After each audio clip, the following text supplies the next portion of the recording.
Welcome, ladies and gentlemen. I'm so excited to be here today on the Air Raid Hour. My name is Colin Richey. You guys might recognize me from producing the Cover One Buffalo podcast with Greg Thompson and Aaron Quinn, or Turf to Tape with Eric Turner and Sal Capaccio. But I'm going to be with you guys for about the next 4 hours, going live, covering all of the Bills draft picks here on day 3 with you guys. So I want to give a shout out to everyone in the chat. I'll be checking it constantly, engaging with you guys with any questions or comments you have. If you want to rage about the picks yesterday, or if that bad trend continues today, if you want to rage about Brandon Beane's thought process or try to figure out what the roster is going to look like, we got a lot of time today. So I am excited to get into it with you guys. It looks like the Bills have already traded back one spot with the Las Vegas Raiders. Right now, it says the Raiders have pick number 101 and the Bills drop down to 102. So thank you guys for mentioning that in the chat.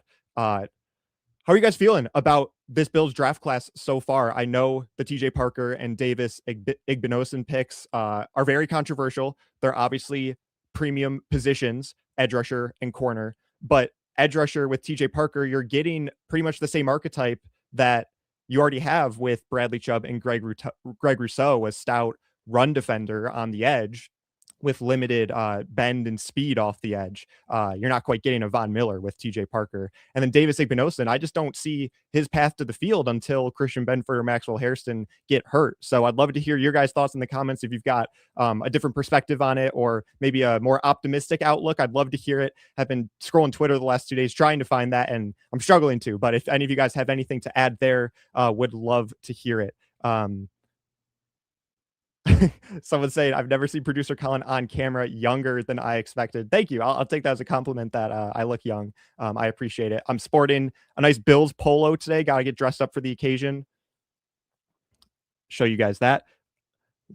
We have Cindy Lou saying, I love the picks so far, need young talent to develop. I mean, you're going to get young talent regardless. This is really the last year, though, of the COVID shifting things back, where you're going to get an Akeem Mesidor, who's almost 25, going in the first round.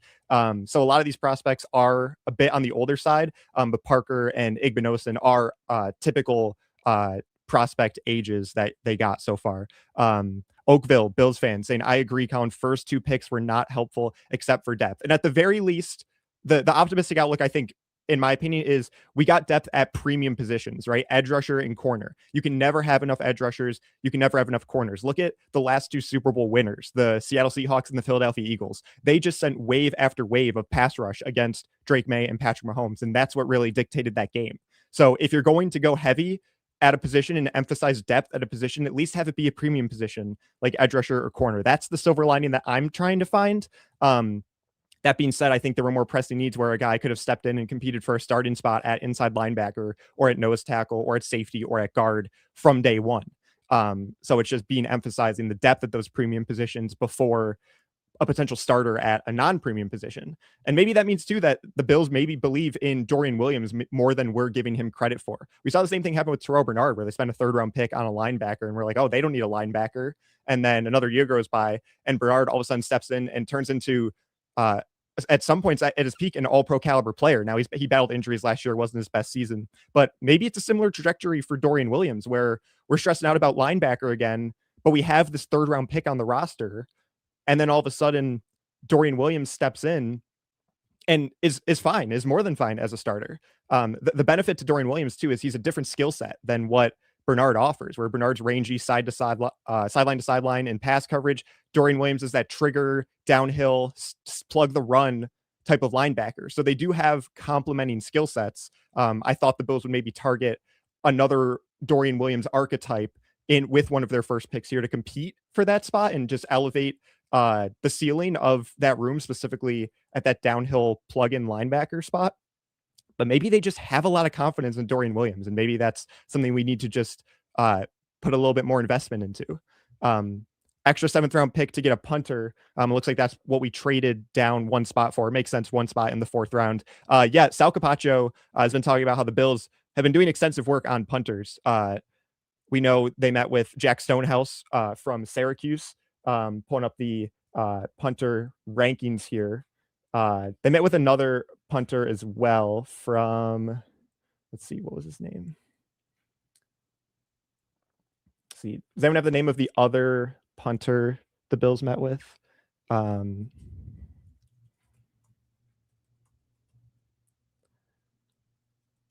We'll find that later. That's not going to be a pick in the 4th round. Yeah, from Michigan or somewhere up north like that. So we'll see. So the Las Vegas Raiders are officially on the clock now. So we will see who they pick in a moment, and then we'll have the Buffalo Bills on the clock. Will they trade back again? Brandon Beane's done it 4 times already now. He's also traded up once for Davison Igbinosun. Let's see. Someone's saying we got a 2027 pick. Was it 2027 or 2026? Haven't gotten anything. Bills exchange pick 102 and a 2027 7th. So we gave up a 2027. Oh no, we got the 2027 7th for pick 101. So yeah, we get the 7th next year. It's not going to be this year. So you're gonna have to hold off your punter wishes with that extra 7th round pick to next year, unless they use one of their existing picks this year on it. Eckley from Michigan State. Yes. Eckley from Michigan State and Stonehouse. Sal Capaccio, I was talking to him. He said he was on the same flight to Buffalo as both of them to meet with the Bills. So the Bills have done their homework on punter. Obviously, they went through an unprecedented 3 different punters last year, right? Mitch Wishnowsky finished the year, but they had Cameron Johnston in there as well. And obviously not the most important position, but you still got to have a guy at punter. The Bills are going to punt sometimes. Would you spend a 7th round draft pick on one? I'd rather just go UDFA, especially for an offense like the Bills that's rarely going to punt. You know, if it's the Cardinals or the Jets, maybe you spend a day 3 pick on a punter while you're rebuilding. Personally, I'd go UDFA, but we'll see. They talked to Perkins for Iowa State. I don't know. I don't have the list of visits in front of me. But see, pick is in for the Raiders. We're waiting for the announcement. Yeah, at least with the punter, there's a path to playtime. RJ shouting that out. Yeah, that's going to be one of the big talking points of this draft class when it's all said and done is how many of them are actually going to have a path to playing? Because like I was mentioning at the top of the show with Davison Igbinosun, in an ideal world, he doesn't play a snap for you, right? It's Christian Benford and Maxwell Hairston on the outside. Obviously, having corner depth is important. We've seen it burn the Bills in the past in the playoffs the last couple of years with Dane Jackson coming in, Kaiir Elam coming in a playoff game as well. And Brandon Beane mentioned that in his press conference that they've been burned in the playoffs. And so I understand the rationale, but using your 2nd pick in the draft on that, trading up into the 2nd round for Igbinosun, a guy that I thought probably would have still been there with their 3rd round pick. And not to mention, there's still some talented corners on the board. Malik Muhammad, Ephesians Prysock, Keith Abney, Chandler Rivers. There were other guys available in that tier too. Clearly what this means is the Bills had a day 2 grade on Davison Igbinosun, a round 2 grade most likely, because they traded up for him. It wasn't like he just fell into their lap. They wanted to go out and get this guy. And we know if Brandon Beane moves up for a player, it's because it's one of the last guys that he has a grade for in that round. We saw it happen with Dalton Kincaid. We saw it happen with Kaiir Elam. We've seen it happen now here with Igbinosun as well. Raiders took Jermod McCoy, according to Hogsman's Delight. Is that true? I'm waiting for it to come through on my screen. That'd be a steal for them. Now, I know the medicals were a huge concern for him, but in 2024, he had probably the best cornerback tape of anyone in college football. 2025 misses the entire season with the injury. And now my understanding is his draft fall this offseason is not because of that injury that had him miss all of 2025, but because of a different surgery he needed to have, repairing something in his leg that teams were just not confident in his ability to stay healthy long-term in the NFL. Jermod McCoy, that is officially the pick. That's great value for the Raiders if he can stay on the field. We saw Will Johnson fall a little bit last year, but he didn't make it very far in the 2nd round before the Cardinals scooped him up. So that was a huge fall for Jermod McCoy this year. And if that can work out, if you can get even 75 or 80% of the player he was in 2024 at Tennessee, that's an amazing pick for the Raiders and a team that needs cornerback help too. Obviously, the Bills traded Taron Johnson to them, and then they drafted Darian Porter from Iowa State last year. Just re-signed Eric Stokes in the offseason. But I mean, at the very least, depth, but that's a high ceiling player. You're not going to get a player with a much higher ceiling in the 4th round than the Raiders just got with Jermod McCoy. Yeah, injuries are a problem. IGB will play. Yeah, I have no doubt that IGB will see the field at some point this season. The problem is you're spending your second pick in the draft on a guy that, in a perfect scenario, never sees the field. Um, so we'll see. Bills should take Grayson Halton. I like that pick. Obviously, the Bills need help at defensive tackle. I know everyone wanted either Caden McDonald or Christian Miller at the top of the second round yesterday. I was certainly in that bucket as well. For a one-tech defensive tackle, but also with this new shift to a 3-4, we're going to need much more depth along the interior of the defensive line. It's got to be a lot more than just Ed Oliver and Deion Walker, and hopefully something from TJ Sanders. I think at this point, you have to write off Dwayne Carter between a down rookie year and then an injury in his sophomore year. I mean, if we can get anything out of that third round pick, that would be excellent, but I just don't think you can count on it at this point. The other name, though, I want to invoke with the defensive line is Phidarian Mathis, who was one of the first free agents the Bills signed this offseason. And it was a re-signing because he was here in 2025. And so that means that Jim Leonard came in, took one look at the defense and said, I want to do, prioritize getting Phidarian Mathis back for 2026. He was one of the first guys they re-signed. And I wasn't necessarily expecting that. He was a high pedigree player. He was a former second round pick from the Washington Commanders. So Phidarian Mathis might be a guy to keep an eye on too. And if they don't take a defensive tackle with one of their next couple picks, it's going to be because of Phidarian Mathis. And the Bills are going to take Jude Bowry from Boston College, a tackle. Brandon Beane, once again, this is going to be the story of the draft now. He is taking depth at premium positions. He did it with edge rusher, he did it with corner, and now he does it with offensive tackle Jude Bowry from Boston College. I heard a little bit about Bowry in the pre-draft process. In terms of scouting offensive linemen, that is not my expertise. So I default to listening to guys that are smarter than me. Shout out NFL Stock Exchange, shout out NFL Scouting Pod, the Draft Network Scouting, Locked On Scouting with Joe Marino and Kyle Krabs. I heard Jude Bowry's name come up a couple times today in the pre-draft process. We'll see what ESPN has written for him. We'll see if he has guard flex, because that would hopefully make a little more sense and give him a path to playing. ESPN pre-draft analysis says Bowry logged all but 2 of his 23 career starts at left tackle. He has adequate size and very good athleticism for the position. Bowry maintains a solid base in his initial pass set with very good foot quickness on the edge to reach speed rushers. He could do a better job sitting into his weight to anchor once engaged. In the run game, he showcases good leg drive, but plays high. That makes it hard for him to harness power to move defenders off of their point. Bowry can climb to the second level and get out on the edge on screen passes, but he needs to develop better upper body strength to sustain his blocks and could improve on putting power into his punch. So nothing specifically there about guard flexibility. I assume if there was that offered, that they would have mentioned it. Ralph Wilson saying NFL Network wasn't kind to Jude Bowry. I think based on what I'd heard about him in the pre-draft process, I had a round 4 or 5 grade on him, late 4, early 5. They're taking him at the top of round 4.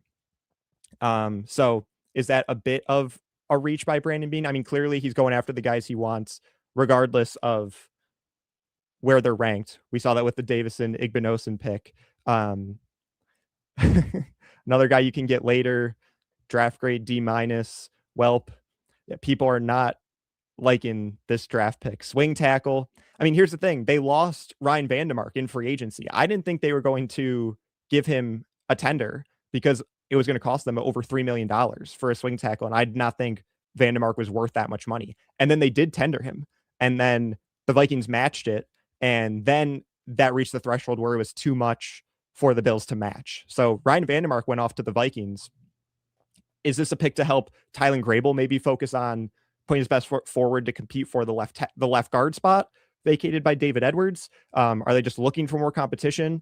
We know they have a lot of young guys rotating in at offensive tackle every year. They took Travis Clayton on day 3. Richard Garage was a UDFA that stuck around. Like I mentioned, with Tylen Grable, he was thought to be kind of the heir apparent at swing tackle.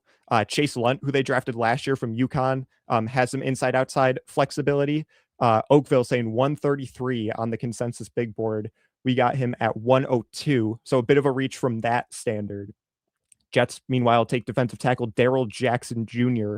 from Florida State. I know that was a guy that some Bills fans wanted, 6'6", 315. The measurables on Jude Bowry, by the way, he is 6'5", 314. So he's got great size for the offensive line. But again, was that what we needed right now at this point in time?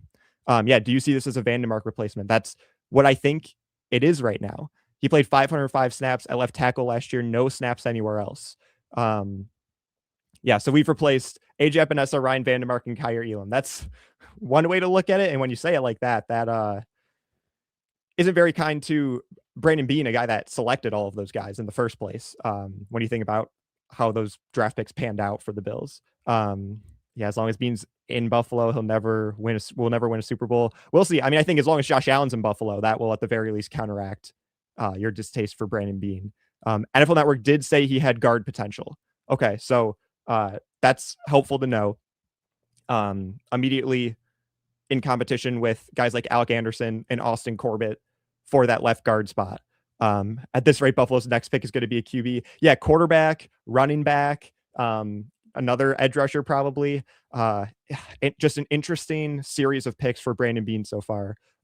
Colton Pankowitz saying developmental piece that at worst is depth. Don't mind it. I don't mind it either. The only problem is all three of our picks so far have been at worst depth. And I'd love a guy that would be more likely to project in or penciled in as a starter right away, or at least a 50-50 for a starter, competing with a guy like Dorian Williams or competing with a guy like TJ Sanders, or allowing Deion Walker to not take on nose tackle responsibilities so he can do what he does best and penetrate up the middle and pressure the quarterback and allow the two gapping run defender to be someone we draft today. Let's see. Beane is an idiot. Great prospect. But how about needs here? This is going to get Beane fired. The last draft class we had and this draft class have not been kind to Brandon Beane so far. And if you factor in 2024 as well with the Keon Coleman and Dwayne Carter picks in the first and third round, it's a rough stretch for Brandon Beane. Obviously, we haven't seen any of these players on the field yet. This is all projection. This is all just from pre-draft process. And the pre-draft process gets a lot wrong, but it gets a lot right all the time too. Like there's a reason why smart people who know what they're talking about are right a lot. And they watch the same tape that all of these scouts do. They don't necessarily get the same interviews maybe, or the same medical background information, but there's a reason why the consensus big board in the aggregate is a pretty accurate tool to use. Injuries have infected Beane's mind, and I kind of get it. I kind of get it too. I know there's scar tissue from, Dane Jackson comes in for one play and boom, the Broncos score a touchdown. Darnell Savage has to come in for two plays and boom, the Broncos score a touchdown. I get that. I just would also love some emphasis on the positions that could still use a higher upside starter. Cardinals take Caleb Proctor, another defensive tackle. This one from SF Louisiana. I know that was a guy that had day 2 talks, so a good pick for the Cardinals there. Feels like a very weird strategy. I agree, Bills Mafia. It's just an interesting thought process. The thought process, you could see what Beane's thought process is. It's just an interesting one to invoke in a win now window when you could be elevating the ceiling of some of these starting positions. Our first 3 picks were depth, exactly.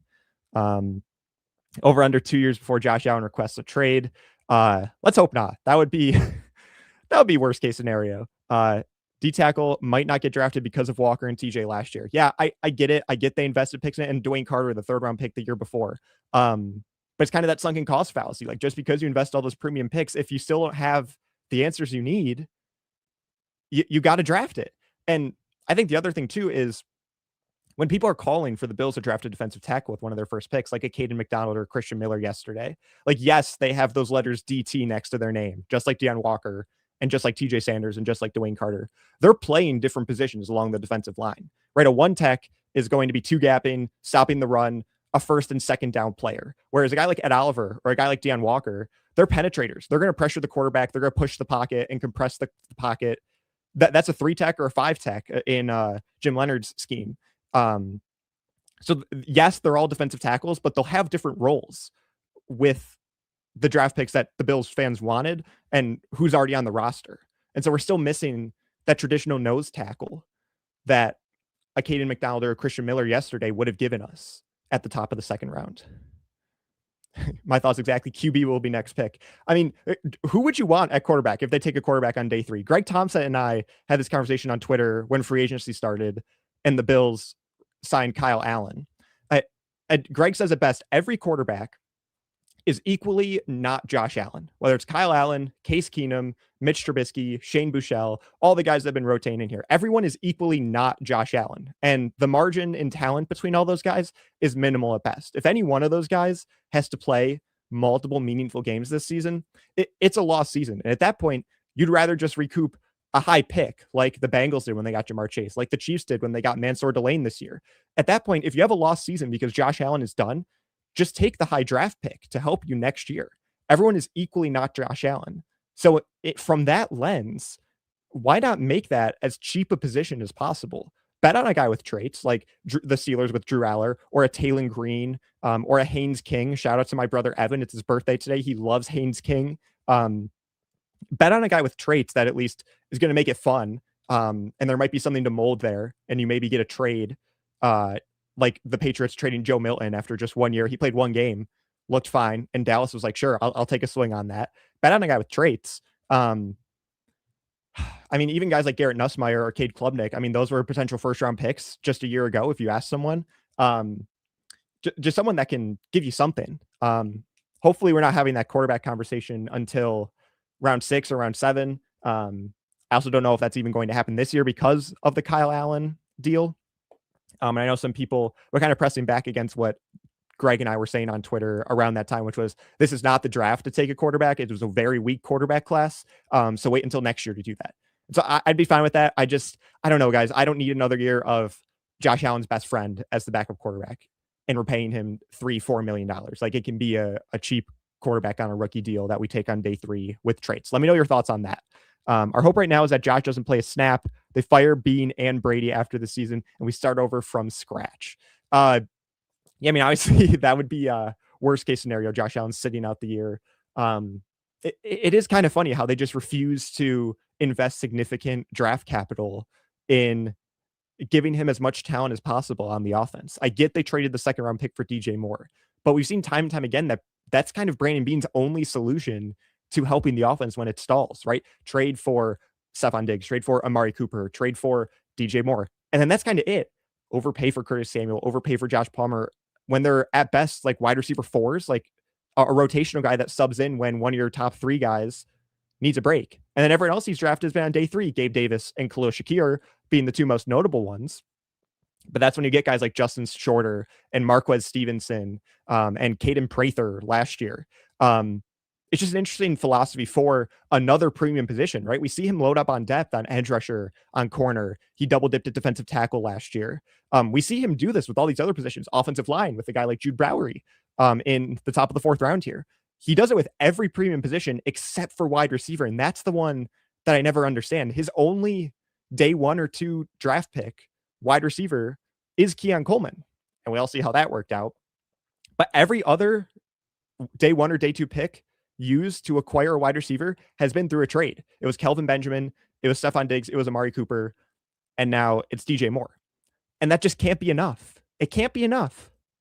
And I get Josh Allen's Superman, and he can do things that no other quarterback can. And you can kind of take some liberties with the depth of the wide receiver room and maybe the ceiling of the wide receiver room as a result of that. But he still needs guys that can get open and catch the ball. You have that with Khalil Shakir. You hopefully have that with DJ Moore.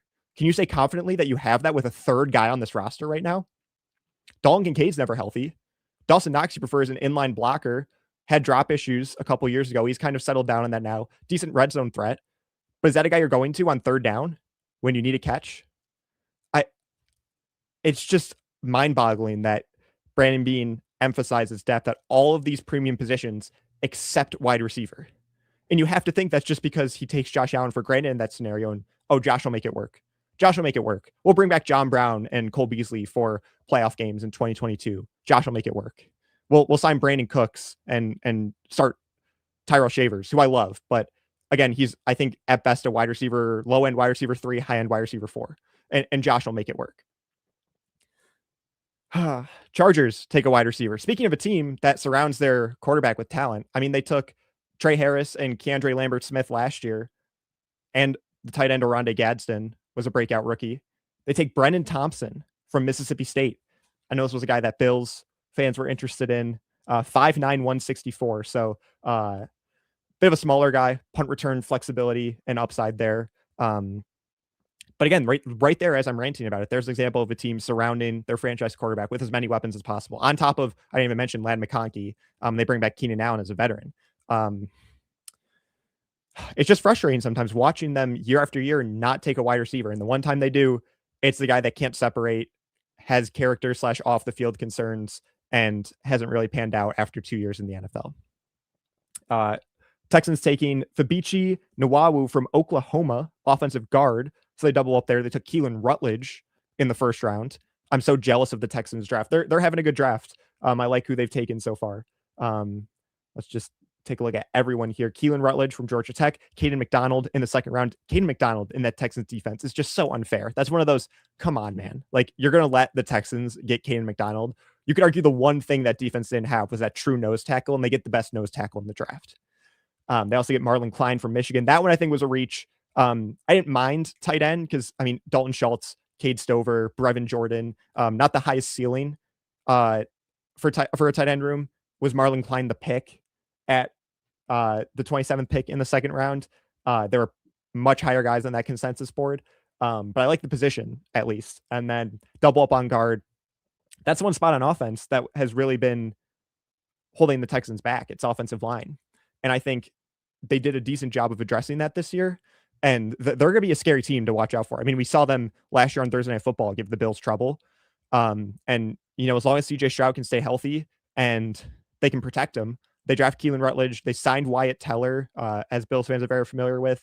They signed Braden Smith from the Colts to play right tackle. Invested in another guard here. They signed Evan Brown, a depth interior guy from the Cardinals with starting experience. That's going to be a team to watch out for. And they upgraded their running back position, the one position that was maybe the worst on their roster. Woody Marks and a one-legged Nick Chubb. They trade for David Montgomery. That the Texans are a team to watch out for next year, man. That's a scary thought. Let's see. Just updating my Bills depth chart here. Adding Jude Bowry at tackle. Right now I'm putting him behind Tylen Grable. But we shall see how that training camp battle shakes out. Let's look at some of these chats here. Zero urgency in this draft. I mean, I don't know if urgency is the right word. They're definitely taking a patient approach to it. They traded down 3 times on night 1, obviously. They traded down again today. They did get a little aggressive to get Davis and Igbinosun. Now, if that was a position the Bills wanted, or Bills fans wanted, if they trade up those 5 spots and draft a wide receiver or draft a nose tackle or draft an off-ball linebacker, I don't think the narrative is zero urgency. I think it's just because it's positions we didn't want or didn't expect.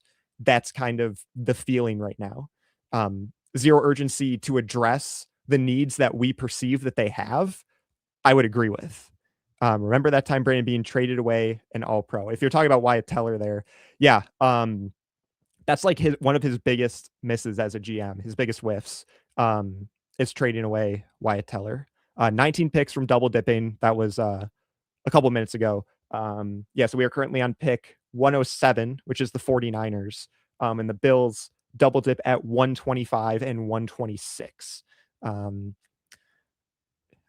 We haven't had a 30 game dropped on our defense every playoffs or anything, and cornerbacks getting smoked. Yeah, no, I agree. I understand the thought process and the philosophy of securing depth at those premium positions on the defense.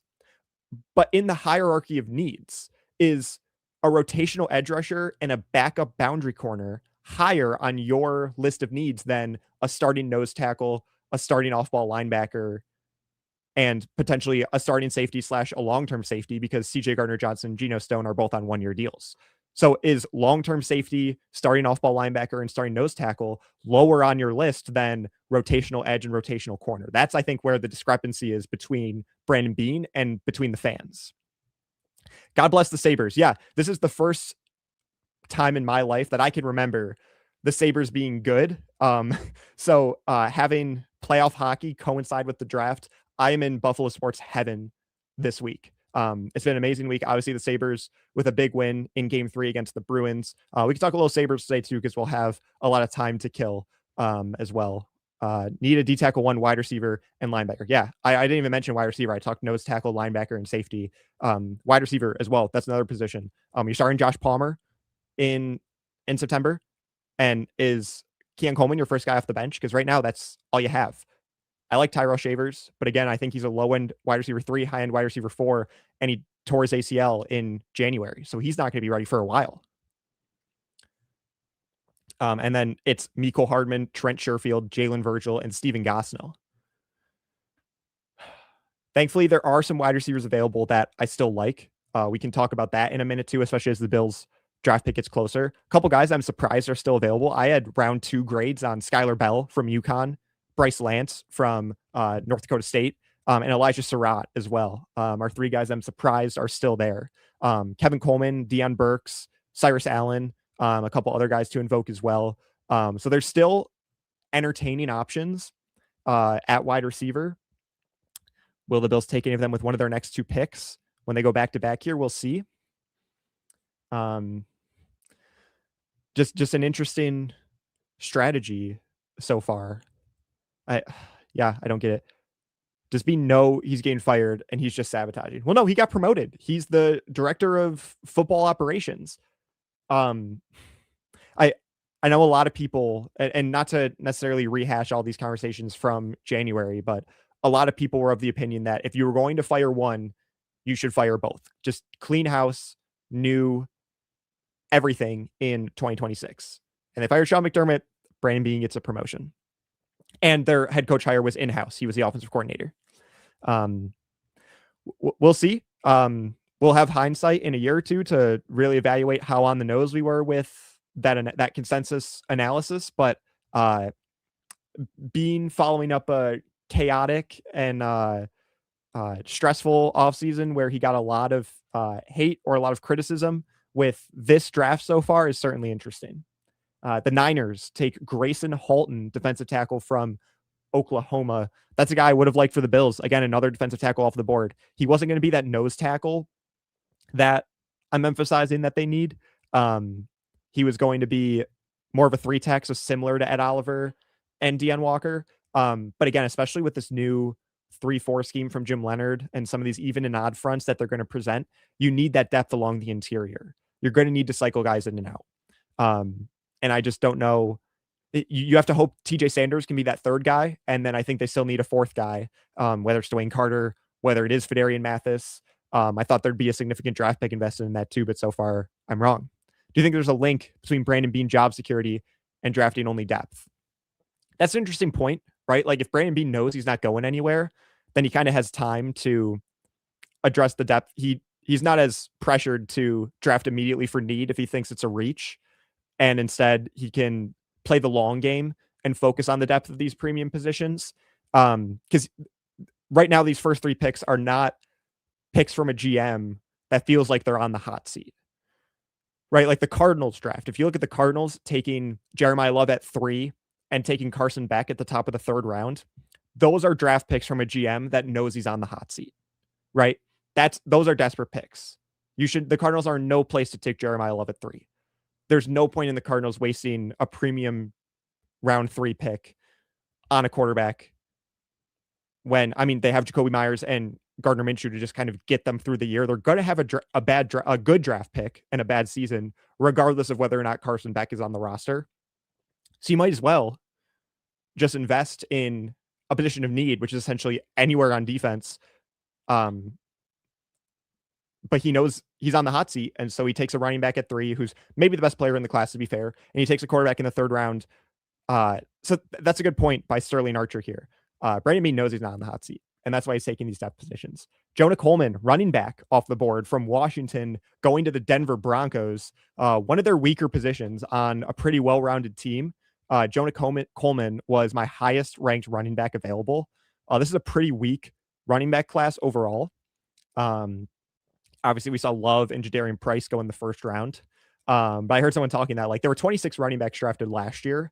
And if you asked me to pick the top 30 running back prospects from last year and this year combined, it would be the top 26 from last year plus Love, Price, Jonah Coleman, and Mike Washington, who's going to be probably RB4.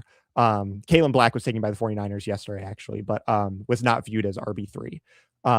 So a weak running back class, but a guy that probably deserves to go in this range, Jonah Coleman to the Broncos. Coleman is better than RJ Harvey. Yeah, they invested another premium pick in a running back last year. RJ Harvey was okay.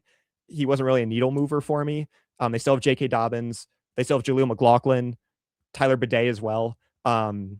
Just a very crowded running back room without any real needle movers. J.K. Dobbins obviously being the best one there, but you can never bank on him being healthy and playing 17 games for you. The Chiefs take Jaden Canaday from Oregon. This is a guy that I actually like a lot. He's going to play in the slot for them. This is your Trent McDuffie replacement, essentially. I know they took Mansour Delane in the first round. He's going to play on the boundary for you and more so replace the role vacated by Jalen Watson, who also ironically went to the Rams. But Trent McDuffie, who was a star slot corner for you, is now that those snaps are now going to be going to Jaden Canaday from Oregon. I like that pick a lot for the Chiefs, unfortunately. Who is your list of best available linebackers? Let's see who's available. Kyle Lewis, I think, is the most interesting name available. It's interesting to see how NFL teams view him. Do they think of him as an off-ball linebacker? Do they think of him more as a safety because he doesn't really have a clear projection to the NFL? Is he not going to get drafted super highly? I'm just trying to pull up a list of available linebackers here. Best available linebacker outside of Kyle Lewis. Some intriguing names that had good 2024s, interesting 2025s. Deontay Lawson from Alabama and Harold Perkins from LSU. Harold Perkins is an athletic freak, but LSU just didn't really know what to do with him. He can play a little off ball. He can play a little edge rusher. But LSU didn't really have a specific spot for him. And so that'd be a chess piece that I'd love to give Jim Leonhard. But again, similar to Kyle Lewis, because there's no clear projection to him in the NFL, is he going to go a lot lower than people expect? Kaleb Elarms-Orr from TCU. I know it's a guy that Eric Turner did a lot of work on. He liked him. That's an interesting name, still available. Bryce Botcher from Oregon. Jimmy Rolder from Michigan. I know it's gotten a lot of draft buzz. He's projected to go in this 4th or 5th round here. Justin Jefferson, also from Alabama. I heard some people saying that they like Justin Jefferson from Alabama actually better than Deontay Lawson, who's projected to go a little bit higher than him. And then as you get further down in the draft, Jack Kelly from BYU got some buzz. Obviously, there's Red Murdoch from UB.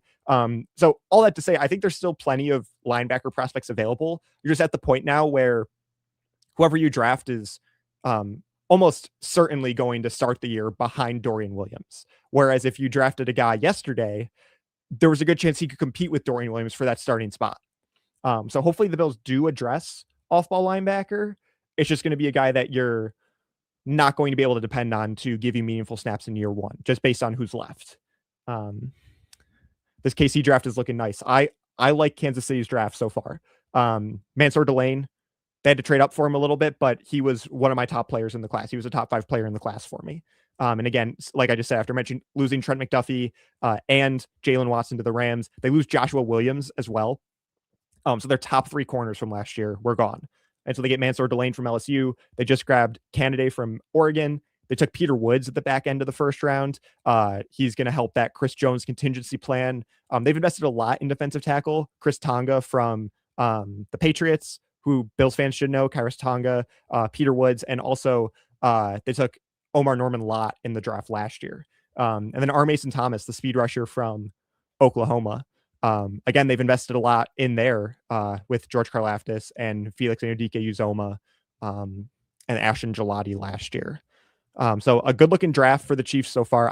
The Chiefs had one of my favorite draft classes last year, and looks like Brett Veach is going to do it again this year. So tough to see, but they also desperately need help on their roster. I think people hear the Chiefs and they know Patrick Mahomes is there, and they just kind of assume the Chiefs are going to be okay. Not only were the Chiefs not good last year, they don't have a lot of talented players on their roster, right? Like Chris Jones, Travis Kelce are only getting another year older, and I think that decline is coming if it didn't already come for Travis Kelce. And Rashee Rice has off the field problems. Xavier Worthy is not the first round pick that they invested in him. I like Creed Humphrey and Trey Smith on their offensive line, but outside of that, I don't think they have a lot to love. Josh Simmons, again, had off the field concerns, not necessarily with character, but with some family and personal matters. And then they paid a running back $14 million after all of those concerns with Kenneth Walker. So I like the Chiefs draft. I don't like the Chiefs offseason, though. I'll word it that way. RJ, appreciate you being in the chat as always. New England, Miami, New York Jets, KC, Houston, Ravens, Chargers, Denver, and Bengals all got better this offseason. We did not. I'll push back on that a little. I think the Bills did get better. I think Bradley Chubb is the type of player that you needed to add opposite Greg Rousseau, especially when you let a guy like Joey Bosa walk. I like D. Alford in the slot. A younger version of Taron Johnson, I think, with better, more upside in coverage. Maybe offers you a little less against the run, but offers you more against the pass. And I love a baller like CJ Gardner-Johnson to pair with Cole Bishop. And then obviously they trade for DJ Moore. So I still think the Bills got better this offseason. Maybe they didn't get better to the same degree that a lot of those teams did. It's an interesting offseason strategy for sure. They just got to do more. They need to add more. I was going through the rosters last night for all 32 teams preparing for this show. And the number of free agents that are still available is more than I can remember in any other year during the draft. There are so many veterans still available in free agency.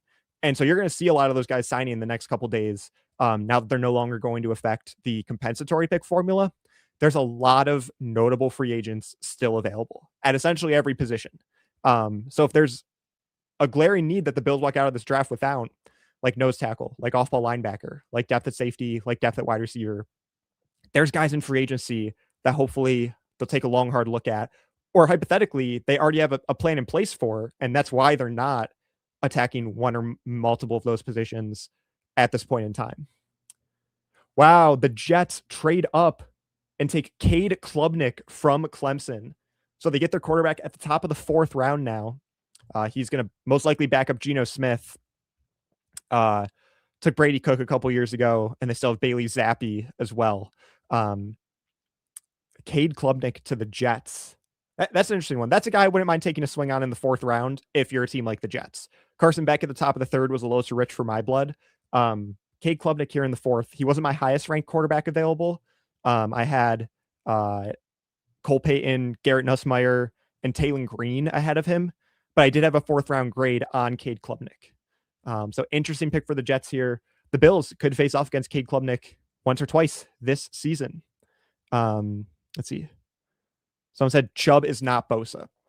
Well, I think they're a similar tier of player. They just offer you different things. Joey Bosa is much more of a compress the pocket from the edge. Bradley Chubb is going to give you some gap integrity, offer you some more against the run, but also has double-digit sacks under his belt as well. I think Bradley Chubb's more well-rounded of a player, at least at this stage in his career, than Joey Bosa is. Yeah, Chubb stops the run way better than Bosa. Yeah, I like the Bradley Chubb signing.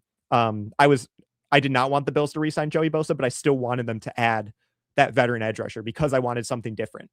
And Joey Bosa's gap integrity last year, I don't know if I've ever seen a guy bite on inside handoffs more often than Joey Bosa. And it left the outside gap open every single time. And teams noticed that. And I remember the Browns attacking that nonstop last year. I think the Panthers and the Steelers also hammered that as well. Maybe the Chiefs a little bit. He would crash inside every single time. And it frustrated me so much because you saw it coming. And you knew immediately as soon as they were going to run a read option or play action or anything with some trickery going inside, that Joey Bosa was crashing down because he wanted that TFL. And more times than not, he left the edge exposed and the football carrier was able to turn the corner and get positive yardage. Bosa was a top 5 pick. Yeah, he was a top 5 pick. And that was back in 2017. We're in 2026 now. That was almost a decade ago. Bradley Chubb was also a top 10 pick. He was taken the pick before Josh Allen in 2018. Again, I think they're pretty much in the same bucket of talent, but they offer you different things. They have different skill sets. And I like Bradley Chubb's skill set. Joey Bosa was my favorite Bills player last year. Jerry Ostrowski wanted Cage Casey. Cage Casey goes to the Broncos here from Boise State. Yeah, I heard some good buzz about Cage Casey. He's listed as a tackle. I believe he has guard flexibility inside. I had a day 3 grade on him. So Broncos get him on day 3. Yeah, I know Connor Rogers, I think from NFL Stock Exchange, was a fan of him. And Dallas takes Drew Shelton, offensive tackle from Penn State. So we're starting to see some offensive linemen come off the board. McDermott should have been fired after 13 seconds. I disagree with this. I think this is just a reaction in hindsight because of the Bills' failures in the playoffs post 13 seconds. I think that was a valuable learning experience for Sean McDermott. I think he's still a very good football coach. I think it would have been a little rash to fire him after 13 seconds. I think it was even more rash to fire him after that Broncos game. But yeah, I don't know if I necessarily want to get into the McDermott firing stuff right now because I've kind of made my peace with that back in January and February. So I don't know if we want to unpack that can of worms right now. I'm not sure if I can take back-to-back bad Bills picks. Yeah, well, there's already a lot of people not fans of the Jude Bowry pick, and now they have back-to-back picks coming up. The Colts are on the clock with pick 113, and the Bills have picks 125 and 126 coming up. And so if we get back-to-back Bills picks that Bills are not a fan of, or the Bills fans are not a fan of, man, that's going to be tough. Like, what would be the worst case scenario with these next two picks? One of them's probably taking a running back, right? Is taking like Mike Washington with one of those two picks. And then what else do they take? Like another corner, another edge rusher. We saw Brady be in the press conference say yesterday, you can't have enough corners, which I agree with. And if there's another good corner available tomorrow, they'll pick them. Now, I don't know if that's just coach speak more or less. Obviously, they're going to draft the highest players on their board. He made it known, though, that he's not afraid to double dip at corner. I don't know how much to take him at his word for that. But unfortunately for the Bills fans, there are a lot of good corners still available. Jermon McCoy went off the board. I wouldn't mind taking a swing at him today if we didn't take Igbinosun yesterday. But Malik Muhammad, Ephesians Prysock, Keith Abney, Keontae Scott, Chandler Rivers. There's some notable names, some guys that were projected to go yesterday that are still available right now. And so I think worst case scenario right now for Bills fans is taking another corner with one of those next two picks, along with maybe a running back, or if he really likes a tight end, or another offensive lineman. Best case scenario, I think, is a defensive tackle, an off-ball linebacker, or a wide receiver. McDermott also fired the special teams coordinator. Yeah, Heath Farwell, I think, is who you're referring to. Yeah, he was fired after 13 seconds, I believe. Whether or not that was a scapegoat or it really was his fault, that's probably something we'll never know. But there was action taken. There were consequences for someone after 13 seconds. It just wasn't McDermott's head on the chopping block at that point in time. Best case is wide receiver and D tackle. Yeah, I think that's where I'm at too. I'd be fine with a guy like Kyle Lewis or Caleb Elarms-Orr coming up here at linebacker as well. If McCoy is still on the board, his medical must be nuclear. So he was actually the first pick of the 4th round. The Raiders traded up one spot with the Bills and took Jermon McCoy with the first pick of the 4th round. And what I heard yesterday was that his injury that caused him to miss all of 2025 was not the concern. It was a different medical concern, which was he needed another surgery on his leg that I think like grabbed tissue from his knee and moved it to a different part of his leg, if I was interpreting the medical information correctly. And teams were just concerned that he was like one wrong move away from never being able to play football again. And so obviously his 2024 tape is incredible, probably the best cornerback tape in this class. But when he's one hip turn away from potentially never having a football career, I get why a team didn't want to spend a premium pick on that. And so from that standpoint, the first pick of the 4th round, with that context, it makes a little bit more sense. We'll see. Look at some of these recent comments. DJ Reader. Yeah, DJ Reader is a guy. I was saying there are so many free agents still available. And DJ Reader is one of them. Every single year, he's at the top of every Bills fan's free agent wish list, and Brandon Beane never grabs him. Is this the year they finally do it? I know there were a couple teams rumored to be interested in him post-draft as a free agent signing. So we'll see. I would love the Bills to be in on DJ Reader. Degenerative knee issue. I think that is the official medical language from Smiley716 here. Thank you for that. Do we like any of these D tackles, though? Board got light for the 4th round. So again, it depends on what type of defensive tackle you want, right? Just because they all say DT next to their name doesn't mean that they all do the same thing. I think if you want that traditional one tech the two gapper that's going to plug the run. The top guy available, much to Greg Thompson's optimism, is Dante Corleone from Cincinnati. How could you not love a big guy named Dante Corleone? He's your traditional one tech. He's 6'1", 320 pounds. So not the tallest guy, but he's a big guy. There's also Xavier Harris from Ole Miss. He's an animal, 6'8", 330. Now, the problem with drafting a guy that's too big is you hear a lot in the NFL, low man wins. And that was the problem with Deion Walker. That was the concern with Deion Walker is a guy that's 6'7" going to be able to gain the leverage against offensive linemen that are 4 to 5 inches shorter than him necessary to pressure NFL quarterbacks. And we saw Deion Walker make it work. We saw him make it work. But a 6'8", 330 Xavier Harris, I just have concerns about him being able to penetrate on the offensive line. The Colts take Jalen Farmer, guard from Kentucky. I liked his upside. I think he'll compete for a starting offensive guard spot, especially given the state of Indy's offensive line right now. Because after Quentin Nelson, their other starting guard right now is Matt Goncalves.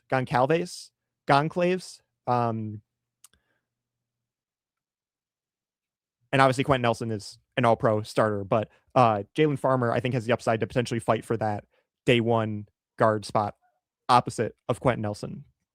Can we get Corleone in round 5? That's where he's projected to go. The problem is some of these draft picks have been all over the place, right? Like Jermar McCoy, some people were mocking him as a top 10 pick, and he goes at the top of the 4th round. The Jaguars take a tight end yesterday, Nate Borkisher from, I believe, Texas A&M, who was outside the top 150 on the consensus big board. Outside the top 150, and the Jaguars took him in the 2nd round. So you never know with the draft. And so if you're relying on a guy like Corleone to be there in the 5th round, you can't put all your eggs in one basket in the NFL draft. You just can't, because you never know what's going to happen.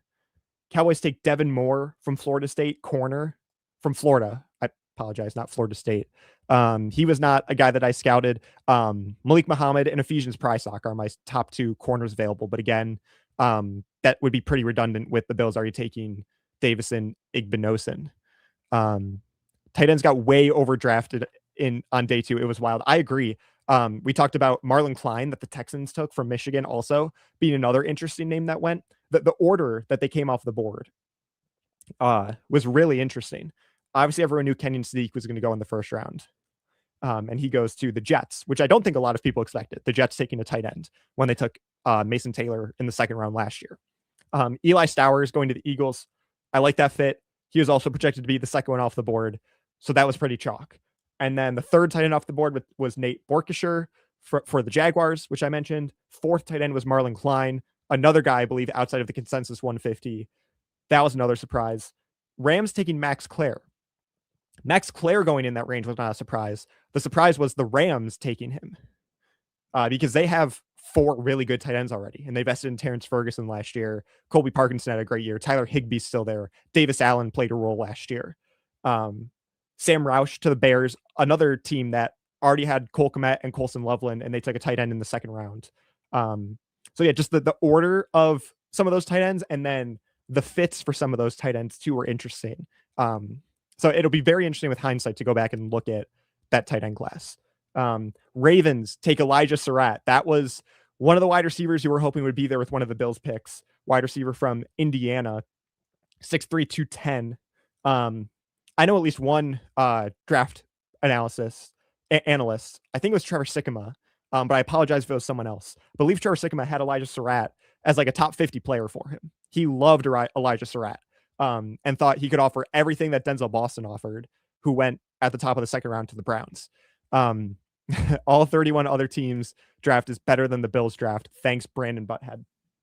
I'm not ready to go there yet. There's a couple teams who we can talk about. I do not like their draft class. The Cardinals we got into a little bit earlier. That was one of them.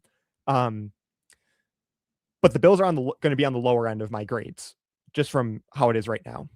And again, with draft grades, it's always interesting, right? Because you can project how these players are going to turn out, but not only are there always your Puka Nakuas and your Amon-Ra St. Browns and Dak Prescott and Tom Brady, all these day 3 picks that worked out, but then there's also plenty of 1st round picks, Kyer Elam, Alex Leatherwood, Isaiah Wilson, just some of those guys off the top of my head that won't pan out.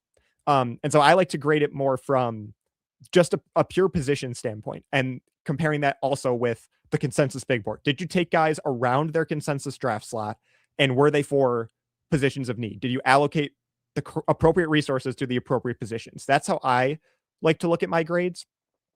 And right now the Bills are not doing that very well. This entire draft is so mid. Bean is drafting for 2 years from now.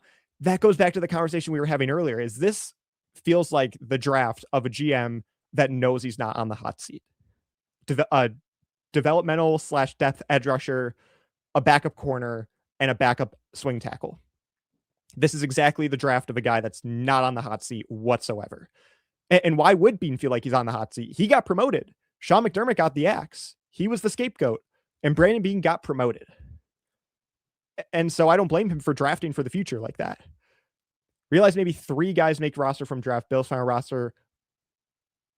filled roster already with free agency. I'm going to disagree with you on this, Trip the Man. We see 5 or 6 guys every year, at least from the draft class, make the team. And I think in previous years, the Bills came in with more depth than what they currently have. They need depth at a lot of positions. They need depth at wide receiver, defensive tackle, edge rusher, linebacker, corner, and safety. They've addressed some of that, edge rusher and corner, but there's still plenty of roster spots up for grabs. If you did like a projected 53-man roster today, like a guy like Damar Hamlin might make the team. Guys like Keonta Jenkins and Jimmy Charlo are making the team. A guy like Takori Couch or Daryl Porter Jr. or MJ Devonshire might make the team. A guy like Zion Logue might make the team. There's plenty of roster spots up for grabs here. Mecole Hardman and Trent Sherfield right now are making this Bills roster. So to say that there's not enough room for these guys when we're only in round 4, first of all, and also second of all, the Bills don't have a lot of depth at a lot of these positions. I just have to disagree with that take. Basically, we drafted Boogie Basham and Kyer Elam. I mean, those have been like the worst first and worst second round picks in the Brandon Bean era. I don't know if I'm ready to go that far. These are good players. Like, I want to get that out of the way too. TJ Parker is a good player. If someone took him in the first round, that would not be a surprise if TJ Parker went in the first round. Davis Igbenogson, I had a round 3 grade on. I liked him as a boundary corner. He's got great length. He's got great size. He cut down the penalties last year, which was huge for him. It's just the specific needs and fits that is where I think criticism can come into play. TJ Parker and Davis Igbenogson, and Jude Bowry for that matter, are good players. I just don't like the fits for the Bills specifically. Very well could be Logue. Zion Logue, maybe you're starting nose tackle right now. It's him and Fedarian Mathis at nose tackle. And is Brandon Bean fine with that? Is there a handshake deal with a guy like DJ Reader? We'll see. I don't know. Drafting like this, addressing neither need nor BPA, a study and smartest guy in the room arrogance. There have been some talks like, does Brandon Bean feel like so insecure that he needs to try to big brain everybody and be the smartest guy in the room instead of just taking the obvious pick, the consensus top guy available? Who are the teams that always take the best player available? I think it's the Eagles and the Ravens. And they're doing pretty well as organizations. They're doing pretty well as franchises. That's how the Eagles and Ravens stay good. Is a lot of times they just take the best player available. Throw the Chiefs and the Rams in there too. And those are maybe 4 of the top 5 or 6 top organizations in the NFL. Buccaneers take Keontae Scott from Miami. That's a corner I like for them. I love the Buccaneers as a team. I love Baker Mayfield and the vibes he brings. And that's another team too that just does everything to surround their quarterback with as many weapons as possible. You had Mike Evans, Chris Godwin, and Jalen McMillan, who was great as a rookie. And you draft Emeka Egbuka in the first round. And now this year, you lose Mike Evans. But again, you still have Godwin, Egbuka, and Jalen McMillan. And you draft Ted Hurst on day 2. And I love Tez Johnson, by the way, as a depth wide receiver, kind of a gadget, special teams guy. I like the skill set he offers the Buccaneers as well. And then I thought when Rachaad White left in free agency, they had Bucky Irving. And then okay, Sean Tucker, Syracuse grad. He was like a very luxury RB3 for them with Irving and White. Okay, now there's your succession plan. Sean Tucker is your backup running back. And they also go out and sign Kenneth Gainwell, who has pass catching upside. some of these teams I'm just so jealous of, who love to surround their quarterbacks with surplus after surplus of talent on offense.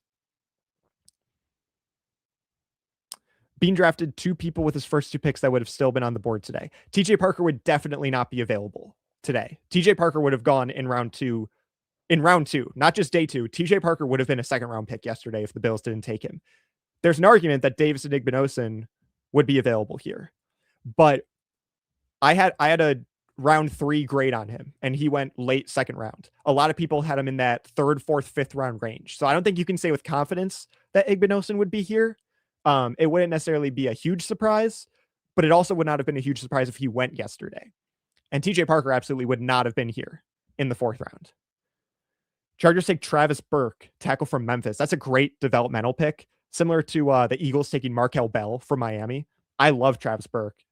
He's 6'9", 325 pounds. So that does go back to our conversation about Xavier Harris from Ole Miss and Deion Walker, about low man wins and needing to create leverage and get underneath the pads of whoever you're engaging with. But if Travis Burke can find a way to make that size work in the NFL, I mean, that's incredible. And he gets to learn behind Joe Alt and Rashawn Slater, one of the best tackle duos in the NFL. I love that for the Chargers. Percent chance we get Skyler Bell at 125, 126. I would love Skyler Bell for the Bills. I think he's a bit redundant to Khalil Shakir's skill set and archetype. But at this point, I just want good players on the team, on the roster. And Skyler Bell's a good football player.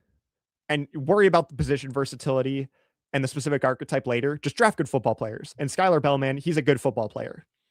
And Shakir has some outside flexibility. Kincaid also plays in the slot, but he's also always injured. So I'd be fine with Skyler Bell. You can't have enough Khalil Shakirs. This is the take right here.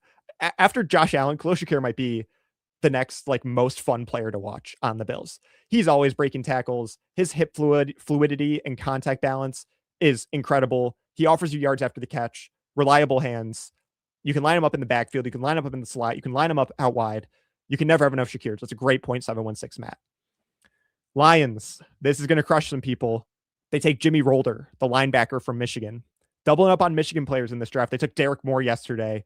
Low moving cost, as NFL Stock Exchange calls it. Going from Michigan University to the Detroit Lions. I like them targeting linebacker here. And Rolder was one of my top available linebacker prospects. I graded him to go in this range. They lost Alex Anzalone in free agency. They brought back Malcolm Rodriguez on a cheap contract. Jack Campbell turned into an all-pro caliber player this year. But I love pairing Jimmy Rolder with Campbell and Rodriguez. Lions took Blake Miller on day 1, Derek Moore yesterday. I like this draft for Detroit so far. Even Milano couldn't stay on the field, too light. I mean, if you're talking about a linebacker that's too light, that's Terrell Bernard. That's why I don't think they're going to go after an undersized guy like Torian York. Is a really fun linebacker prospect, but he's undersized. And you already have the undersized guy in the middle of the field. So I think you need that downhill thumper, run stuffer, which right now is Dorian Williams. He does fit that mold. I don't think you can double down on that at this point in time.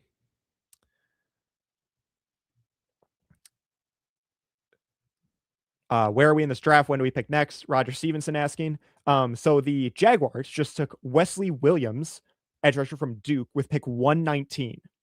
And the Bills have picks coming up at 125 and 126. So 1, 2, 3, 5 more teams are on the clock. And then the Bills have back-to-back picks. So we've got the Packers, we've got the Steelers, we've got the Falcons, the Texans, the Panthers, and then Bills at 125 and Bills at 126. Ben, thanks for leaving a comment. I'm good with these picks so far. Depth at important positions that all hurt the Bills last year when guys went down with injury. They're drafted to be more solid once injuries set in, which happens. Yeah, this is the silver lining. Is they're drafting positions where injuries can occur and where injuries are most likely to bite you. Right? We saw, I mean, for people criticizing the Jude Bowry pick, we saw the Chargers lose both of their offensive tackles last year.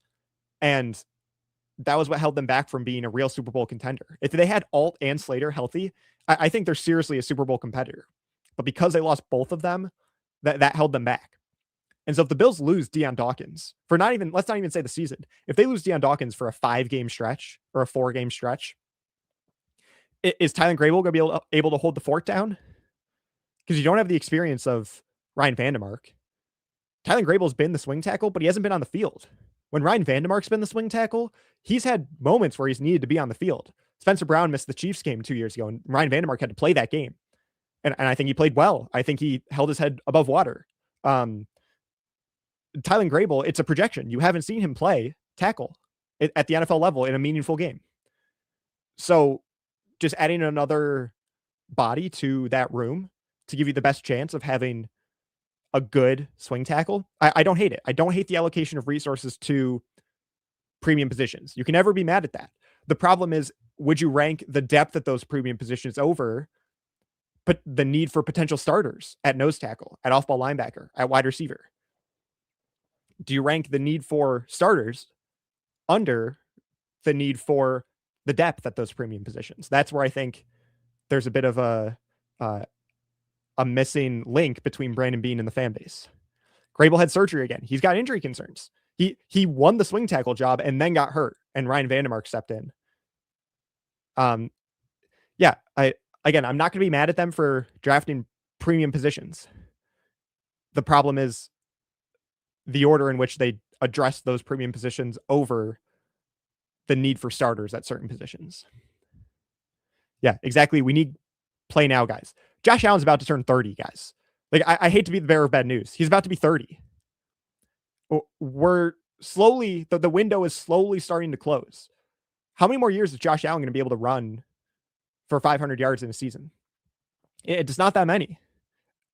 And I think he'll age much more gracefully than like a guy like Cam Newton did, who, as soon as he couldn't run, his arm was shot. He was too slow. He couldn't move in the pocket. We saw that one year with the Patriots where it was a disaster. And he essentially was like a short yardage version of Taysom Hill in the backfield. That's not what Josh Allen's going to develop into as he enters his 30s in the NFL. He's still going to have the arm. He's still going to have the mobility. He's still going to have the football IQ. But we're losing out on prime Josh Allen years. And you're drafting guys that aren't going to be impactful from on the roster until Josh Allen's almost out of that prime. It's the same argument with, if you guys follow the NHL, the Oilers trading Ryan McLeod to the Bills for Matthew Savoy. Matthew Savoy is going to be a good player in the NHL. He has been already for the Oilers after being a high draft pick for the Sabres. The problem is you drafted a guy in Matthew Savoy who's not going to hit his stride for another 3 years. And at that point, is McDavid still even on the Oilers? Do you still have McDavid and Draisaitl and Nugent Hopkins? Do you still have that core of win now players together? And so maybe by the time Matthew Savoy becomes the player that you traded for him to be, is Connor McDavid still an Oiler? Whereas Ryan McLeod was much more of the win now guy. And he's helping the Sabres win now, I can tell you that. Packers take deny Dennis Sutton from Penn State, edge rusher. He was, I believe, my highest ranked edge rusher. Him and Joshua Josephs from Tennessee were my highest ranked edge rushers left. It's a good pick for the Packers. They lost Rashawn Gary. He went to the Cowboys. And right now they've got, outside of Micah Parsons, Lucas Van Ness, who has not lived up to first round pick expectations. They drafted Baron Sorrell, I believe, on day 3 last year. Could have used another edge rusher, though. I like deny Dennis Sutton in this range, especially. Walker's a 3-tech. Yeah, I think people see the size of the 6'7", 300-pound Deanne Walker and think he's a 1-tech, but just because you're that size and that weight doesn't automatically make you a nose tackle. Some nose tackles are 6 foot, 6'1". It's about your willingness and ability to take on double teams, shed blocks, plug the run. Like, let's look up what Daquan Jones's height and weight are, because like he was the Bills 1-tech, their nose tackle essentially for the majority of this Josh Allen career. He's 6'4", 320, so he's a bigger guy. He's not as big as Deanne Walker. But if you had Daquan Jones on the roster still, which he's not on the roster, he's one of those free agents that's still out there. Daquan Jones, the smaller guy, you would want in that nose tackle role, not Deanne Walker. Bowie Bongos asking, best D tackle, inside linebacker, safety available right now, in your opinion. Another wide receiver off the board, Caden Wetjen from Iowa, goes to the Steelers. Going to be honest, I'm not familiar with his game. He is 5'9", 193, so in that Brennan Thompson archetype that we saw go earlier. So best linebackers available. We saw Jimmy Rolder go off the board. Kaleb Elarms-Orr from TCU is still there. Kyle Lewis from Pitt is still there. Those would be my favorite options at inside linebacker if you wanted to take a chance on traits, and upside and more 2024 tape for guys like Harold Perkins from LSU or Deontay Lawson from Alabama. Wouldn't be upset with that. I think it's a little early for a guy like Red Murdoch, but if he can find his way onto the Bills roster, I'd love that. At defensive tackle, right now it's Cincinnati's nose tackle, Dante Corleone. If you want a nose tackle. If you want more of a 3-tech or a 5-tech, Rayshon Benny from Michigan, I believe, is still there. LT Overton from Alabama. DeMonte Capehart from Clemson. There's still options here for guys that would be like appropriate to draft in this range. Wetjen got selected. Caden Wetjen from Iowa went to the Steelers, who also took a wide receiver yesterday. They took Jeremy Bernard. So the Roman Wilson pipe dream for anyone that was holding on to hope that he would turn into their next slot receiver, that seems to be gone after 2 slot receivers are taken by the Steelers today. Who's your favorite wide receiver at this point? Thank you, John Torado, for the question. I have a couple guys still available that I had day 2 grades for. So if you can get him in the 4th round, I'd be very happy with that. Skyler Bell from UConn, I think, is at the top of that list. Bryce Lance from North Dakota State University. Those are 2 very different wide receivers. Skyler Bell is going to be more of your prototypical undersized slot receiver. Bryce Lance is a big body, beat you down the sideline, contested catch guy. Elijah Surratt got taken by the Ravens, so I have to take him off my board. Kevin Coleman from Missouri. I know there might be some PTSD for drafting a wide receiver named K. Coleman. But Kevin Coleman's a completely different receiver than Keon is, and I would be happy with him as well in this range. So all that to say, between wide receiver, defensive tackle, linebacker, the 3 positions that Bills fans have been hoping for, there's guys available. There's guys there that you can take that would not only be appropriate picks at this range, they might be considered steals for some of those players dropping that far, and would also help address positions of need. Bell is the dream at this point. I think Skyler Bell is my highest ranked player available out of any of those guys I just mentioned. I think Skyler Bell is your hope here. Obviously, Brandon Beane is not afraid to go best player available. I think we've seen that time and time again, especially this year. Let's see, just updating my big board a little bit here too. Keontae Scott went a little while ago. Let's see, Jalen Farmer went to the Colts. Yep. Safety. Safety is another position I think people are underrating as a sneaky need for the Bills. Yes, they signed CJ Gardner-Johnson. Yes, they signed Geno Stone. Yes, they brought DeMar Hamlin back, and they obviously have Cole Bishop. CJ Gardner-Johnson, while I love him starting for the Bills, he's on a 1-year deal. Geno Stone, who I love his depth for the Bills, is also on a 1-year deal. I don't need DeMar Hamlin on this football team anymore. He's fine to be a training camp guy. If you want to put him on the practice squad, that's fine. I don't need DeMar Hamlin on the Bills in 2026. You still don't know what you have in Jordan Hancock. Is he a nickel? Is he a safety? Is he just a special teams guy? Is he your next Cam Lewis maybe? And so he's not your traditional safety, but he's kind of going to be a matchup dependent guy against certain tight ends or certain formations.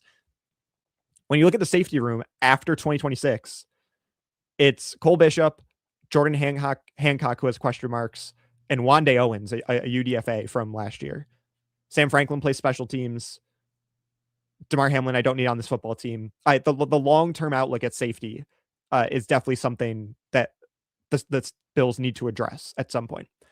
I like some of the safeties available. VJ Payne, Kamari Ramsey, Zakee Wheatley, Genesis Smith, Jalon Kilgore, I believe, is still available as well. So there's some names out there at safety, more so than most other positions that haven't been taken yet. All those guys are still available. Bishop Fitzgerald and Cole Wisniewski would be like 6th or 7th round selections. But yeah, there's names at all of these picks. 4 picks until we meet our new backup long snapper.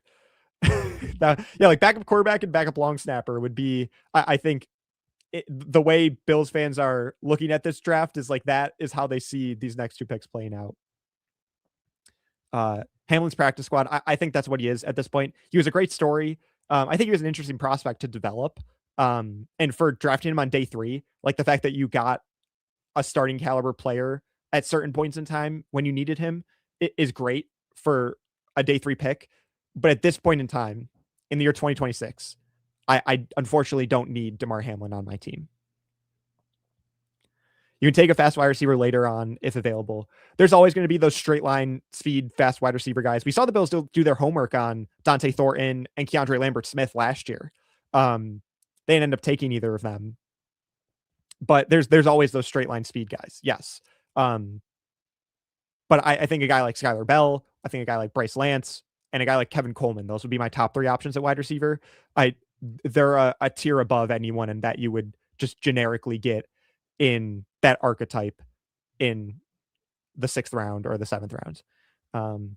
Raiders go running back. They take my RB4, Mike Washington, the new backup to Ashton Jeanty. Interesting for the Raiders to put a 4th round pick in a position like running back when I think they have a lot of other needs on the team. That's probably a best available player pick for them. Yeah, I think another cornerback might break the internet.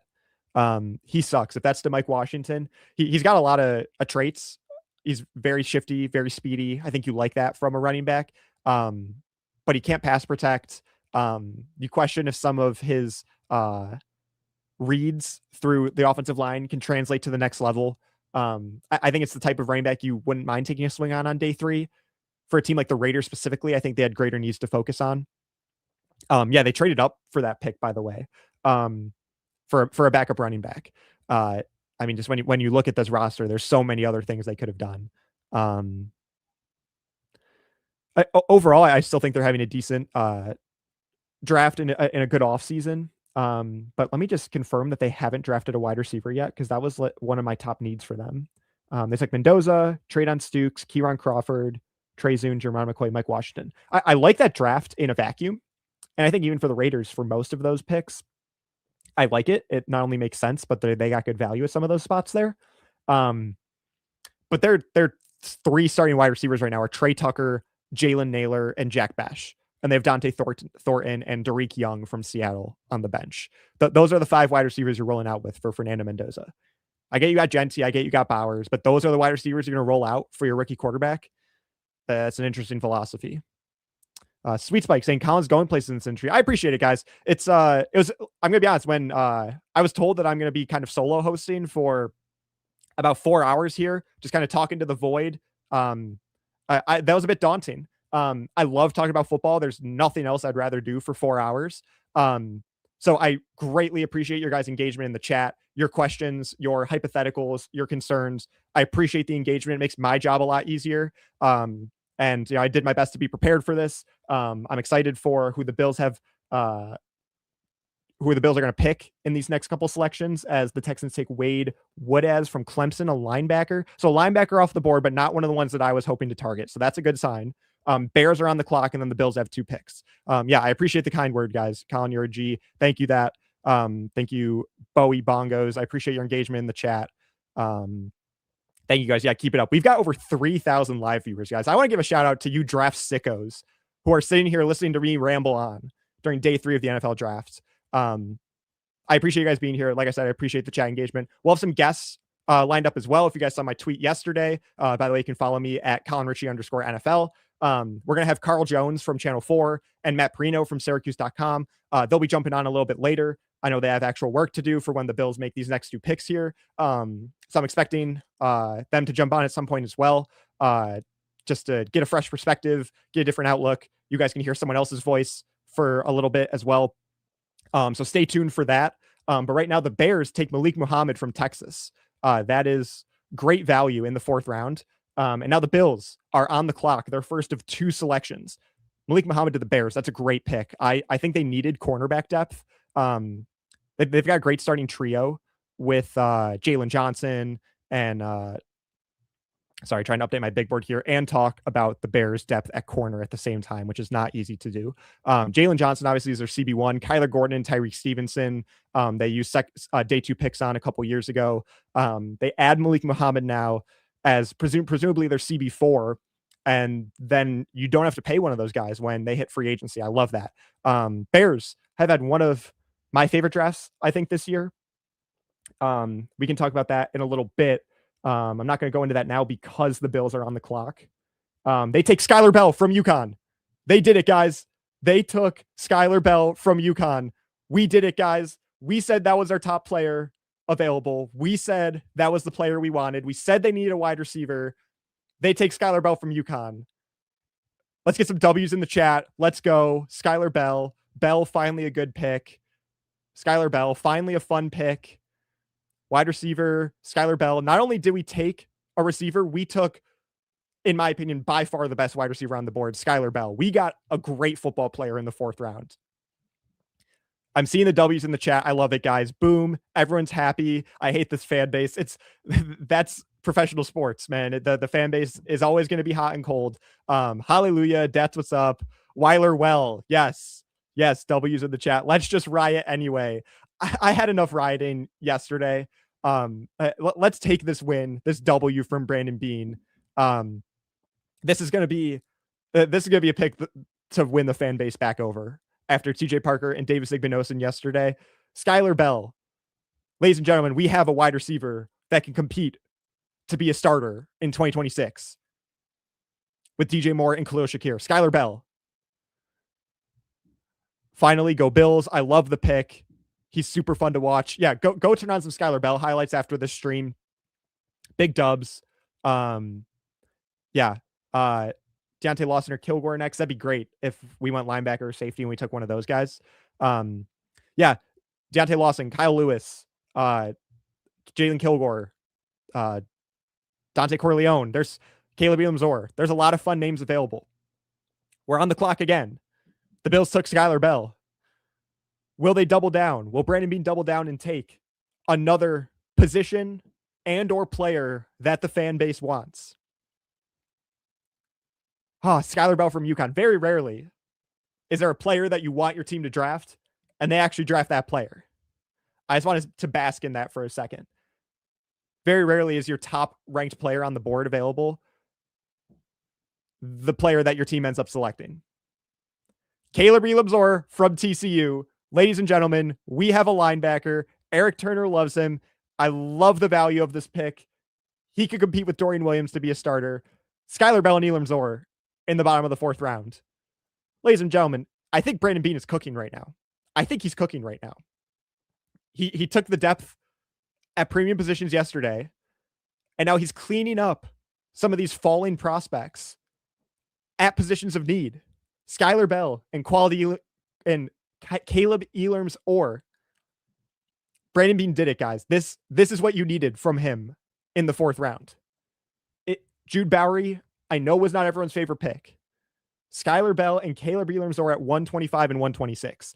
We should be very excited about both of these picks. So just for the purpose of my grade, Skyler Bell was my wide receiver 7.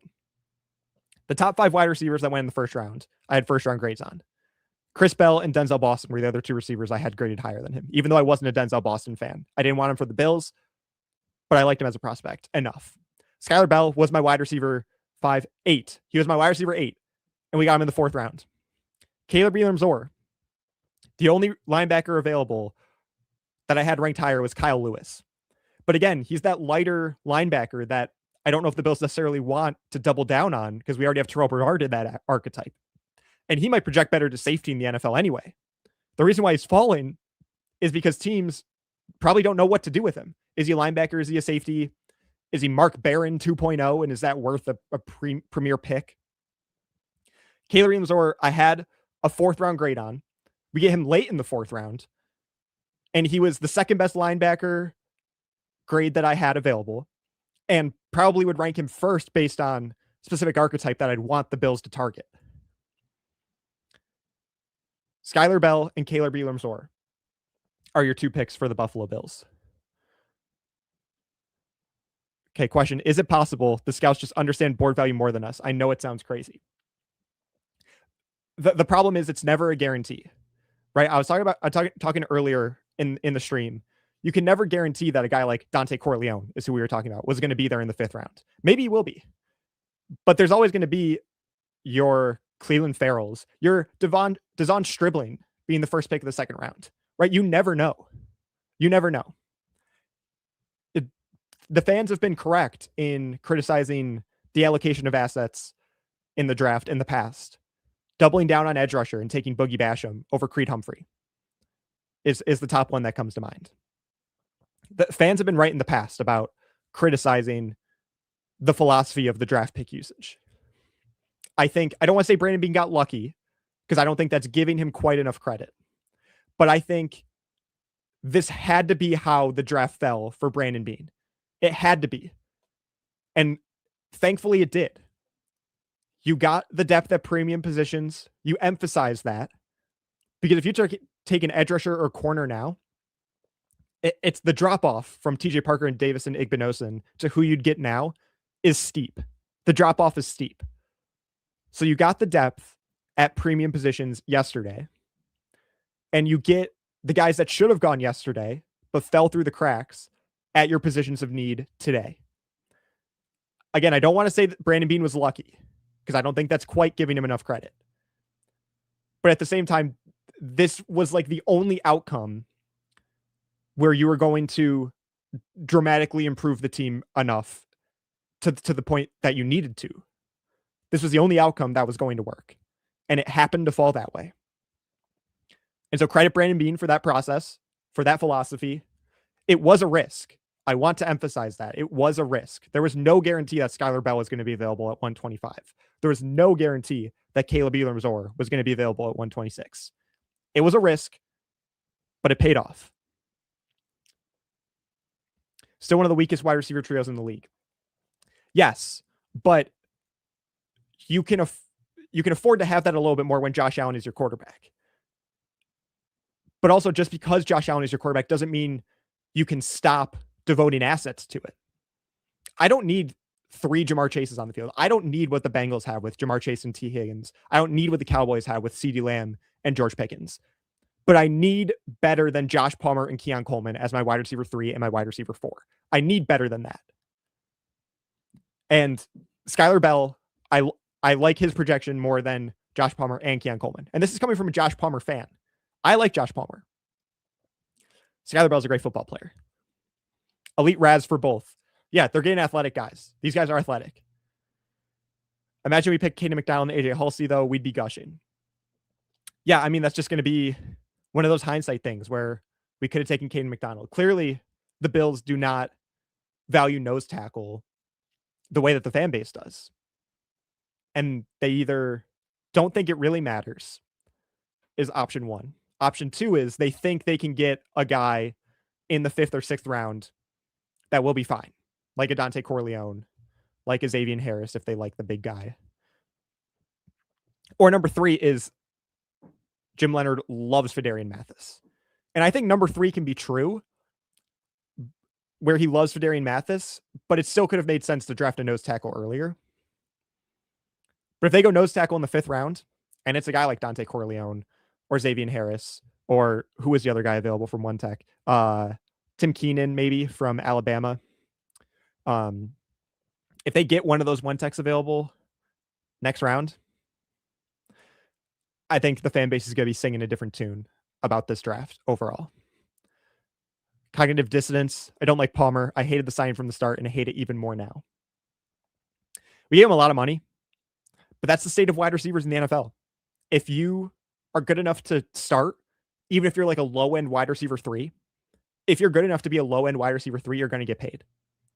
Which is why it makes even less sense that Brandon Beane refuses to invest premium picks in wide receiver. We see him do it with every other position. Tackle, edge rusher, corner. He always invests premium picks in those spots. You know why? Because those guys get paid. Those guys get paid. The one position that gets paid that he refuses to draft highly is wide receiver. He did it one time with Keon Coleman, and he's traded a couple premium picks away for proven wide receivers. But again, you were paying DJ Moore. You had to pay Stephon Diggs. Amari Cooper, thankfully the Browns were paying the majority of his contract. But the only reason you were able to pull that trade off was because the Browns were paying the majority of that contract. Hypothetically, you'd have to pay Amari Cooper if you wanted to trade for a player of that caliber. That's where I'm lost with Beane. Is he's almost there. He almost gets it. Refresh the trenches, tackle, edge rusher, always have corners available. He drafts DBs all the time. He just refuses to draft wide receivers on day 1 and day 2. It's happened one time with Keon Coleman. 49ers take Carver Willis from Washington, offensive tackle, and Bengals trade up for Auburn center Connor Lew. I had Connor Lew ranked pretty highly. He had a round 3 grade on my board. So they get him at the end of round 4 there. I like that value. The Bengals offensive line, I know for years it was they couldn't protect Joe Burrow. The vision for their offensive line is finally starting to come to fruition because the first round pick invested in Amarius Mims is finally starting to pay off. He's finally starting to develop. That was a project when they drafted him, but he's finally starting to develop. They have a veteran in Orlando Brown at tackle. I don't know if their depth at tackle. It's Cody Ford. But they have their tackles set. Ted Karras is fine at center. I think Connor Lew is a great long-term replacement for Ted Karras. And then they drafted Dylan Fairchild last year, and they signed Dalton Reisner, a guy that just seems to always be available in free agency, signed like a 1-year, $10 million deal, and plug and play as a starter at guard. So all of a sudden, the Bengals have an offensive line now. They're one injury away from starting Cody Ford. So I will say that. But they have an offensive line now. And obviously they have Chasen Higgins and Gesicki and Chase Brown. But they have an offensive line now. And they've invested a lot in defense this year. They already had 2 first-round picks at edge with Myles Murphy and Shamar Stewart, which I thought was why they were willing to trade Trey Hendrickson. They had 2 first-round picks at edge rusher, Myles Murphy, Shamar Stewart. They still went out and signed Boye Mafe in free agency and drafted Cassius Howell yesterday. They trade for Dexter Lawrence. They signed Jonathan Allen. They still have BJ Hill at defensive tackle as well. I liked their corner tandem last year of DJ Turner, who took a big step, and Dax Hill, a former premium pick. And they drafted Takario Davis from Washington yesterday. Safety was tough to watch for them last year. What do? They go on free agency. They sign Brian Cook and Kyle Duggar. Suddenly, this Bengals team has an offensive line and on paper has a defense. As long as Joe Burrow can stay healthy, they're scary. Joshua Anthony, I appreciate the question. Hey, Colin, do you see / want us trading up with our back-to-backs in the 5th? So let me look at 5th round real quick. So the Bills back-to-backs are kind of in the middle to late 5th round. It's 167 and 168. I could see us trading up or down. Obviously with Brandon Beane, the one thing you can never criticize Brandon Beane for is he's never afraid to move, whether it's up for the guy he wants or down. If the board's falling a certain way, he's never afraid to move. So I think that's always in play. I think it depends on how the board falls. And I think we're a little too far right now to project that. Because that's, like I said, our first pick there is 167. And right now we're at pick 130. So we still have 37 picks before the Bills are on the clock again. And so I don't want to waste time trying to speculate who's going to be there. I could definitely see a trade happening. I could definitely see them targeting defensive tackle. I could see them going safety. Those are really the 2 positions left that they haven't addressed yet that everyone expected them to. So we'll see. Maybe they trade up for a guy. If they were going to trade up, Kyle Lewis is falling from Pittsburgh. I know we got Caleb Elarms-Orr. Do the Bills view him as a safety, though? We've been talking about him as a linebacker, but I've said that there are some teams that think he's more of a safety. VJ Payne is still there. Jalon Kilgore is still there. You got a couple big safeties, 6'3" and 6'4" in Kamari Ramsey and Genesis Smith that are still there. I think safety would be where you trade up, unless they love Dante Corleone as a 1-tech. But again, just based on how they've behaved so far this offseason, I don't think they value 1-tech as much as the fan base is. So I'd be surprised if they trade up for a 1-tech. If they trade up, I'd predict right now it's for a safety. Or there's still a guy that Brandon Beane had a 4th round grade on that slipped to the top of the 5th round. Panthers grab Will Lee, Texas A&M corner. Dolphins grab Trey Moore, edge rusher from Texas. It was so funny, man. The Dolphins were on the clock in the 1st round. And like I was with my brother, I was with a couple of my friends, my dad, watching the draft. And very rarely is there a team that's on the clock in the 1st round. And you're like, yeah, I can see them drafting literally any position. Literally any position. Even quarterback. I know they paid Malik Willis. They didn't give him as much money as people thought he was going to get. If they somehow fell in love with Ty Simpson, that would be a twist for sure. Ty Simpson ends up going a pick or two later to the Rams, it would have been a shocker, but I would have been like, I mean, yeah, they're starting quarterbacks Malik Willis and they have Quinn Ewers. That would have been one of the few times in my experience following the draft where a team in the first round, I could see drafting literally any position. Chargers take Genesis Smith. So that's one of those big safeties I was talking about. He's from Arizona. He's 6'2", 200 pounds. He's good against the run. Struggled a little in pass coverage, which is why he fell to the 4th round.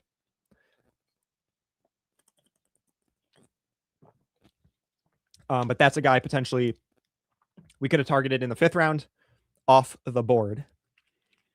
So let me get my big board updated with that. McDowell and the Texans are going to suck. Yeah, I talked about it a little bit earlier. That Texans defense, man, is so fun to watch, but so scary to play against. And really, the only thing you could criticize them for, the only thing they didn't have was a true nose tackle. And they got the best nose tackle in the draft at pick 36, Caden McDonald from Ohio State. Yeah, they're going to be a problem. The Texans and the Seahawks, I said all year, were my 2 favorite defenses to watch. And that's not a hot take. They were 2 of the best defenses in the NFL. It helped the Seahawks win the Super Bowl. I'm just so jealous of teams that have defenses like that. But the thing is, a Sean McDermott defense was never going to look like the Texans. It was never going to look like the Seahawks. It was never going to look like the Brian Flores Vikings defense. You know whose defense kind of looked like that last year? Was the Broncos. The Broncos had one of the best defenses in the NFL, and they were aggressive. They got to the quarterback. They forced turnovers. And they were a similar mold to those fun defenses to watch. Texans, Seahawks, Vikings.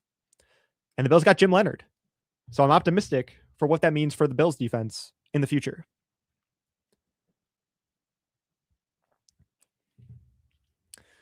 Just over an hour and a half into the stream, we got almost 3,500 live viewers. Guys, I just want to thank you so much.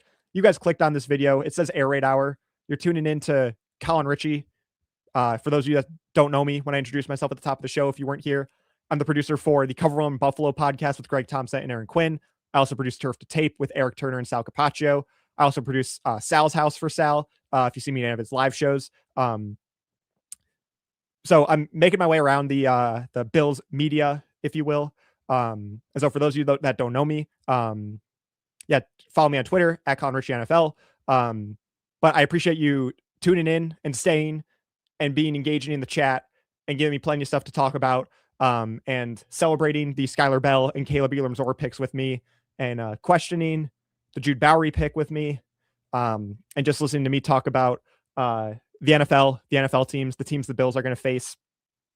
That's something I try to prioritize to set myself apart from other people. Is I want to know everything about every team. What are their needs? What do their depth charts look like? What does their future outlook look like? So when other teams make these picks, in my head I'm thinking, okay, the Bears get Malik Muhammad. Well, he's not going to project as a starter right now because they have Jalon Johnson and Kyler Gordon, Tyreek Stevenson, but they don't have to pay one of those guys now. Now Malik Muhammad can project as a starter because I had him as a late 3, early 4 grade. And he's tall, long, physical. I could see him starting in the NFL in the future. So that's kind of my specialty. That's what I'm trying to specialize in. And so day 3 of the NFL draft is perfect to kind of nerd out on that stuff as teams start taking swings at some positions, fill gaps that they still have, like we've seen the Bills do. As the Saints take Jeremiah Wright, a guard from Auburn. Speaking of guards to the Saints, Bills lost David Edwards to the Saints. So Jeremiah Wright doesn't have a path to start, but is a fun developmental pick. I didn't scout him too much, but he's 6'5", 331. So it's pretty good size for a guard. They traded up with Seattle to grab him. So yeah, like I was saying, thank you again for being active in the chat. We're an hour and a half in. I'm not planning to stop anytime soon. We'll have some guests coming up in the future with Matt Parrino and Carl Jones as well. They'll be hopping on as soon as they have a minute to join me. And thank you just to these 3,500 live viewers that are here supporting, listening, and engaging in the chat. I appreciate it. The Mafia needs the Godfather Corleone. I think Greg Thompson would be very happy if we not only got a large human, but got a large human named Dante Corleone. I think there would be a jersey purchase in the Thompson house rather quickly. Cody Ford is still in the league. I thought he was a bust. Both can be true. You can be a bust and you can still be in the league. If anyone remembers Jerry Tillery, the Chargers first round pick from a couple years ago, more than a couple years ago, he's still in the league. I was going over depth charts last night. Jerry Tillery is still in the league. He is on the Colts. So busts find a way to stick around. They do. It happens. Del Reed would love to pick too. Yeah, shout out Del Reed. Shout out 26 Shirts. Love what they're doing over there. Almost wore one of my 26 shirts today, but decided to go with the classy Bills polo. If you guys missed it at the top of the show, you got to dress up for the draft, right? It only happens once a year. The day before the draft is always like Christmas Eve to me. These last 3 days have been so much fun. As a guy that loves following all 32 teams, I love analyzing the player fits and the depth chart fits for all these teams. I'll show you guys the Bills polo I'm rocking with today. Thought I'd be classy for the air raid hour. Cody Ford has been part about some of the worst offensive lines. Yes, he has been part of some of the worst offensive lines when he was with the Bills and when he was with the Bengals. That is a given. But he's found a way to stick around. Let's see. Yes, very classy. Thank you. Payne is a great safety prospect. I love VJ Payne. He was my, I think, ideal day 3 safety target. If they weren't going to go for a guy like AJ Halsey or Traydon Stukes in day 2, Bud Clark also goes in day 2. VJ Payne was my ideal 4th round pick with one of those back-to-backs. Still not complaining about Skyler Bell and Kaleb Elarms-Orr. If we can somehow get VJ Payne or even Jalon Kilgore in the 5th round, that would be, I think, a dream come true scenario. My friend says it's nice. Thank you to Jared JRK's friend. All the interior defensive line I liked are gone. Who you guys like? Cognitive dissonance. You're not going to get people to stop talking about Dante Corleone until he's taken. One tech from Cincinnati. He's a big boy and he's got a fun name. And it doesn't take much to fall in love with a prospect. Sometimes it's just a 6'1", 320-pound man being named Dante Corleone. That's enough. He also is a nose tackle, which I feel like I've talked about nose tackles so much today. That's what the Bills need. They need a nose tackle. Yeah, Dante Corleone from Cincy. Keenan and Corleone. Tim Keenan is another one of the top nose tackles available. He's from Alabama, 6'1", 327.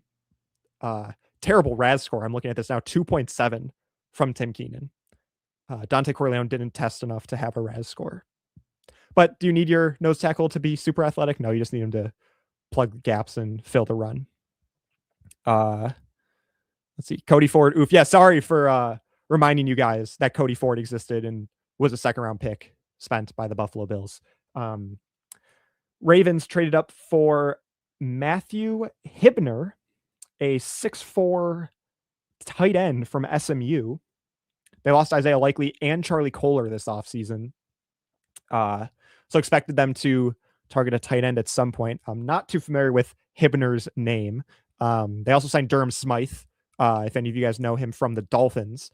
But interesting, they go tight end here. Falcons on the clock now. There's still 7 picks left in the 4th round. And then we move into round 5. And in the 5th round, the Bills have the 27th and 28th picks of the 5th round. So we've got a while. Before the Bills pick again. You were so happy with the Bell pick. Yeah. I said, I think a couple times, hopefully on record, I had it before he was picked, that he was my top available player. And he was at a position of need for the Bills. So I love the fact that they got Skyler Bell. Yeah, rarely do you have a player that you love at a position of need that you really want your team to draft at a specific draft slot, and it actually happens. I try to save myself from having draft crushes because I think it only leads to disappointment. And so I'm not going to say he was my draft crush because, like I said, I try not to subscribe to that so that I don't get heartbroken every single year. But Skyler Bell's a guy I would have really wanted the Bills to take a hard look at whenever they were taking a wide receiver. If they took Skyler Bell with a Davison Igbinosun pick, I don't think anyone bats an eye. If he goes late 2, or if they stick and pick in the 3rd and they take Skyler Bell in the 3rd round, I don't think anyone bats an eye at that. Yeah, Skyler Bell just feels like Shakir years ago, which is a good thing. Someone said it earlier. You can never have enough players like Khalil Shakir. Absolutely true. Very few players you would want to duplicate more than Khalil Shakir for a football team. Josh Allen, maybe Spencer Brown, maybe Greg Rousseau, and then it's Khalil Shakir. Yeah, nose tackle is easy enough to find late, smart to address other needs first. That's got to be the Brandon Beane thinking, is that the gap between what a Caden McDonald or Christian Miller can give you and what a Dante Corleone can give you is negligible enough to focus on other positions. That has to be the philosophy and the thinking. And I think there is something to that. It would just help if the team that didn't prioritize the run stuffing defensive tackle also was able to stop the run. Because if you don't prioritize run stuffers and then you can't stuff the run, you have no one to blame but yourself. And how many years in a row have we complained about the Bills' run defense? So I think at this point, it's like, okay, this philosophy, it's not going to work. It's not going to work. We need more run stuffers. And right now they haven't addressed that. So right now, be prepared for the 2026 Buffalo Bills to once again struggle against the run. And one of my sayings that I've created over the last couple of years is the best run defense is a 2 or 3 possession lead, right? And we know the Bills are great at getting those because they have Josh Allen and they have James Cook. The best run defense is a 2 or 3 possession lead. Teams cannot afford to run the football if they're down by multiple possessions. The problem is when you get in some of these shootouts against teams like the Chiefs or the Ravens or the Eagles, and they have offenses that can go pound for pound with yours, they can afford to run the football. And that's how you lose football games sometimes. Look at that Tampa Bay shootout last year. Josh Allen and Baker Mayfield throwing haymaker after haymaker. But also, because of the close game, Tampa Bay could pound the rock. And Sean Tucker ran all over our defense. And the Bills ended up with the win, but that's not a sustainable way to win football games against good teams. Got to be able to stop the run.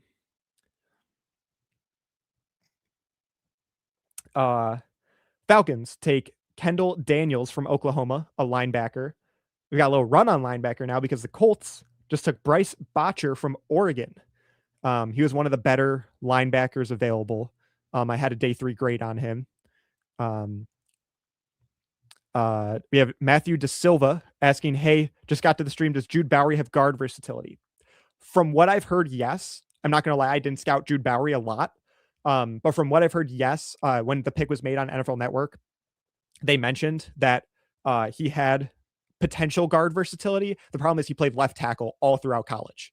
So there's no proof of concept, but he could play guard potentially as a projection.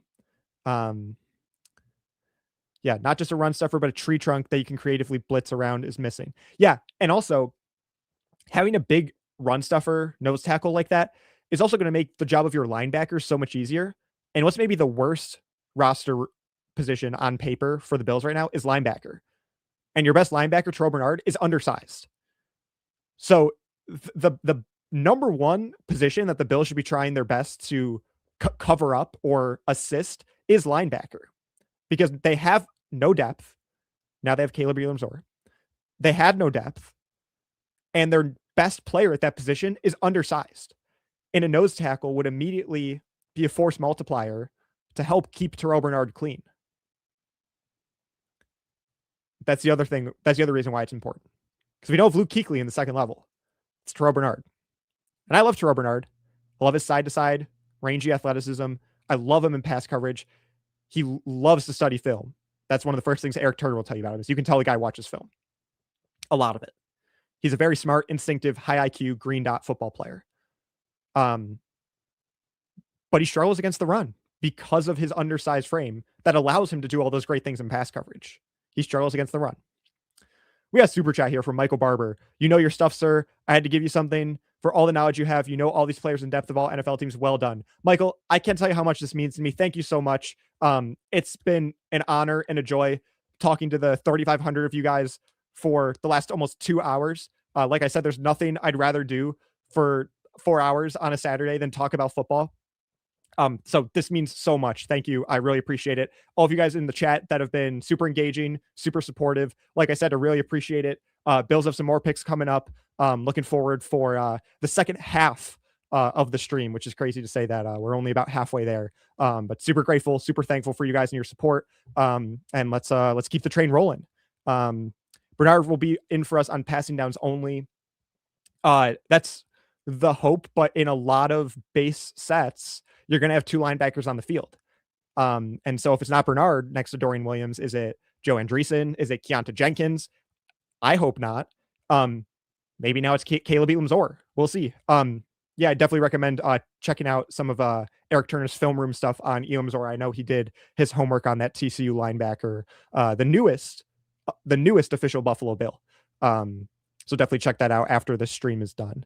Jalon Kilgore next. I would love Jalon Kilgore. I'm surprised he's still available because he's got some versatility too. See, the difference between a guy like Kyle Lewis at linebacker who can like maybe play safety is teams don't really know where to project him. Can he play linebacker? Can he play safety? They don't know. But a guy like Jalon Kilgore, I thought in the pre-draft process, people were a lot more definitive. He can play safety and he can play corner. He has that versatility, and it's not a question. It's a certainty. I thought his versatility was much more certain than Kyle Lewis's, but both of them are still here. Saints on the clock now, currently at pick 136, 5 picks left of the 4th round. Cognitive Dissonance, thank you for all your engagement today. He says, I want to see some big fat guys out there just to see what it's like. Remember when Bean signed Puna and McD wanted to play him, and then he balled out after he left. Puna Ford is such a sore subject for me. I loved him in free agency, and the Bills signed him, and I was so excited. I was like, this is the exact type of player we need. We need a guy like Puna Ford. And it was so frustrating every week to get the notification at 12:30 from Bills PR with the list of inactives and see Puna Ford's name on that list every single week. And that was a year, just like pretty much every other year, where the Bills struggled to defend the run. Puna Ford could have helped you. And then guess what? There was one game. I remember this like it was yesterday, against the Chargers, where Puna Ford actually got to play because of injuries. Puna Ford played. And guess who had an amazing game? It was Puna Ford, doing exactly what you thought he'd do. Shed blocks, take on double teams, defend the run. He did exactly what you thought he'd do. He did it at a high level. He stood out as a guy on their defensive line. Played great. Played excellent. Was exactly what they needed in the interior. Didn't play another game. I thought Sean McDermott was a great coach. That was one of my least favorite Sean McDermott decisions of his tenure in Buffalo, was the misusage of Puna Ford. Sorry, I didn't realize it was a sore subject. I'm just kind of realizing now that it's still a sore subject. It's just something that I held on to during that entire season. I want to say it was 2021 or 2022 that we had Puna Ford. And I was just so passionate about him playing all season. I was banging the table, play Puna Ford. And then they did, and he played exactly as well as you'd hope he did. And so I just felt so, I was proven right. And Sean McDermott didn't care. Puna and Settle played amazing at other places after doing literally nothing here. Tim Settle went to Houston and balled out for the Texans. It was obviously Will Anderson, Daniil Hunter on the edges. Danico Autry could flex inside and outside. Tommy Togiai had a great year for Houston last year. Tim Settle was an underrated part of that Houston defensive line that just dominated teams week in and week out. Tim Settle was part of that. And another one of my favorite defensive lines in the NFL was the Rams, and Puna Ford was a part of that. Skyler Bell is longer and more explosive than Shakir, says Lock TM. He's more of a natural outside wide receiver. He's a legit number 2 / potential future number 1, similar measurables to Diggs. So as a guy that was high on Skyler Bell, I'm not that high on Skyler Bell as a potential future number 1, comparing him to Stephon Diggs. But I think his ceiling as a Khalil Shakir-esque player, like a high-end wide receiver 2, reliable hands in the slot, can break tackles, run after the catch ability. I'll go back to the comment earlier about you can never have enough Khalil Shakirs. I really like the Skyler Bell outlook for the Bills.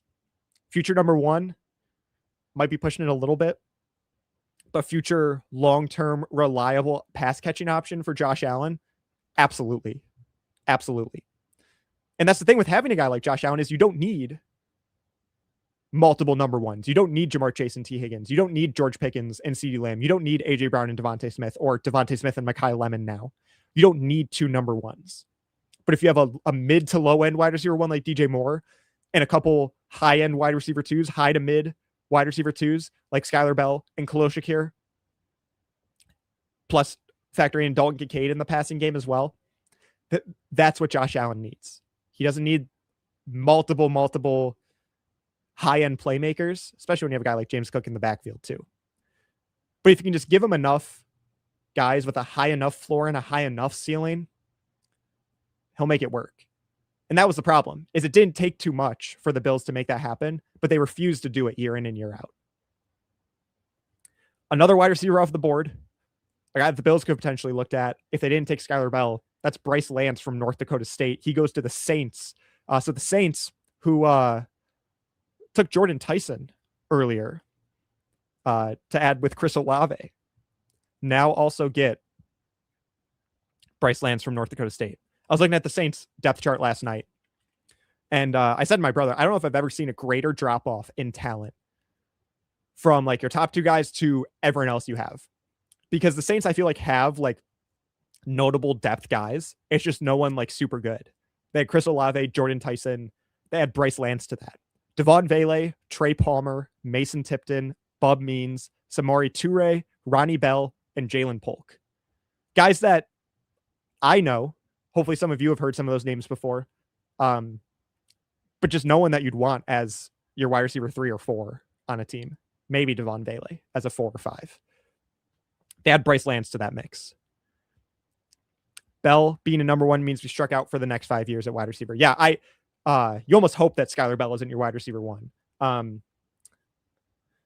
Similar to, I think Khalil Shakir is best as like a high-end wide receiver 2. I think at all times there should be a wide receiver better than Khalil Shakir on the team in terms of tiering the talent. Like Khalil Shakir is so reliable. He does so many small things really well. He's very valuable. He's an invaluable part of the offense. Doesn't get enough national recognition, but you need that alpha on the outside. Right now they have DJ Moore. I think at all times you need a guy, just one guy above Khalil Shakir on the depth chart, and 1 or 2 guys after Khalil Shakir that you still feel great about being on the field. Because right now for the Bills, before this draft, it was Josh Palmer and Keon Coleman. And obviously you don't feel great about that. Skyler Bell, you feel optimistic about. He reminds me of DJ Moore.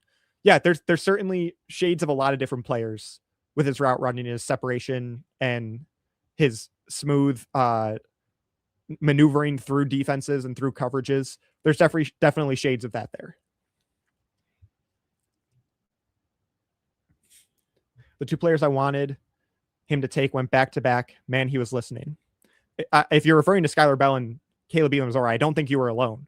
I was definitely on that train. I think a lot of people in the chat were on that train.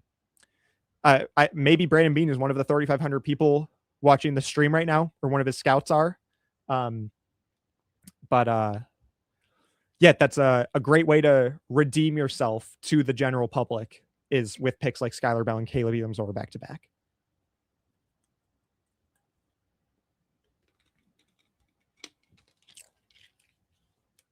Shakir ought to be allowed to go further than 4 yards downfield in a route. Bill Benz, this is going to be like that Poona Ford point I was making a minute ago. I was saying this all season. He's so much better than just a line of scrimmage guy. Khalil Shakir can offer you so much more than just these screen passes and these short passes right at the line of scrimmage. I get you're trying to set him up for yards after the catch. He's great with that. I get that, but that's a big part of his skill set. He offers you so much more than that from the slot. And we saw that with the Bills when he was a rookie. He was going downfield and making contested catches. I remember one of his first games that he really made an impact was against the Steelers. That was a game where Josh Allen was just airing it out. I believe that was the game he had that 99-yard touchdown pass to Gabe Davis. And he had that other touchdown to Gabe Davis that he pried away from Minkah Fitzpatrick. I believe that's the same game. In that game, Josh Allen took like a deep shot in the first quarter down the middle of the field in double coverage to Khalil Shakir, and Shakir came down with it. In double coverage. He also, I believe, scored his first NFL touchdown in that game later as well. Shakir showed you what he can do down the field. That playoff game against Baltimore, where we beat them in 2024. One of the first plays of the game, Khalil Shakir runs down the seam splits the cover 2, catches a pass for like a 40-yard gain. One of the first plays of the game. We've seen Khalil Shakir operate down the field and find immense success. And we've seen Josh Allen trust him in that scenario. But Joe Brady refused to use him down the field last year. It was so frustrating. Smith said he saw Bell go in the mid-30s. Is that Steve Smith? I know Steve Smith does a lot of wide receiver evaluations. And he's typically right. Mid-30s, late day 2 to early day 3, I think was kind of the consensus range. So to get him in the mid to late 4th is great value. Let's see. I did see a mock in the 2nd with Bell going. Yeah, I don't think it would be considered a huge reach if a team took Skyler Bell in the 2nd. There was definitely buzz about him being that type of player. Let's see. Those line of scrimmage screens to Shakir were so predictable. That's the other thing too, is like it got to a point where everyone knew it was coming. Everyone knew it was coming. The Cowboys have added juice to the pass rush. So let's review these last 2 picks here. LT Overton from Alabama to the Cowboys, and Kyle Lewis finally off the board to the Dolphins at pick 138. So I believe the Cowboys now with LT Overton have gone 3 pass rushers. I believe Malachi Lawrence in the 1st round.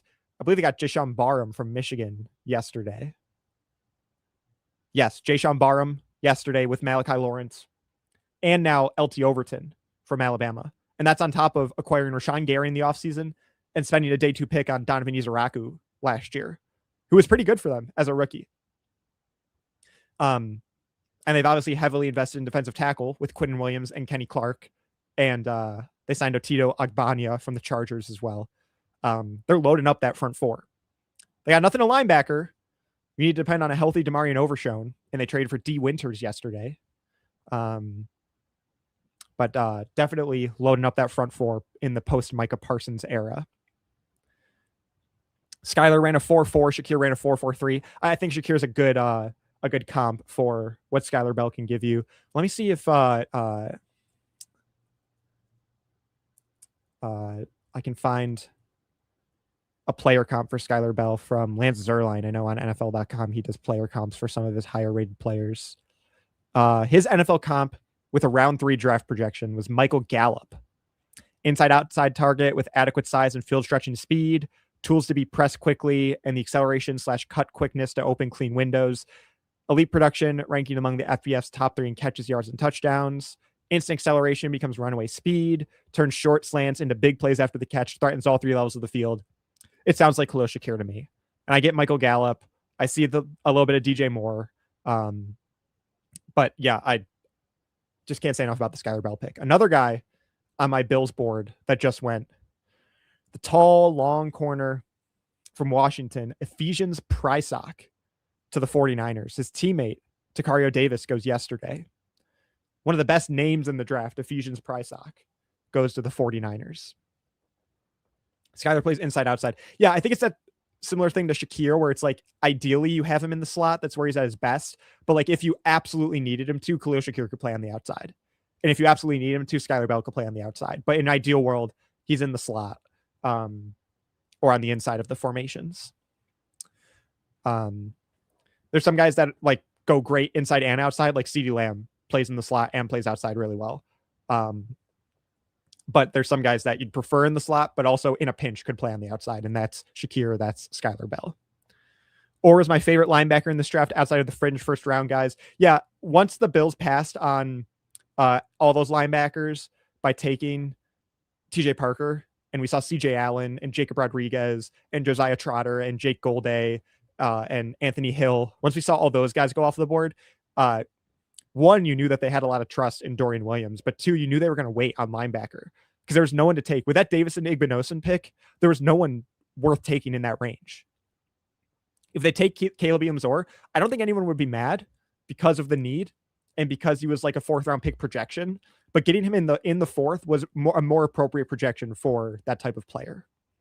So yeah, passing on all of those guys in round 2, Allen, Hill, Golday, Trotter, Rodriguez, and still getting Kaleb Elarms-Orr, that's a great outcome for Brandon Beane and the Bills. Last pick of the 4th round, is the Bengals selecting wide receiver Colby Young from Georgia. Another guy I don't know too much about, 6'5", 218. So getting some more size with T. Higgins in that room as well. That's a Key and Peele skit name. Yeah, Ephesians Price Stock. That was one of my first thoughts too. There's a couple of those every year. In the past, my brother and I have done like an all names draft. The Bills actually got one of our favorite names a couple years ago at corner, which was Rashad Wildgoose, who didn't really work out. I think he went to the Jets after, didn't really work out there either. But Ephesians Price Stock's a fun one. And he's a fun prospect too. So that'll be fun to see how the 49ers utilize him. Yeah, he's no Wild Goose. I said that before I saw this comment from Bill Benz. Shout out Rashad Wildgoose and all the sickos who remember him. Just got back from watching Kaleb Elarms-Orr highlights. He's so smooth reading and knowing the run blocks. Thanks, Gargantua, for coming back and giving us that intel. Yeah, I know Eric Turner did a lot of breakdowns on him. I know he loved him as a late day 2, early day 3 prospect. He's going to be a fun guy. And he was really like the only guy available that would be able to push Dorian Williams, I think, for a starting spot. Right now, I think it's still Dorian's to lose because they haven't addressed the position in any other way in free agency or spend a premier pick on it in the draft. So I think Dorian Williams is still at the top of that depth chart. But Kaleb Elarms-Orr was really the last guy available that could at least push Dorian Williams for that spot. Squirrel White. Yeah, that's a fun name in this draft class. He's probably going to be 7th round or undrafted. He's super small, but a fun name nonetheless. Poor Shakir. He's so underrated. I mean, I might overvalue Khalil Shakir, if anything. You guys have heard me talk nonstop about him recently. Nationally, though, he just doesn't get the recognition until it's time for the draft and Daniel Jeremiah and Mel Kiper need their like late day 2, early day 3, like slot wide receiver comps. And they're like, oh, this guy's Khalil Shakir, who's great with the Bills, obviously. I heard Daniel Jeremiah say that essentially yesterday. And so that's when Khalil Shakir seems to get his flowers, is around draft time, because he's such an easy archetype to link to those wide receivers. But even so, none of those wide receivers are going to have the contact balance that Shakir has. That's his most underrated trait, in my opinion. His ability to break tackles is incredible. The only other player I've seen do it like him is Alvin Kamara. Just their low center of gravity and their ability to stay upright and keep their legs moving, it is incredible. It's so fun to watch. First pick of the 5th round is in. The Houston Texans go defense again. They go Kamari Ramsey, 6-foot safety from USC. Had him on my big board, had a late 3, early 4 on him. So he goes about a round later than I expected. VJ Payne and Jalon Kilgore still out there. If either of those guys somehow fall to the Bills picks, that would be incredible. So just to remind you guys, we're currently at pick 142, which is Fernando Carmona, guard from Arkansas, to the Titans. So 143 now with the Cardinals on the clock, as these picks are going to start coming in quicker and quicker. 143 on the clock. Bills pick at 168 and 169. So that's going to be in another 23 and 24 picks. But those picks are going to be coming in quicker and quicker as you get to the 5th round. So that'll be here before you know it. I'm hoping for D tackle and Michael Taffy this round. Michael Taffy, the safety from Texas. Is that where Taffy's from? Yes. Heard a little about Michael Taffy. 6 foot 190, 4.5 40 time, 7.8 relative athletic score. I liked him as a 6th or 7th round prospect, kind of in that bucket with Bishop Fitzgerald from USC and Cole Wisniewski from Texas Tech. I had Payne, Kilgore, and Zakee Wheatley from Penn State ahead of him, but Taffy would be right in the next bucket with Fitzgerald and Wisniewski. Let's see. Yeah, Dante Corleone is still available. What are your thoughts on Xavier Harris? That's a defensive tackle from Ole Miss. I mean, that's the one tech we've been asking for. And, you know, you look at his prospect chart initially and you see 6'8", 330, and you're like, oh my God, that dude was born to stop the run at the professional level, right? The problem is when you're that big, sometimes that works against you. That's part of that was part of why Deion Walker fell to the 4th round last year, is because he was almost too big at defensive tackle. You'll hear a lot when people talk about the trenches, low man wins, because it's all about leverage. It's all about hand placement, getting your hands underneath the shoulder pads of whoever you're engaging with in the trenches. Low man wins. It's all about leverage. And so could a guy like Deone Walker at 6'7" be able to use his size to his advantage, but also still get the leverage necessary to penetrate through the offensive line? And we saw in his rookie year, he was absolutely able to do that. But that is no easy feat. That is no small task. And so that would be my worry for a guy like Xavier Harris. Now, you wouldn't need him to penetrate as much. You would just need him to plug gaps as a nose tackle. So you wouldn't need him to do it as much or as well. But he would need to be able to show you that he can win the leverage battle and just maintain the blocks so that a guy like Terrell Bernard or Dorian Williams could shoot the gap, or a guy like Ed Oliver or Deone Walker could get off their block and stop the run. Let's see. Just going through some more of the chats here. Bills Mafia and the Godfather, if the Bills end up taking Dante Corleone. Good pick by the 49ers. That was back for the Prysock pick, I believe. Yep, that was their last pick. End of round 4 for Ephesians Prysock was great value. We need linebacker or his best one available. Absolutely agree. It was either him or Kyle Lewis. But again, I think because of how far Kyle Lewis fell, there were concerns about his projection to linebacker at the next level. And so given that context of his draft fall, I think Kaleb Elarms-Orr was the best linebacker on the board. Does Skyler Bell return punts? That's a great question. Let's take a look at that right now. Let me see if I can find some of his college stats. Stats. Looking on ESPN right now. Receiving, rushing, scoring. Does not look like he returned in college for UConn. He didn't have any return touchdowns, at least, so that's not necessarily a tell. Let's go to the UConn website. If anyone in the chat knows if he returned punts. Looking on the UConn website now. Let's see. The thing is, too, like, he might have been, like, UConn's offense might have been so reliant on him that they didn't want to put him at punt returner. But in an NFL setting where he's not going to be a wide receiver 1, maybe he does offer you punt return ability, even if he didn't in college. I don't see anything about him returning. Just receptions, and he actually had some rushes as well. Some gadgety stuff. But that could just be it, is that he was too important to UConn to put back there. Let's check sportsreference.com. That'll be my last check. Yeah,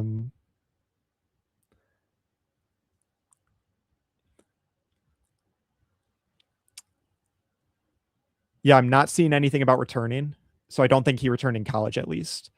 Let's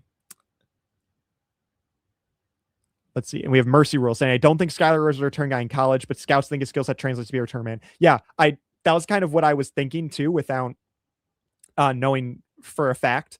I think he was just too important to UConn's offense to mitigate to punt returner. But like I said, in an NFL setting where he's not going to be the top guy, he's not even going to be the top guy in the slot with Shakir and Kincaid. You can afford the luxury of putting him back at punt returner. I think he would do just fine. We've seen Shakir field punts. And like I said, if Skyler Bell is anything like Khalil Shakir, I think he could do that for sure. It is pretty fun, though, that we don't have to worry about kick returner now or project who's going to be kick returner, because Ray Davis decided to become an all-pro level kick returner. That was one of the most underrated storylines of the 2025 season, I think, is that Ray Davis went from a guy that saw like 30% ish, 40% maybe of the backfield usage with James Cook to all of a sudden James Cook emerging as a bell cow back, 3-down back, and Ty Johnson being your 3rd-down back in like pass protection situations or in just different formations. Ray Davis kind of became obsolete in the backfield. He lost a spot in the backfield.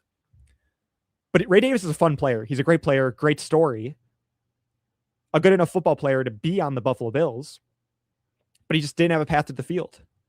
And I don't know if they were just like, oh, let's throw him back at kick returner, or if he advocated for that, or if Bean and McDermott knew that all along.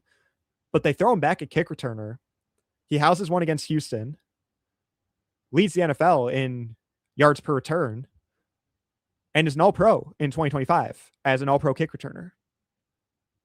It just a great pivot for Ray Davis and a great way to still utilize a talented player on your football team that wasn't able to see the field because of the emergence of James Cook and the reliability of Ty Johnson.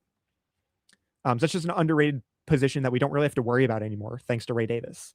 Cardinals take Reggie Virgil, wide receiver from Texas Tech. He was the guy on my Bills board, 6'3", 187.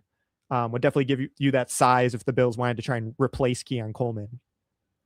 But with the Skyler Bell pick, I don't think the Bills go wide receiver again in this draft. If they do, it won't be until the 7th round. I would be shocked if they go wide receiver again, just knowing Brandon Beane. I want to be mad at it, but you kind of want some of those wide receivers to go off the board now because you don't think the Bills are going to target it.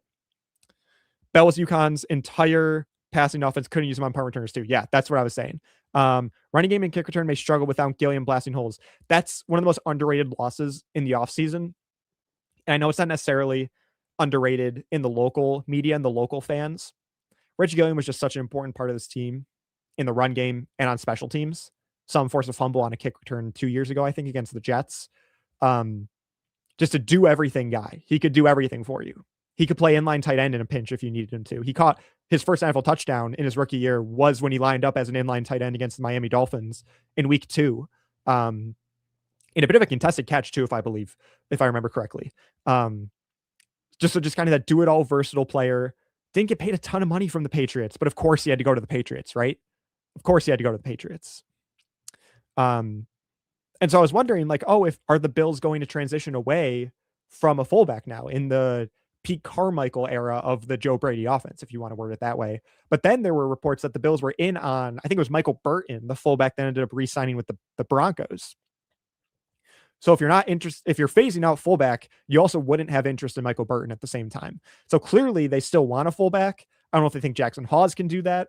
I don't know if they just don't value it enough to really put valuable assets into it. Panthers take Sam Heck, center from Kansas State, 6'4". I liked Heck. I had a late 3 on him, late 3, early 4. So they get him at the top of round 5. Good value there. Did Lance go yet? Yes. Bryce Lance went to the Saints towards the end of the 4th round. So Bryce Lance is off the board. I wanted Lance too, but knew the Bills would take Bell. I'd rather have Bell than Lance. Lance was like a fun project clay that you can mold into a potential perimeter wide receiver. Bell's much more of a NFL ready prospect. Much more reliable, much more secure in his projection to the NFL, I think. Trade up being just cause. If the Bills were to trade up in the 5th round here, because they have 2 5th rounders back to back, they were to trade up for, who would it be? I think other than Dante Corleone or maybe VJ Payne, if one of VJ Payne or Jalon Kilgore goes, would that trigger Brandon Beane to trade up for the other one to still address safety? Because then after them, I have a little drop off and then Zakee Wheatley from Penn State. And then after them, it's another drop off to the 6th and 7th round guys. So maybe trade up for safety or nose tackle. I just don't think they value nose tackle that much. We've talked about it all night, or all afternoon. I just don't think they value nose tackle enough. Chargers take Nick Barrett, D tackle from South Carolina. The Browns are on the clock and they have 3 of the next 4 picks. They actually have 4 of the next 4 of the next 7 picks right now belong to the Cleveland Browns. So that could be a team looking to trade down because they have pick 146, 148, 149, and 152. Let's see. Parker going to wear 99 and IGB, aka Davison Igbinosa, and that's his nickname, wearing 21. Okay. I'm assuming those are official from the Bills. IGB wearing 21. Obviously, I'm just going to think of Jordan Poyer when I see that. But an appropriate boundary corner number and an appropriate edge rusher number. So kudos to the rookies for that. One of my no consequence pet peeves is the jersey number stuff that's gotten out of control. I don't invest too much emotional stock into it, but like when I see an off-ball linebacker wearing like number 2 or number 3, I'm just like, what are we doing? That's not an off-ball linebacker number. That's quarterback, running back, wide receiver. And that's really it. Some of the number stuff bugs me, but not enough to really waste too much emotional energy on. There's too much else going on in the world to invest emotion into. Line and Oslin staying in the lineup, most important Pagula related decision right now. Yeah, little Sabres action in here as well. If we're going live for 4 hours, might as well talk about the Buffalo Sabres a little bit as well. Noah Oslin was great 2 days ago for the Sabres, injected into the lineup and immediately has an assist and a goal. And then I was sitting at my house yesterday, just thinking about how excited I am to see Noah Oslin for the rest of the playoffs this year and just as a future Buffalo Sabre for future seasons. And then thinking about, like, yeah, Oslin's such a fun young kid who's going to project well in this lineup. And then I was like, oh, we also have Yuri Kulik, who's hurt, who's the same thing. Oh, we also have Konsta Helenius, who's dominating the AHL right now, who's going to be the same thing. I'm just so excited for this future outlook of the Sabres. I'm so excited. No idea what we're doing at nose tackle. Probably sliding Walker. And that's the other thing too, is maybe they just want Walker at nose tackle. I just don't see why you would want Walker there when he showed you how good he was as a penetrator last year. I just don't see why you would want to move him away from that. We're going to take Parker Brailsford, center from Alabama. 99 is pretty dope. Yeah, it's a fun number for TJ Parker to have. Davis was a Pro Bowl returner. I believe he also was an All-Pro. So I don't know if you're trying to like disagree with me on that there, but he was first team All-Pro as a kick returner. I just verified that on Pro Football Reference. At this point, if you're a nose tackle in a future draft, are you ever going on 30 visits to Buffalo? I think if you're a nose tackle, like that's not necessarily a premium position, you're taking 30 visits with anyone you can so that you get drafted. But just because you have a 30 visit with someone does not mean you're going to be selected by that team. I was listening to the NFL Stock Exchange, shout out Trevor Sikkema and Connor Rogers, who were talking about their final mock drafts on Wednesday. They were talking about their final mock drafts. And Trevor was trying to chart the reliability or the correlation between 30 visit and selection. Because there are some teams that almost all of their picks they had in for 30 visits. And there are some teams, like I believe the Saints with Mickey Loomis, typically their first round picks are not 30 visits. So just because you have a 30 visit with the team in no way guarantees that you're going to be drafted by that team. And in fact, sometimes the 30 visits are to almost confirm that you don't want to draft that player. Like you're meeting with them in person to confirm that like you have them at the right spot on your board in a negative way or a positive way. But sometimes it means the opposite of what people think.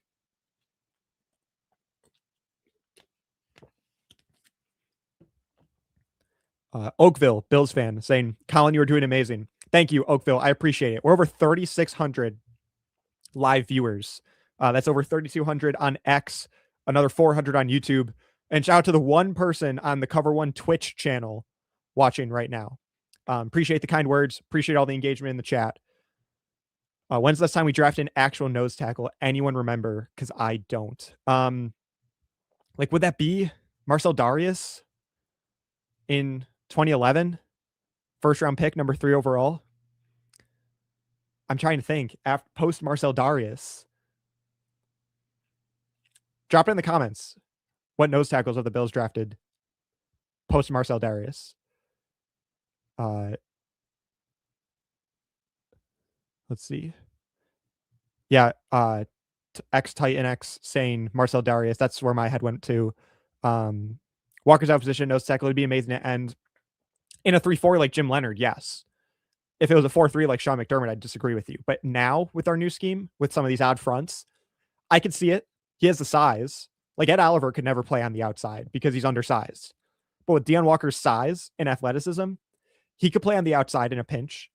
I think ideally still you have Rousseau, Chubb, Parker, Hoyt, even Javon Solomon rushing off the edge, and Walker lining up at best a 4-eye just on the inside shoulder of the tackle. But yeah, you want him rushing the passer. You want him pressuring the quarterback and penetrating the offensive line. Mathis is 6'4", 320. Yeah, Fedarian Mathis might be the Bills starting nose tackle in 2026. And if that's the case, then we got a cheap role player that was really underrated that saved us from using a premium draft pick on a guy that was only going to play maybe 30% of the snaps. Joshua Josephs, edge rusher from Tennessee. He was one of my best players still available. He goes to Washington at 147. I had a late 3 on him. Just updating my big board here. LT Overton went a while ago. Some of my best players available, regardless of position.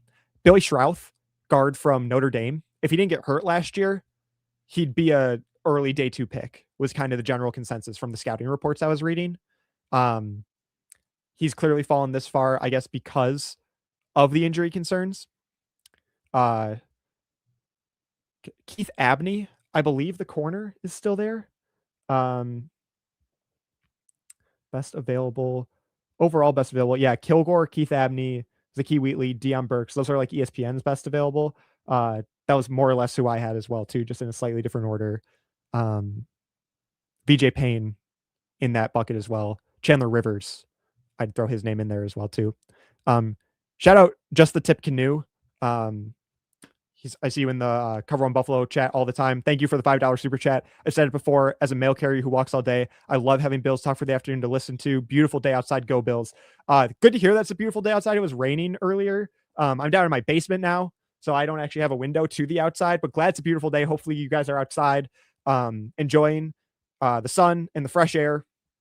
Thank you again, Just the Tip Canoe, for the super chat there.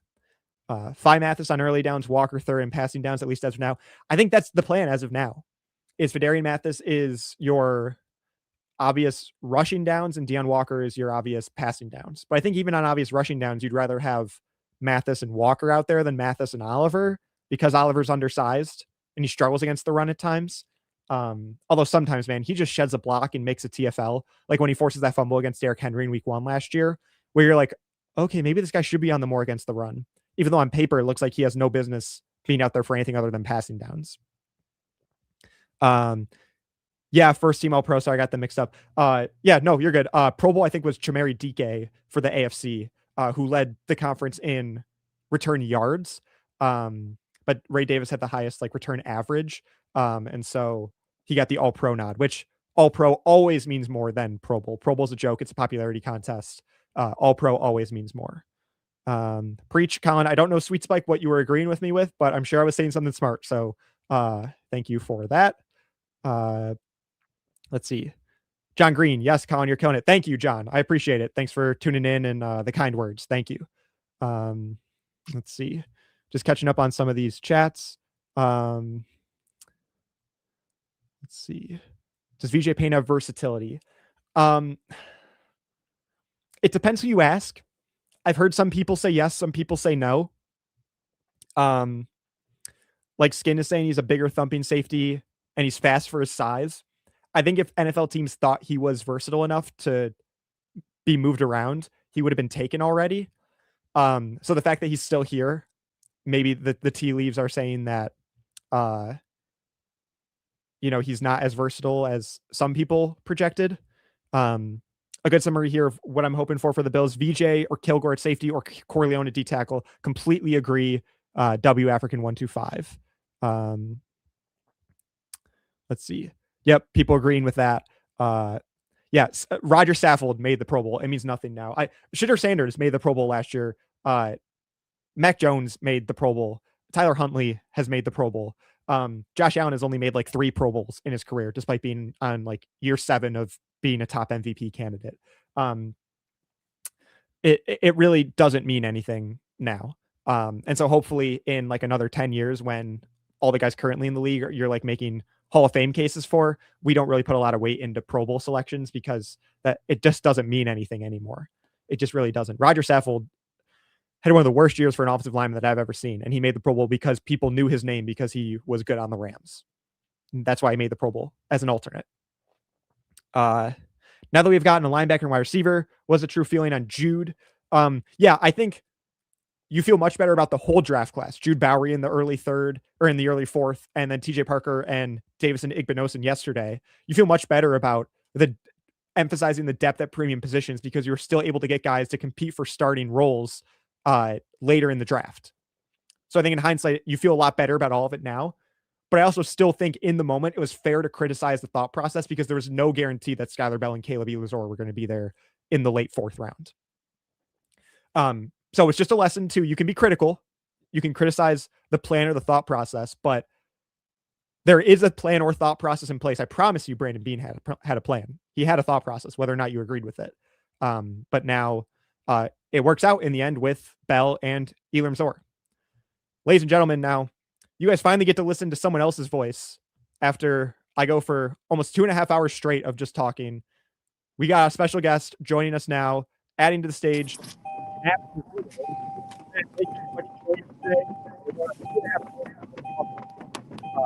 This day 3 for the Bills that has fans very excited. First, just give us your thoughts on Jude Bowry, Skyler Bell, and Kaleb Elarms-Orr.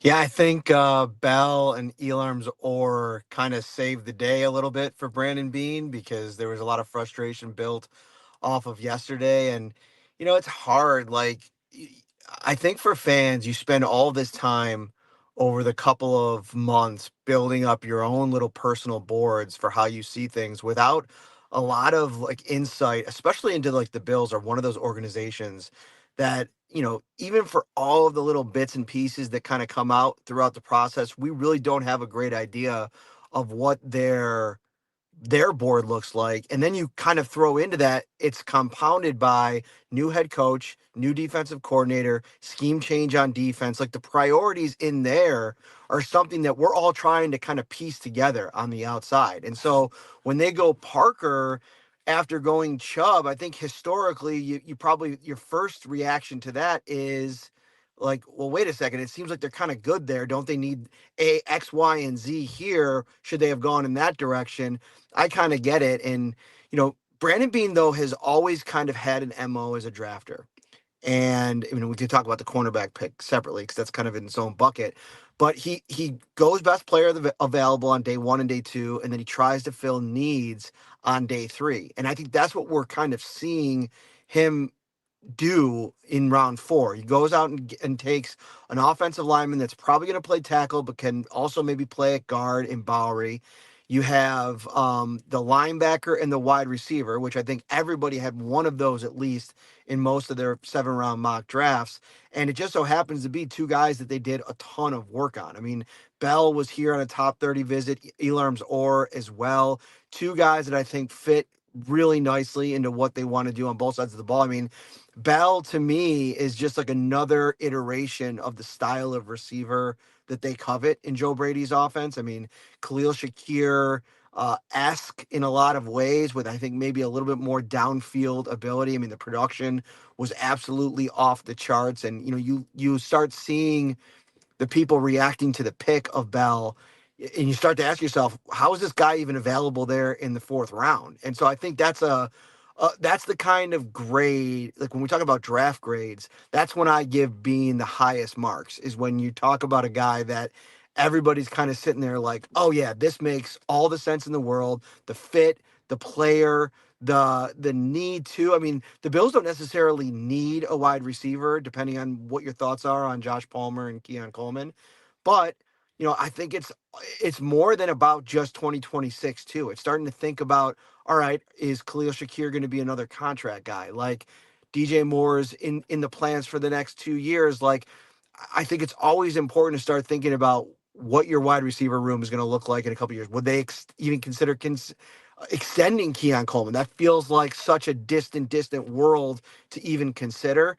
And then Elarms-Orr is a guy that I think has some versatility, probably falls more in the Dorian Williams bucket than the Mike linebacker. I know we spent a lot of time on the Jacob Rodriguez's and the Josiah Trotters. And obviously the Bills are, with the way that this offseason has played out, there's either 2 schools of thought. Either they're comfortable basically just getting a supplementary player in an Elarms-Orr and then going and maybe talking to Shaq Thompson about coming back, or they truly do believe in Terrell Bernard to be this Mike linebacker in their scheme under Jim Leonard, which again, like if we were coming off the 2024 season, fine. Like I think Right. there was a lot of like high hopes for Terrell Bernard last year, and you hope that the injury riddled season is something that he can kind of put in the rear view mirror, and it works out a little bit better. But so far so good in terms of round 4. Now 2 picks coming up in round 5. Yeah, we talked a lot, or I should say I talked a lot and engaged with people in the chat about how I think at the time yesterday it was fair to be critical of the thought process behind prioritizing depth at premier positions before drafting guys that could potentially be penciled in to start from day one, or at least compete for a starting spot at guard, at nose tackle, at linebacker. But with the way the board fell, and you're still able to get those types of players on day 3, it makes you feel a lot better about getting depth at those premium positions yesterday. Yeah, and I also think too there's like a little bit of a disconnect. I mean, if you look at Brandon, and we'll see what it's going to be like in Joe Brady. This is data that we don't have yet in terms of getting rookies to find meaningful impact roles in year one. It didn't necessarily happen consistently in the Sean McDermott era. So I think that you have high hopes for TJ Parker. They needed more depth at cornerback. That makes a lot of sense. I think there is also a major disconnect. It's why I was talking to a lot of people on a lot of shows about maybe not putting all your eggs in the nose tackle basket. This has been something that they have not been willing to invest in the entirety of the Brandon Beane era. I don't think he's barely even drafted a nose tackle. The two guys that I can even think to remember, and I don't have all of the drafts right in front of me, Harrison Phillips, who was a tweener, and yeah, then Deion Walker, who now we're all talking about he can't play the nose tackle role in this defense. So the Bills, for whatever reason, feel like they can get that piece somewhere else. And maybe that aligns with Jim Leonard, and that might be one carryover, holdover from the Sean McDermott era. But I always thought that not having a big, sizable nose tackle was a Sean McDermott thing, but I think it's more of a Brandon Beane thing. yeah, you're making me sound really smart right now because I was making the exact same points earlier about how like the Bills really didn't draft a true nose tackle since like Marcel Darius back in 2011. Even like Harrison Phillips was that tweener, and Deion Walker, like you said, because of his ability to penetrate and pressure and collapse the pocket. Now you don't want stuck two gapping and taking on double teams. You want him pressuring the quarterback, and so you want a different nose tackle. So a guy that we've been talking a little bit about today is Fidarian Mathis, who was one of the first free agents the Bills re-signed this offseason, which means that Jim Former Leonard walked second in. round pick. What does he Right, weigh? right. High pedigree player. And that means Jim Leonard walked in and said, yeah, don't let this guy leave Buffalo. And so he was one of the first guys the Bills signed back in February. He is 6'3", 312. So Right. definitely has the ability to play nose tackle. And maybe is partly why they're not emphasizing that, but it's also something the Bills have never emphasized. And whether that's because they just don't think it's important to the defense, or they think the gap between getting a guy on day 1 or 2 versus day 3 is negligible, and you'd rather focus on more premier positions, players that are going to play more than 20, 30% of the snaps. At the same time, though, I think it is fair to criticize not investing in a nose tackle when the run defense has struggled as much as it has over the last couple of seasons. You'd think there would be a an attempt to change up the thinking or the philosophy a little bit and pivot to maybe placing a little bit more emphasis on a nose tackle to be better against the run. No, I think you make a great point, and it's something that I think if they don't take a nose tackle here with the rest of their picks, and they have, I believe, 3 left over the course of this day, then I think that's a valid question for Brandon Beane. Although I think if you go back and watch the 2025 tape, and I'm not sure there's a show you can watch to get a better idea of that than something on the Cover One channel, and I think Eric's talked about this a ton, is that there was real problems on the edge in their run defensive issues last year. I mean, Joey Bosa was a liability, and I think going out and getting Chubb to a lesser degree, but Parker, who I think of all of the players that potentially they've added to help their run defense so far this season, I think that he might have some of the most upside. You think about in 2024, his ability to get the ball out as a tackler. I think it was like 6 tackle or forced fumbles in 2024 for TJ Parker. That's important. I mean, being around the ball, impacting the ball, like, setting the edge and forcing running backs to take on some of the interior stuff. And it's also going to come down to not only your interior players, but your linebackers. I think you need more consistency from your linebackers. They were a much different run defense when Shaq Thompson was healthy and flying through Yep. gaps. And so I think that that's all kind of encompassing to do they maybe need an upgrade at nose tackle? Maybe, depending on how they want it to play it. But I think there's also a lot of things that have to happen in other spots to get it better. I thought Matt Milano, who historically was a really good run defender, you know, deteriorated a little bit for him. He kind of got things back on track towards the end of the season. I thought was playing some of his best ball. But now you start to think about, all right, Elarms-Orr, Dorian Williams, and whatever else they maybe look at on the free agent market, and hopefully a healthy Terrell Bernard helps with the entire operation. But yeah, the Mathis idea is interesting, and then Dwayne Carter is the great unknown because he's another tweener. He's somebody that was coming in here. Everybody thought when he was drafted 2 years ago to be Ed Oliver's primary backup at three technique, and now we're talking about him as possibly the backup to Deion Walker at nose tackle. And the Bills feel that way too. I mean, when Brandon Beane was talking about this group, he mentioned Walker, he mentioned Carter, and then he mentioned Fedarian Mathis as guys that he thinks can play that spot. And so they're going to continue to kind of roll through all of these different options. We might not even have a clear view of this thing and how it's going to look until we get out on the practice field at St. John Fisher. Right. All right, so I want to respect your time. I don't want to take up too much of your time. We've got a couple questions in the chat here for you. First, would you rather have would you rather go back in time and keep the TJ Parker and Igbinosun selections, or take Caden McDonald and the safety AJ Halsey on day 2, knowing what Buffalo's day 3 looks like so far? It's a good question. I was always of the members of the beat. I don't know if I ever really mocked Caden McDonald to the Bills. I always felt like that was going to be really high for that specific position. I was much more in favor of like late day 2, like Big Citrus as the idea at nose tackle, like, a spot in the draft where I think it makes a little bit more sense. To be honest with you, I've kind of really come to enjoy the TJ Parker pick. And I've come a long way on that, because going into the draft, if you would have told me, all right, give me your emoji reaction to picks, TJ Parker would have been one of the eye roll emojis for me. Cause I'd be like, okay, this feels like a very familiar place for the Bills. Think about AJ Epinesa. Think about Boogie Basham, Landon Jackson. These big, powerful, even Greg Rousseau. edge pass. Even Greg Rousseau, yeah, to a degree as well. This is kind of like their shtick, like how they go out and evaluate these guys. But maybe call me a sucker for a good story. I mean, the guy just came into the media room and walked all the way around the room and shook every media member's hand. Has just this like really cool personality. They've spent a lot of time on him. I mean, we've got a really good sense of the scouting process on all these guys, even going into the day 4 guys, or day 3 guys, I should say. Parker, the Bills have an area scout, Keith Jennings, who very plugged in at Clemson. He's been on Parker for a while, and the model to this is actually exactly like Deion Walker. They're basically banking on the tape from 2 years ago. Yeah. That they're buying the slide in a way on a player, and that worked with Deion Walker. And we're not even talking about an injury issue here with Parker. The Igbinosun one is one of the most interesting selections of the entire Brandon Beane era, because it's a departure on style of player.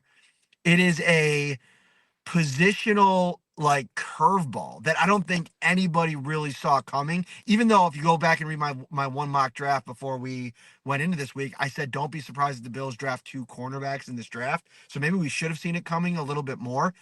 I totally understand. Take the player out of it. I don't want to go too much down that road. I don't know much about him even 24 hours later. But the process of the pick, to me, is something that was probably one of the things that really caused issues with Sean McDermott and Brandon Beane last year, in that Brandon Beane wanted to put more talent in that room. It's why he took the swing on Darius Slay. And I think having guys like Jamarcus Ingram and Dane Jackson and all of these like late round guys that you're relying upon in big time playoff moments, that just is not the model that I think moving forward the Bills wanted to adopt. So I actually understand the process. It's being talked about it being a priority position, a premium position, getting up and getting a guy that they believe in. Now, if we want to talk about the player, man, there is such a wide range of viewpoints. I mean, I'm sure you guys have covered it on the show. I mean, I have a cousin who is a huge Ohio State fan that even before the draft started was just crapping all over this guy. I mean, he's a very polarizing player even within the Ohio State community. But again, we talked to him too, and he was a really impressive dude. So, I have to imagine Jim Leonard coming into this defense or this team and leading this defense, and these being his first two put my fingerprints on this defense kind of picks. So many Bills fans were so excited about Leonard's addition and what he could potentially mean for this defense. I think you got to kind of put a little faith in that, and that he has the ability to. He's got Brandon Beane's ear, and we'll see. I mean, the Parker thing is interesting because it does feel like a Beane pick, but we'll see more on that later. I think these are big time Jim Leonard picks, and we'll see how that maybe affects the defense and how much they play, and maybe some differences from the previous regime. Yeah, completely agree with all those points there about a completely different archetype at cornerback than what we've typically seen them go after. Even just the guys on the roster now with Christian Benford and Maxwell Hairston, completely different than the type of player that Igbinosun is. Final question for you before we'll get you out of here. That I was going to ask anyway, but Pops Mafia in the chat also asked you, what position do you think they should pick next? So is there a specific position or maybe even a specific player at that position that you'd like the Bills to pick? Or we're at 159 right now. Bills are on the clock at 167 and 168. So under 10 picks to go before they've got back-to-backs again. Right.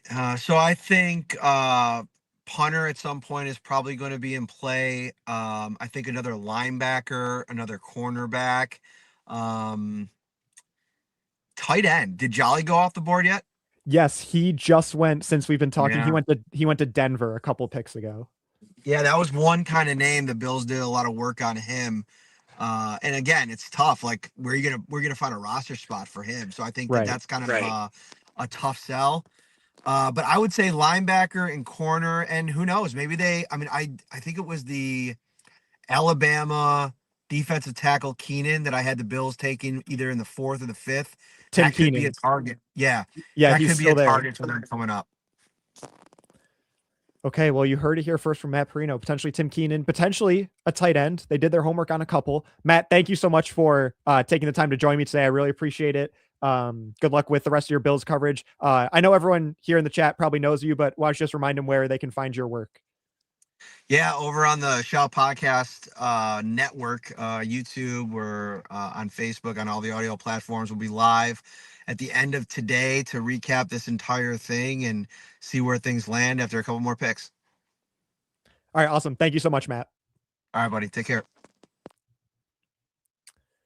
All right, thank you to Matt Parrino for joining us. Gave my vocal cords a little bit of a break here, so we appreciate that.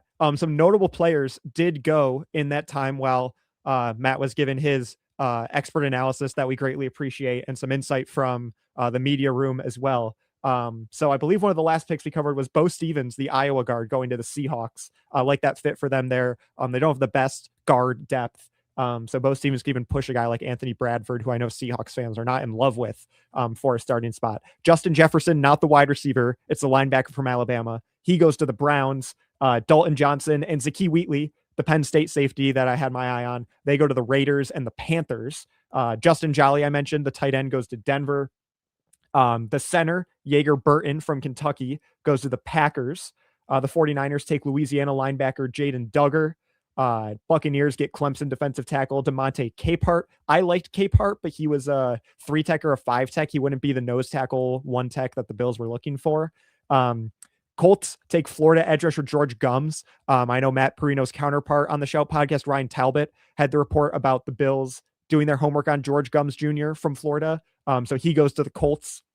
Keith Abney, his fall, the corner from Arizona State, finally ends. Detroit picks him up at pick 157. I know he was viewed as pretty much a day 2 prospect by most people. Lions get him in round 5. Dolphins take Michael Taffy, the safety from Texas. I know there were some chats earlier when we were talking safety prospects about how he could be in play for the Bills in the 5th or 6th round. He goes to Miami. Vikings take Michigan tight end Max Bredesen, and the Buccaneers take Notre Dame guard Billy Schrauth. I know I mentioned Billy a little while ago.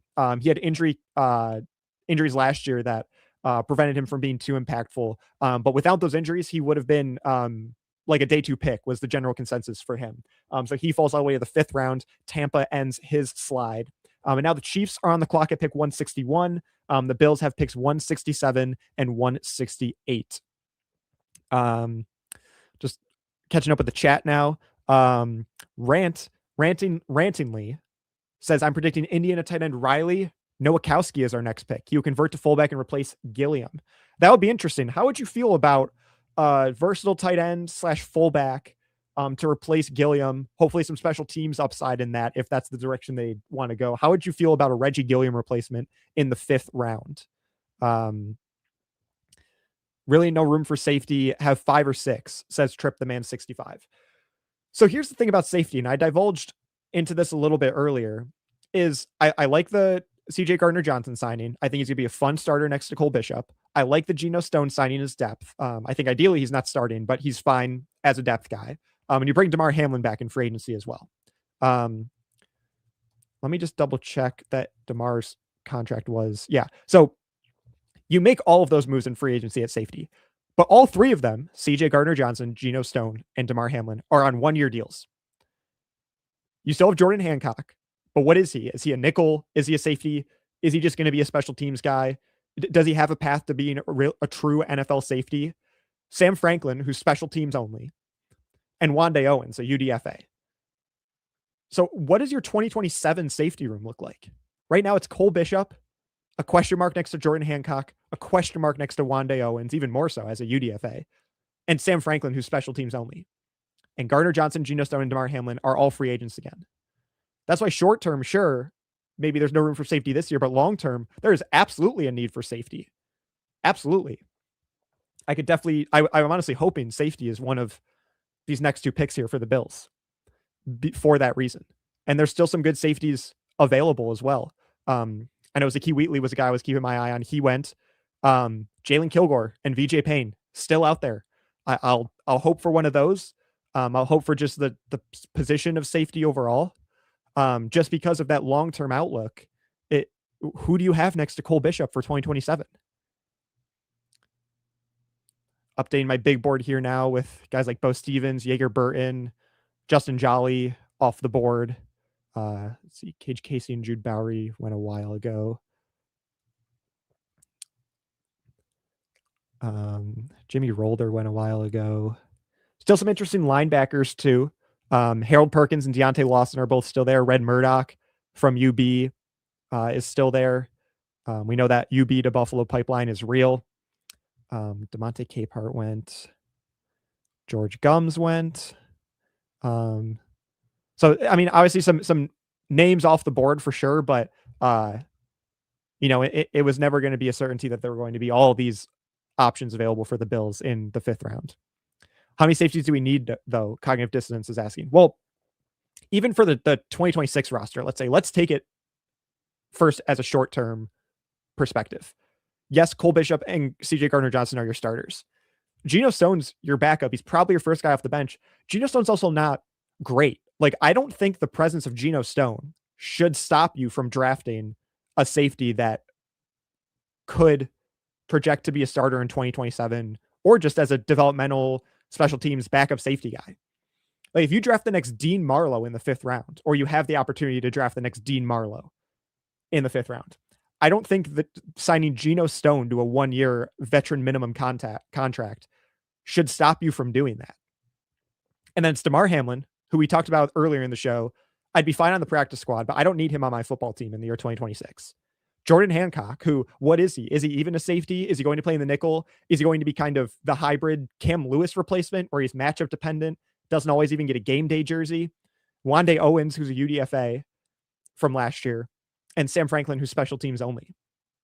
I get that there's on paper a lot of names listed there, but when you, 1, look at their contract length, 2, look at how they even fit in at that safety position and how they would contribute.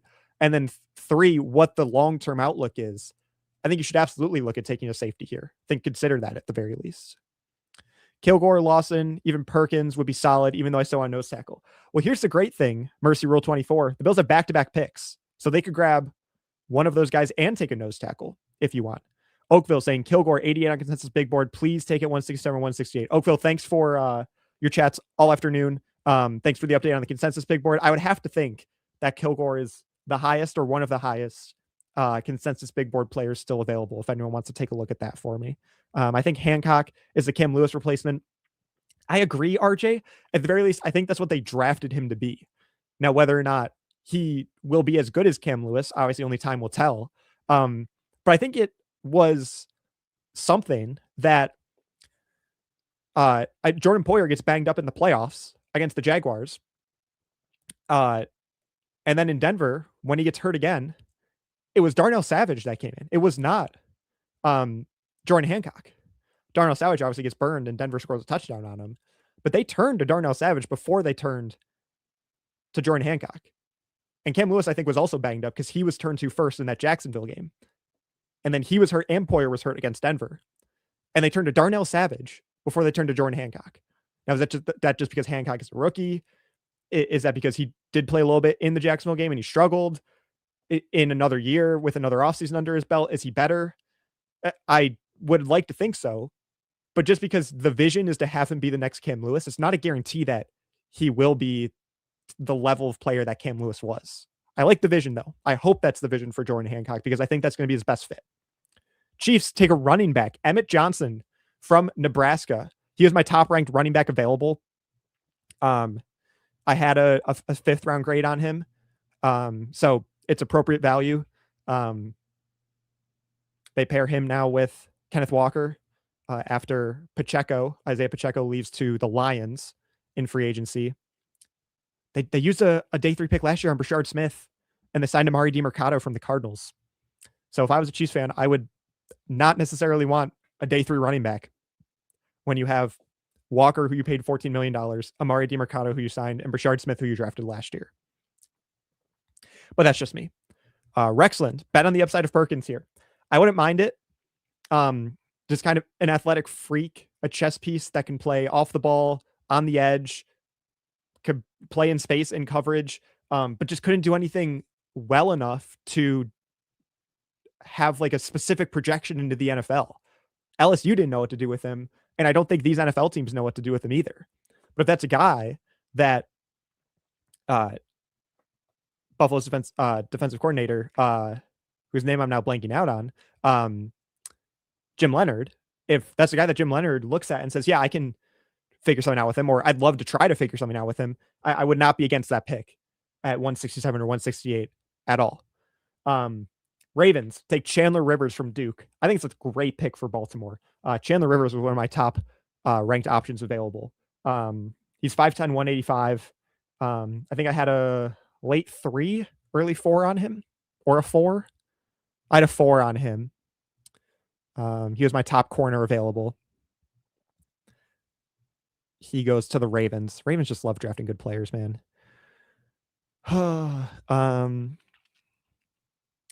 Let's look at some other top players available. So there has been a quarterback taken since Drew Aller, I believe. Or Cade Klubnik went today. Cade Klubnik went today to the Jets. And that's been it. With Drew Aller and Carson Beck going yesterday. Let me fact check that real quick, but I believe that's correct. Mendoza, Ty Simpson, Carson Beck, Drew Aller, Cade Klubnik. Yeah. So Cole Payton, Garrett Nussmeier, Taylon Green, all still available at quarterback. Running back wise, obviously we know this was a weak running back class. Nicholas Singleton from Penn State is the top ranked guy I still have available. Katron Allen from Penn State as well. Seth McGowan from Kentucky. Le'Veon Moss from Texas A&M. Some names that are running back, not that the Bills necessarily look that way. Wide receiver, Deion Burks from Oklahoma. Josh Cameron from Baylor. Kevin Coleman from Missouri. Jeff Caldwell from Cincinnati. Kind of the top guys there. Tight end, which I was surprised to hear Matt mention, but they did their homework on a guy like Justin Jolly, they could be interested in a tight end.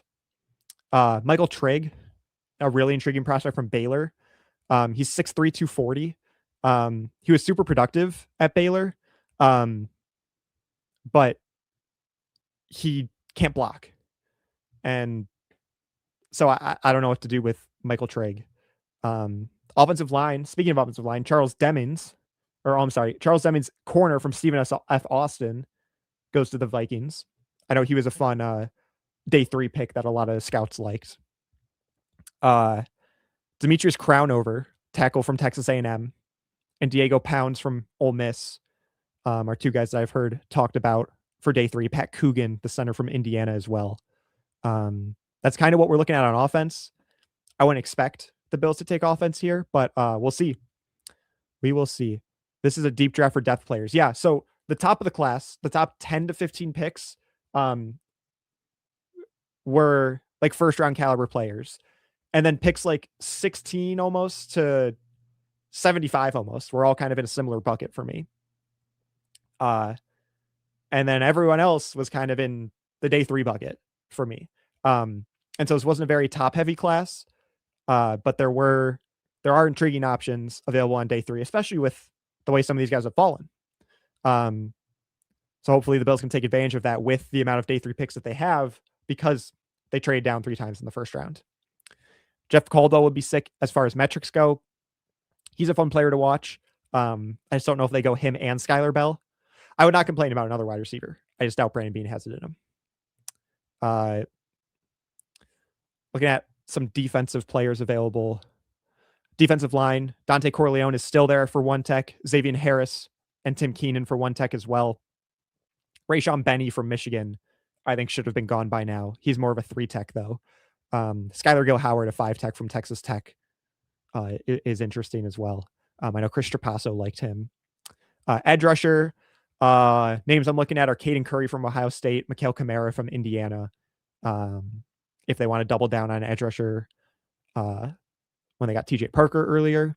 Off-ball linebacker, I think that's where you have the best value right now, even though they just took Kaleb Elarms-Orr, Deontay Lawson, Keyshawn Elliott from Arizona State still here, Harold Perkins, who we talked about, Torian York from A&M, Red Murdoch, Jack Kelly, a lot of intriguing names there. Corner, they got Igbenogson.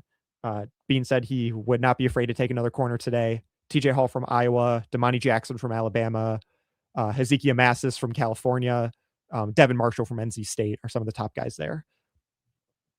Safety, Jalon Kilgore, we've talked about it all afternoon. Him and VJ Payne, both still sitting there. And then it gets into my like 6th round grade guys, Bishop Fitzgerald, Cole Wisniewski, even Lorenzo Styles, the brother of Sonny Styles from Ohio State. As the Bills are 2 picks from being on the clock, the Jaguars take Tanner Koziel, tight end from Houston. So they double up on tight end because they took Nate Borkshire, surprisingly, in the 2nd round. Get Tanner Koziel now as well. 716 Matt saying Durant is still there. Yes, the D tackle from Penn State, Zane Durant. Again, he's more of a 3 tech. Is that what they want when they already have Ed Oliver and Deion Walker and TJ Sanders? I don't know. But yeah, Zane Durant's another guy that would be appropriate to go in this range. So looking at some of these comments here. People don't stop saying, well, you wanted Rosen over Allen. There was a smear campaign all over Allen for a full year by the national media. Most people didn't watch Josh because he was gaslit. Yes, that was my first year really following the draft, was 2018. The problem was I went into it with absolutely no research. I was just like, I'm going to watch all 3 days. That was the first year that I was like, I'm going to watch all 3 days. And I was aware that most people wanted Josh Rosen. My brother, though, shout out to my younger brother. He was pounding the table for Josh Allen. He wanted Josh Allen. And there's a video of us watching the pick. And they take Josh Allen. And I react poorly because I was told by people who actually did research that we wanted Rosen. And so I'm disappointed. And you hear my brother in the background go, yes, yes. So shout out to my brother. It's his birthday today. He was on Josh Allen. And his QB2 was Lamar Jackson. So shout out to him for that. His quarterback this year, in case any of you guys are curious, because he has a pretty good track record at quarterbacks. he was Haynes King as a day 3 quarterback. So if the Bills were to take a backup quarterback, he would be so happy if they went with the quarterback from Georgia Tech. I think there's a chance he doesn't even get drafted. But we'll just put that on the record for Evan Richey there. Happy birthday, Collinsboro. Thank you, RJ. I will pass along that message from you and from Gargantua. Why are teams bearish on Kilgore? Nicholas Singleton, another running back off the board now. He goes to the Titans. So I think the Kilgore situation, without really knowing anything else, is similar to the Kyle Lewis situation, why he fell, which is sometimes the versatility can hurt you. We're seeing that with Harold Perkins here too, is sometimes if you can play in a lot of spots, teams don't really know what to do with you. And if you can't play any of those spots well enough to make a team feel comfortable drafting you for that spot, it can work to your disadvantage because you spent less time on task at that position if you were moving all around. Sometimes versatility is great. Sometimes it's very helpful if you can play boundary corner and slot corner, or if you can play 1 tech and 3 tech, or 3 tech and 5 tech, or you can play slot receiver and outside receiver. But sometimes if you're just kind of a guy that's like a chess piece, but the defensive coordinator doesn't know how to play chess with you, then what's the point of making the pick? And so that could be the problem with a guy like Harold Perkins, or a guy like Jalon Kilgore, or a guy like Kyle Lewis, who was drafted but fell much later than people expected. So we'll see. I would not be mad at Jalon Kilgore, especially if the Bills view him as a safety, because I know he has corner, quote unquote, versatility as well. Just reading like one of his scouting reports here. He's a physically gifted hybrid defender from South Carolina who was built to play in the modern NFL secondary, a safety linebacker hybrid role. Kilgore's remarkably smooth mover in space with quick feet, 6'1", 211, triggers fast on quick routes and underneath plays. This is from Stick to the Model, their mock draft simulator. Had Kilgore at pick 120 was his ranking. And we're at pick 168 now. One spot, by the way, before the Bills are on the clock. And it looks like the Bears move into that spot.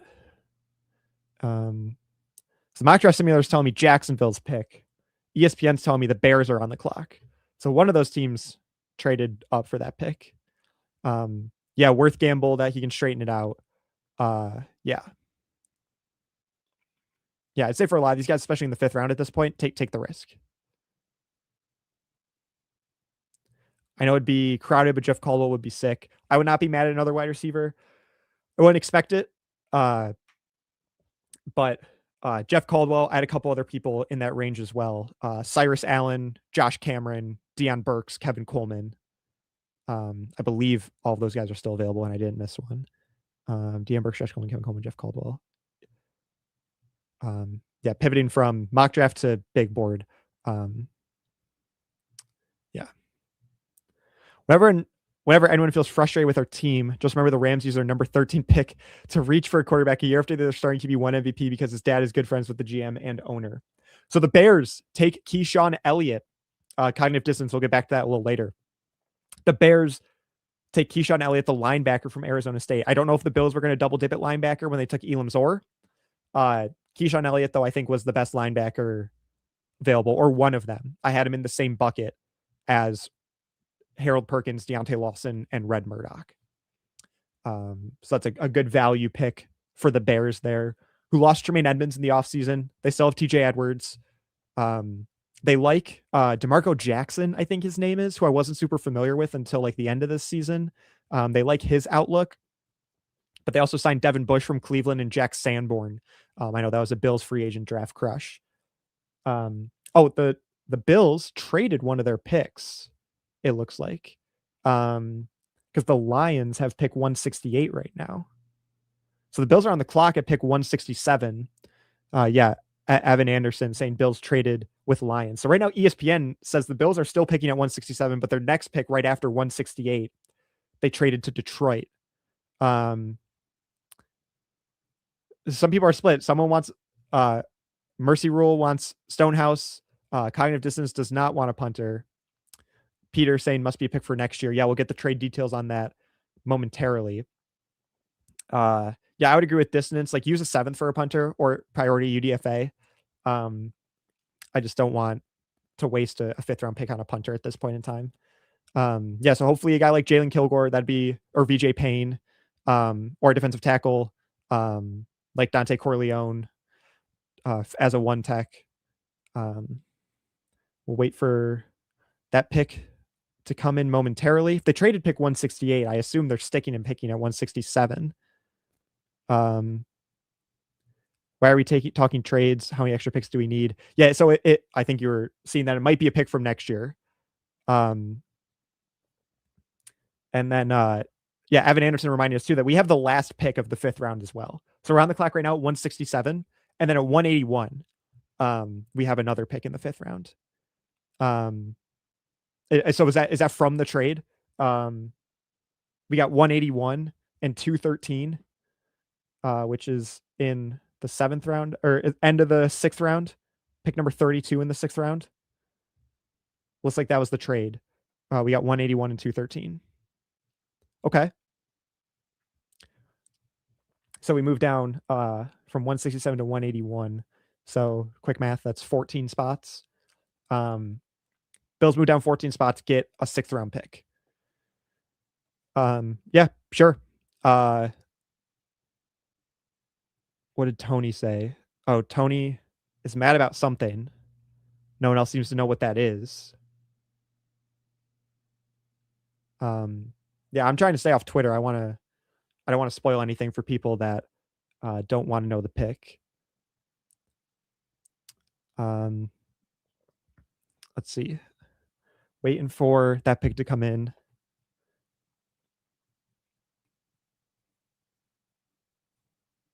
It's interesting that they traded their 2nd pick away and not their 1st. Like the Lions wanted to move up, but the Bills were like, no, you can't take our 1st of the 2 picks.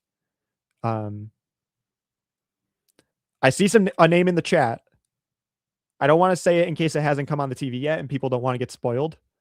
So if people are waiting to see it on their TV, I won't say the name, but there are people reacting to a pick in the chat. So spoiler warning. The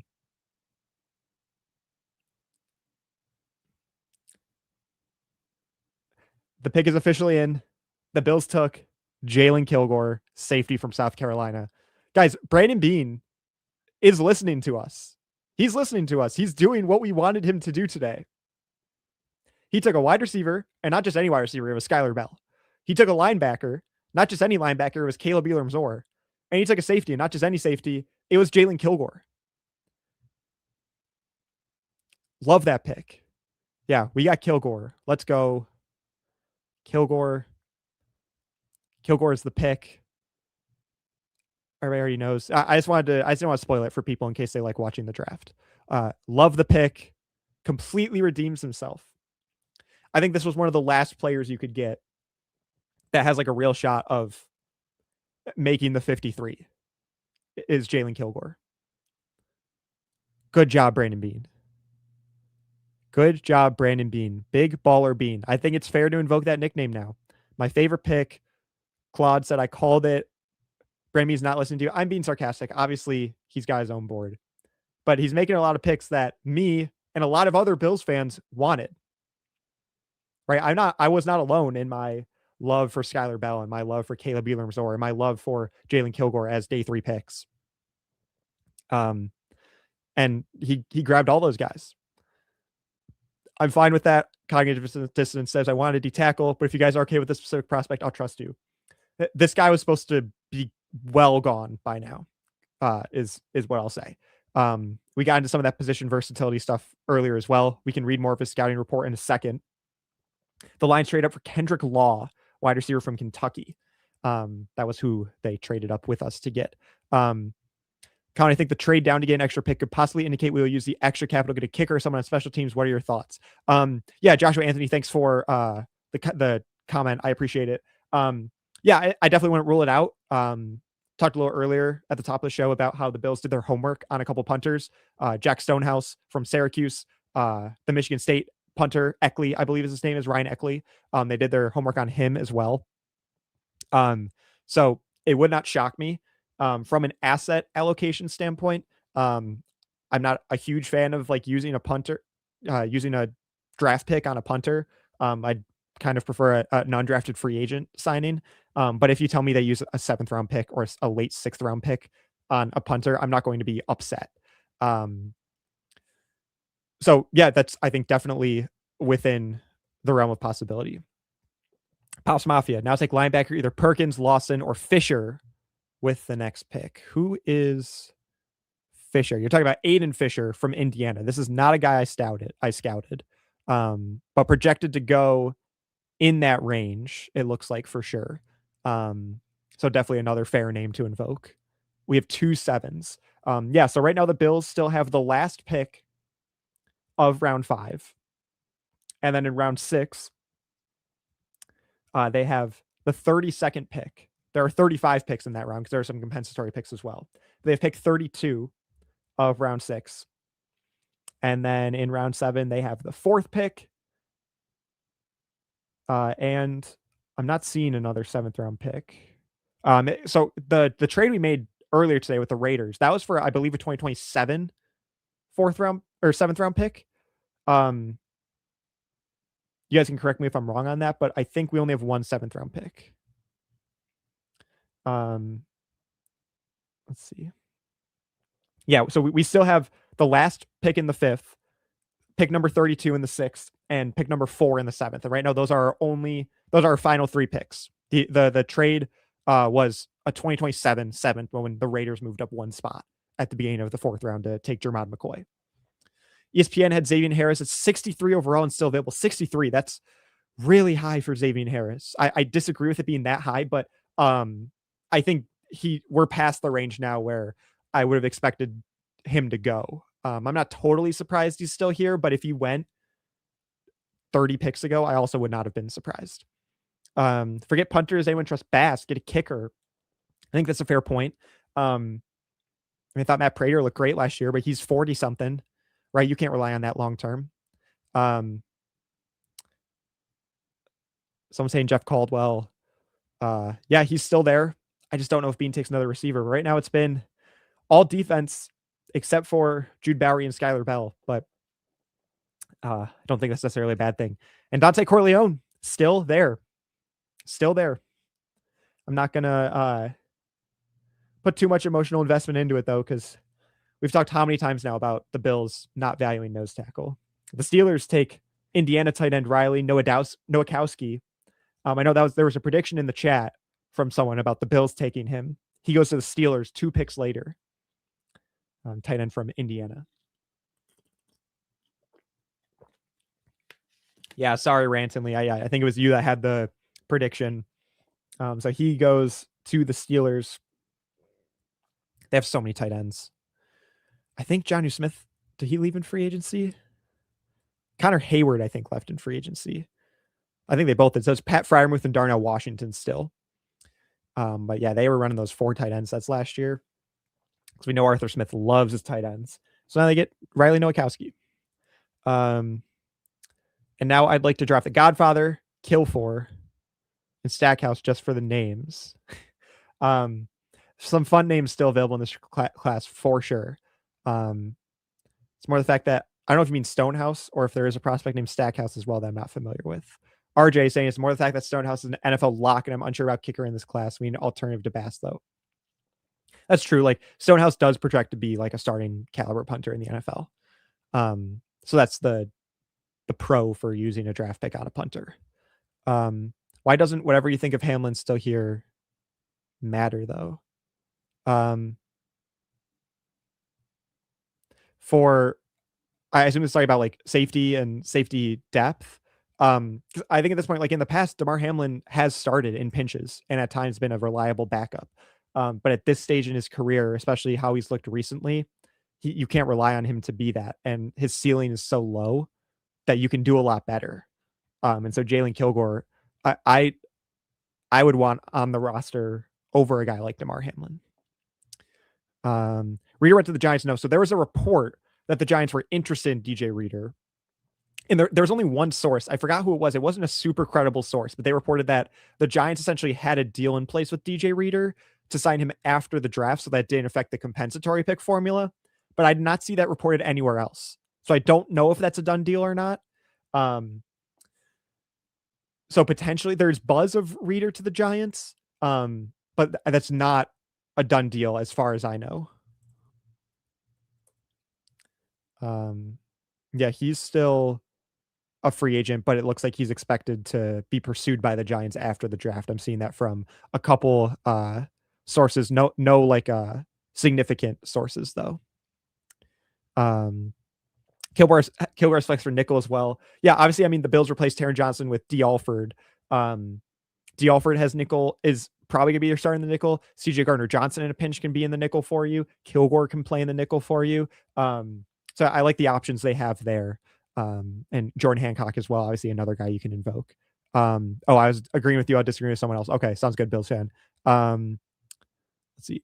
Bean collecting 2027 picks. No one left can make the 53. I think Kilgore has a strong chance to make the 53. I think it's just how the board is falling. And the 2027 pick he got was a 7th. So it wasn't anything significant. My guess is he just valued the trade more than anyone else he could take at that point in time. If you're a Reader, would you pick the Giants or the Bills if money's close?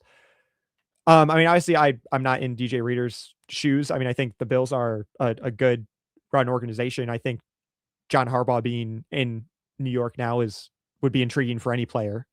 With Dexter Lawrence gone now too, that is an easy projection of like the type of role that you would be filling.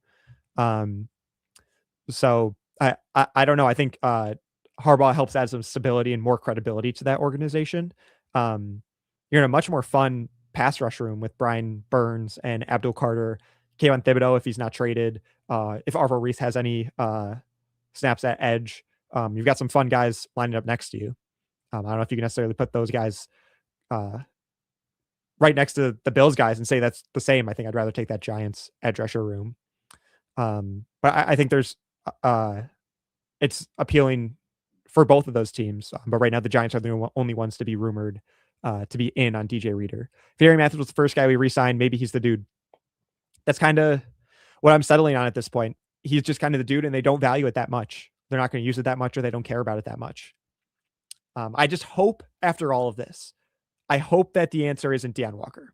Deon Walker, I really just hope is not your answer at nose tackle because he shouldn't be. His talents can be used so much more in other spots.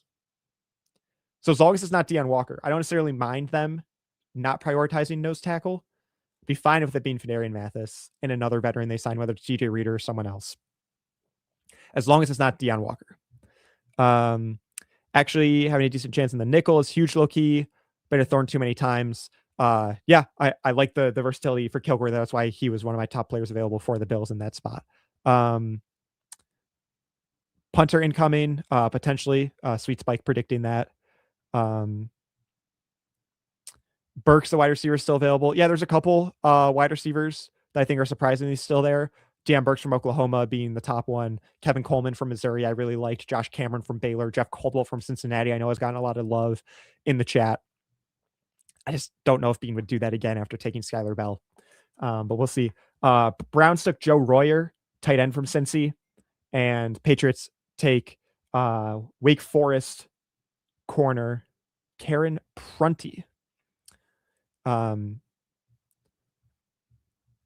Yeah, Kilgore Hancock 2.0. I like Kilgore better as a safety, I think, than Hancock. Hancock could be a good Cam Lewis replacement. Who is kind of like that big nickel playing in the slot role. But we'll see. Maybe they like the competition there between Hancock and Kilgore to replace Cam Lewis. Guys, big news. We are over 4,000 live viewers right now. Between 3,500 on Twitter and 500 on YouTube, and still that one sicko watching on Twitch. Shout out to you guys. We're over 4,000 live viewers for round 5 of the NFL draft at 3:25 on a Saturday. So shout out to all you guys. You guys have been great in the chat. Really appreciate all of your participation, your questions, your comments, your concerns, and celebrating these great picks with you guys has been great. Saints take Lorenzo Styles. So Sonny Styles' brother, the safety from Ohio State, goes to the Saints. Bit earlier than I was expecting. I thought he was going to be a 6th or 7th round guy. He goes in the 5th. Just a notable name that is gone now. No tackles available. Thanks, Nick Romeo, for the update. Corleone, Tim Keenan, Ball, and Eason, I'm not too familiar with. Let's see. So Eason is going to be Bryson Eason from Tennessee. He's 6'2", 323. And Cameron Ball from Arkansas is 6'4", 310. Some interesting names to know more about. It looks like they're going to be going in the 6th or 7th round here tonight. Thanks, guys, for your kind words in the chat. Oakville said I'm voting Lawson for the Bills here at 181. Wouldn't hate it. Zoe Styles gone Saints 17. You could draft well. Yeah, I've been liking the Saints draft so far. I'd say we could unpack the Saints draft right now, but ladies and gentlemen, it's time for our second special guest of the afternoon, as the Bills will be on the clock in the next 10 or so picks here from WIVB Channel 4. Let's welcome in Carl Jones. Carl, thank you for joining me today. I appreciate it. I appreciate you, Colin. How you doing? I'm doing great. We just hit the 4,000 live viewer threshold a little while ago, so that's been exciting. We've got a lot of draft sickos in the comments here on a Saturday talking about 5th and 6th round prospects, so you got to love that. Listen, you a sicko too, though. Let's make this clear, Colin. You and I are sickos. This is what we do. We talking about the draft on players who may or may not make the team, but that's why everyone loves us, though. That's what we do. Absolutely. Oh yeah, I am a self-diagnosed NFL sicko, NFL draft sicko. That is not an insult at all, because I'd be insulting myself if that was the case. Yeah, for sure, man. But you know what? This is what we love to do, and I wouldn't trade it for the world. All right, so Carl, for those of you that don't know, you played college football at Syracuse. You were a DB, so I'd love to get your thoughts on Igbinosun, who we drafted yesterday, but also the versatile DB from South Carolina, Jalon Kilgore, who the Bills just took. Yeah. So let's start with Igbinosun. I'm from Ohio, born and raised in Cleveland, so I'm a huge Buckeye fan. And I've watched him grow and progress over the last few years. Tall, long, can run a little bit, very physical, for better or for worse, though. Like, listen, physical in the run game, physical at the line of scrimmage, but sometimes I can get him in trouble, as we've all probably heard over the last 24 hours or so. 30 career accepted penalties in college, albeit only like 4 or 5 last season. So he cleaned it up a little bit last year, but super physical as a player.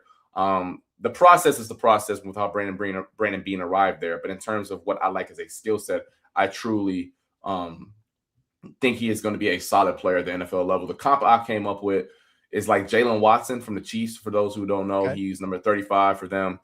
Just got paid the big bucks by the LA Rams to be their starting corner opposite of Trent McDuffie. But big, long corner, not necessarily the greatest hips to turn and run and get in and out of breaks, but he has really good vertical speed and can stay on top of routes. So that's the type of player that the Bills are getting at cornerback in IGB. Yeah, and are you surprised? Because this is seemingly like a pivot in the type of archetype they've targeted in the past with guys like Christian Benford, with guys like Maxwell Harrison. So is this a Jim Leonard pick, do you think, a more scheme dependent pick for Jim Leonard's new defense? I think that's a fascinating way to look at it, though, because here we go. You just paid Christian Benford a boatload of money. You gave him the GDP of a small island, right? And then you go ahead and you give Max Harrison a lot of money in signing bonuses and make him your first round pick. But stylistically, Max Harrison isn't what you saw last year in Denver. Right. I'm not saying anyone is Pat Surtain. That brother is a gold jacket player, and he is in a bucket by himself, him and Stingley, right? But if you look at the archetype of what Pat Surtain is, he's big, long, stays on top of vertical routes, very physical at the line of scrimmage. Those are all the similar things that I just said about Davidson Igbinosun. And if you are a defensive coordinator who wants to play physical press man on the outside, it doesn't hurt to chase that archetype. For all of Max Harrison's strengths, speed, click and close ability, his ability to read routes, ball skills, he's not a physical press man guy at the line of scrimmage. So very fascinating to see how that all shakes out, because you're right, it's a direct departure of the type of players they seeked out on the perimeter in terms of cornerback. we'll see how it shakes out. I truly will, because on paper, you're like, damn, why are you taking a premium asset on the corner? You got 2 starters. But maybe they are telling us something about the guys they already have on the roster. Right. And not only do they have 2 starters, but one was a first round pick last year and the other got paid last year. Like the timing is just very interesting too, which is why I think the Jim Leonard influence has to be a big part of that. What do you know about Jalon Kilgore? Did you do any scouting on him? I know he's a safety, but he's got some flex into maybe the nickel or even into the box. What are your thoughts on the South Carolina product? Yeah, hold on one second. Give me reading Dane Brugler's on him. Okay, so Jalon Kilgore. I actually watched a ton of him, and because we got some sickos in the chat, so I feel like we can all talk ball in this manner. I don't gotta dumb it down. For sure. The way the football is going, there's this position called big nickel. Obviously, there's always been the big nickel, right? That's safety, the nickel position, right? For the longest time, that nickel was a small dude, right? Like, the 5'9" guy who can really guard those twitchy slot receivers. Offenses clap back. They started putting tight ends there. So you started making the safeties a little bigger. Look around the NFL right now, Derwin James, Kyle Hamilton, Nick Emenwari. We go down the list. Those big safeties who can also do some nickel stuff. So I was looking at this draft cycle. Okay, I just saw it in Denver. They tried to do some big nickel stuff. Let's look in the draft and see what are some players who fit that archetype. And I think Jalon Kilgore is exactly that, who is someone that, listen, I don't think he's necessarily a good post safety, but I do think that if you put him closer to the box, where he's manned up on tight ends, where if you say, hey, can you get to the buzz flat? I don't want you guarding Khalil Shakir, but can you buzz flat in zone looks, right?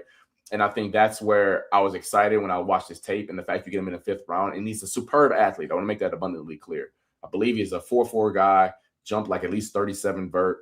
So good athlete. So even if he doesn't work out as that player, those athletes tend to translate on special teams as well. And it's the 5th round, man. I mean, we ain't finding Pastor Tan at 168 or wherever they got him. Right. Yeah. 6'1", 210 for Kilgore, 4'4", 40, 9.6 relative athletic score. And I was talking with the chat here about how, like in years past, Cam Lewis was kind of that big nickel for the Bills. And you kind of thought the vision last year with drafting Jordan Hancock was that he was going to be the replacement for Cam Lewis. But now Kilgore maybe adds some competition there as well. So do you see that kind of being the competition right now for big nickel is Kilgore versus Jordan Hancock? Oh, yeah, for sure. I think that if you were looking at the depth chart heading into this weekend, if you wanted to do big nickel stuff, you may ask Cole Bishop to go down there and do it. And not saying he can't, because I do think, hey, my man Joshua. See, Joshua, you was reading what I was about to say, my boy. Shout out to you. But so you could ask Cole Bishop to do that. However, I don't want to limit Cole Bishop to one spot. I think that you should make Cole Bishop the North Star of your defense. And what I mean by that is put him where he's supposed to be, and we'll revolve around him. I think he's that damn talented of a ball player. So I don't want to just put him at one spot. I think that you put Cole Bishop in the deep post sometimes. You make him the split high safety. You roll him in the box. You make him deep nickel. So that if you have a Jalon Kilgore who maybe only plays 30, 40% of the snaps, he is there to spell Cole Bishop when he isn't in that spot. So I think at the moment as it stands today, yeah, Jordan Hancock and D. Alford to a certain extent, although he's a true nickel, not a big nickel, and Kilgore are probably all competing for that same role on the whiteboard. Yeah, which is why it's important too to have guys that are versatile so that you can move Cole Bishop wherever you want and still have reliable options at wherever Cole Bishop's not, even including like CJ Gardner-Johnson, who has some flexibility as well. You can really move these guys around and emphasize Cole Bishop's spot, but still feel good about whoever's taking the area that Cole Bishop's not covering. Correct. Listen, I don't know. And listen, I know there's some sickos here on this channel, so I'm not about to sit up here and act like I'm the sickest of the sickos, but it's hard pressed to find someone who is more excited about Cole Bishop's future than me. So any way that we can accentuate his traits and what he does well on the football field, I'm all for. Yeah. And so what are your thoughts about some of Buffalo's other picks, whether you want to weigh in on TJ Parker or I know that the chat and I were very happy today about Skyler Bell and Kaleb Elarms-Orr. How are you feeling about Brandon Beane's draft haul through 5 rounds?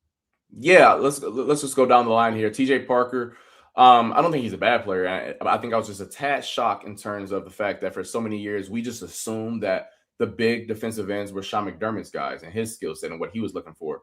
But in all actuality, this looks like also what Brandon Beane loves as a player as well. So 3-down player, Brandon Beane kept telling us that, really good against the run, and you hope that he progresses to more than that in terms of a pass rusher as the years go on. But he has the athletic profile to suggest he's not a complete stiff off the edge. We talked about IGB. I love taking a tackle in the beginning of the 4th round. I truly do. I know it's not sexy. I know for us on the outside, we're not going to talk about him a lot unless someone gets hurt, right? But Brandon Beane has done a damn good job during his tenure over the last, let's say, 5 or 6 years to be exact, of preparing for the future on the offensive line. Maybe other positions he hasn't done it as well, cough, wide receiver. But on the O-line, let's look at the next 12 months and just map it out really fast. So right now we have a question mark at left guard. They have competition there right now, but does anyone feel comfortable today saying they know exactly who's going to start at left guard? No, and because you don't feel comfortable today, what if that position is never settled throughout the season? So maybe this rookie that they just took in the 4th round, he's a player who can play there this year and set it and forget it. Or Osiris Torrance needs to get paid next year. Do you want to give him the big bucks? Okay, then now we have another player we can slide over there. What if Deion Dawkins' play takes another step back from what it had from 2024 to last season? Well, then now we have a player that we can make our left tackle for the future. So I'm always in favor of drafting for the future on the trenches. I'm not going to sit up here and act like I know everything about Kaleb Elarms-Orr, I believe his name, from the TCU. But a lot of people that I respect in this draft space said they like him. So that's a good thing. And Skyler Bell, forgot about him. Very fascinating. I think that this is either a home run in terms of, wow, the value you got in the 4th round, or it's just, hey, a swing and a miss, because there are 2 ways you can look at this thing. Super productive for the UConn Huskies. I believe he was a top 3 finalist in the Biletnikoff. I mean, everyone and their mama knew he was getting the ball. My Syracuse Orange just played him, and they couldn't stop him. He was the only player on the Huskies, and they still couldn't do nothing about it. Super productive in all 3 levels. Explosive as all get out. Combine suggested that as well. But he's older than Keon, and he was a late breakout guy, and he had a lot of his production via screens and things of that nature. So how does that translate to the next level? It's the 4th round, though. I bet on traits and production at this point in the year. At this point in the draft, excuse me. And you should be excited if you're a Bills fan that you got that caliber of prospect that late. Yeah, Skyler Bell was the highest ranked player on my board at that pick. And I really try not to fall into the trap of having draft crushes, because I think that's only setting yourself up for disappointment. Very rarely do you have guys that you love that actually go to your team. But this was kind of one of those scenarios where I was like, oh, Skyler Bell's there. We were talking about a lot in the chat. Like, there's a couple wide receivers here with like Bryce Lance, and Elijah Surratt went in that range, Kevin Coleman. And I was like, oh, Skyler Bell would be my favorite pick of those, but like, I'll take any wide receiver. And then Skyler Bell ends up being the pick. Some comparisons I've seen too to Khalil Shakir. And someone in the comments was like, you could never have enough Khalil Shakirs, which I think is right on the money, right? Between the reliable hands and the contact balance and just a bit of inside outside versatility as well. If Skyler Bell turns into like a Khalil Shakir light, I don't think you'd be upset with that in the 4th round at all. No, it's the 4th round, man. I mean, once again, I think if we're going to talk about Skyler Bell as a prospect, he has a translatable skill set, in my opinion, that works day one. Yak ability. You know what I'm trying to say? Yes. Yes. Now, will the other stuff translate? I have no idea. Neither do you. Neither does anyone in the chat or anyone else in the world. However, I believe that gives you an easy pathway to the field if you have an ace trait, quick spitters on the screen game, tunnel screens, quick slants, things of that nature. And then as time goes on, you get more comfortable in the system. You are hopeful that you can develop into much more than that, which Khalil Shakir is a prime example of that. He first got on the field in the beginning years when Stephon Diggs was there. Yeah, you saw the contact balance, but then by the time the year 2 and year 3 came around, you saw he was much more well-rounded than just a running back out there, a wide receiver. So that's the idea and the vision with Skyler Bell, and I would say that I am a fan of the pick for sure. Now, do you know anything about a certain punter from Syracuse by the name of Jack Stonehouse? Because that's a very popular, I know, mock draft pick. A lot of fans in the chat have been clamoring for him as a late day 3 selection. Any intel from a former Orange yourself on the punter? I'm not going to sit up here and say I know Jack Stonehouse like he my brother or nothing, but I will say that with him being, the guy who kicked for my team more often than I wished, I wish he only kicked once a year. Unfortunately, my team's offense was not good this past year, Colin. So I saw a lot more Jack Stonehouse than I would love to admit. But no, big dude, big leg. And I think it would be a really wise idea for Brandon Beane to use one of these picks. I don't know about 181. I don't know if that's a little early to take a punter, but they have some 7th-round picks they can mess with, and I wouldn't be surprised if Jack Stonehouse became a Buffalo Bill. Yeah. So based on what the Bills have done so far, is there a specific prospect, or maybe even just more broadly, a specific position that you'd like them to target with their last couple of picks here on day 3? I would like another corner. Need some depth there. You can never have enough young bucks in there, because I trust Christian Benford as a vet to really get those guys in order, right? I would like another safety. I truly would. More of an actual safety. Jalon Kilgore, I like him as a player. I just trust him more as the big nickel, right? Right. And then I guess you can't go wrong with another receiver. But I mean, on day 7, if you just tell me a receiver that can run in a straight line in a really fast fashion, yeah, you take a chance on that for sure. Yeah, just bet on that straight line speed. Yeah, well, I'll have to say I'm not surprised at all that the former DB wants the Bills to draft more DBs on day 3. Colin. If it was up to me, the Bills would have took a corner, a nickel, 2 safeties, and like 2 more corners for all the picks. But unfortunately, I am not the decision maker for the Buffalo Bills. So the Bills are going to be on the clock in a couple minutes here. They've got the last pick of the 5th round, and then they've got the 32nd pick of the 6th round and the 4th pick of the 7th round. So they've got 3 more picks coming up here. A couple people in the chat were mentioning Cyrus Allen, an intriguing wide receiver prospect, just went to the Chiefs. An interesting safety prospect, Carl, that we've been talking a lot about in the chat is VJ Payne, who is still available. I think that's kind of right now the consensus top, like true traditional safety that you were just talking about. That's still available. So I don't know if you've done your homework on him at all, but that is what the chat is clamoring for at the moment, is VJ Payne from Kansas State. I am aware of him. I didn't watch a ton of him. I didn't. I will say the one thing that I do remember of Mr. Payne, anybody from Kansas State, they physical as all get out. They play football in a different brand out there in where is that? Manhattan, Kansas, I believe that's where that is. They play football out there. Colin, there's 2 types of football, right? There's football. That's what I did on the outside. I'm a cornerback. I ain't scared to get hit, but you feel me? Like, I play football. Then there is football. That's what players like VJ Payne, that's what players like Taylor Rapp, them people who ain't scared to, put their face in the fan a little bit, right? The Davison Igbenosons, right? That's football. So, I mean, that's a little, I was football. I'm trying to look good out there. I'm trying to get interceptions. People use all that. Some people like taking heads off, and I think that's what VJ Payne is. Yeah. Okay, good to know. Good to know. Last thing on Igbinosun. I know you were talking about him earlier with the penalties, how that was a big concern in college. We saw that number go down drastically, though. I believe it was like 16 in 2024, but only 4 in 2025. Is that something that, like, if enough work and effort is put into, we can rely on that dip to stay consistently low in the NFL as well? Or is that more of just an outlier year, and you unfortunately think that's going to translate into the NFL when he's playing against NFL level wide receivers? To sit up here and tell you I know exactly how his trajectory is going to go with the penalties, I don't know. But it's 2 reasons why cornerbacks get pass interference and things of that nature. One is just a lack of bend at the hips and athleticism, right? Because if you're always out of position, your natural inclination is just to grab. That was me in high school, where I always felt as if that I'm playing against me in college, where I'm playing against your T. Higgins of the world and Mike Williams of the world, right? Those big receivers. I'm always out of position, so I needed to tug a little bit.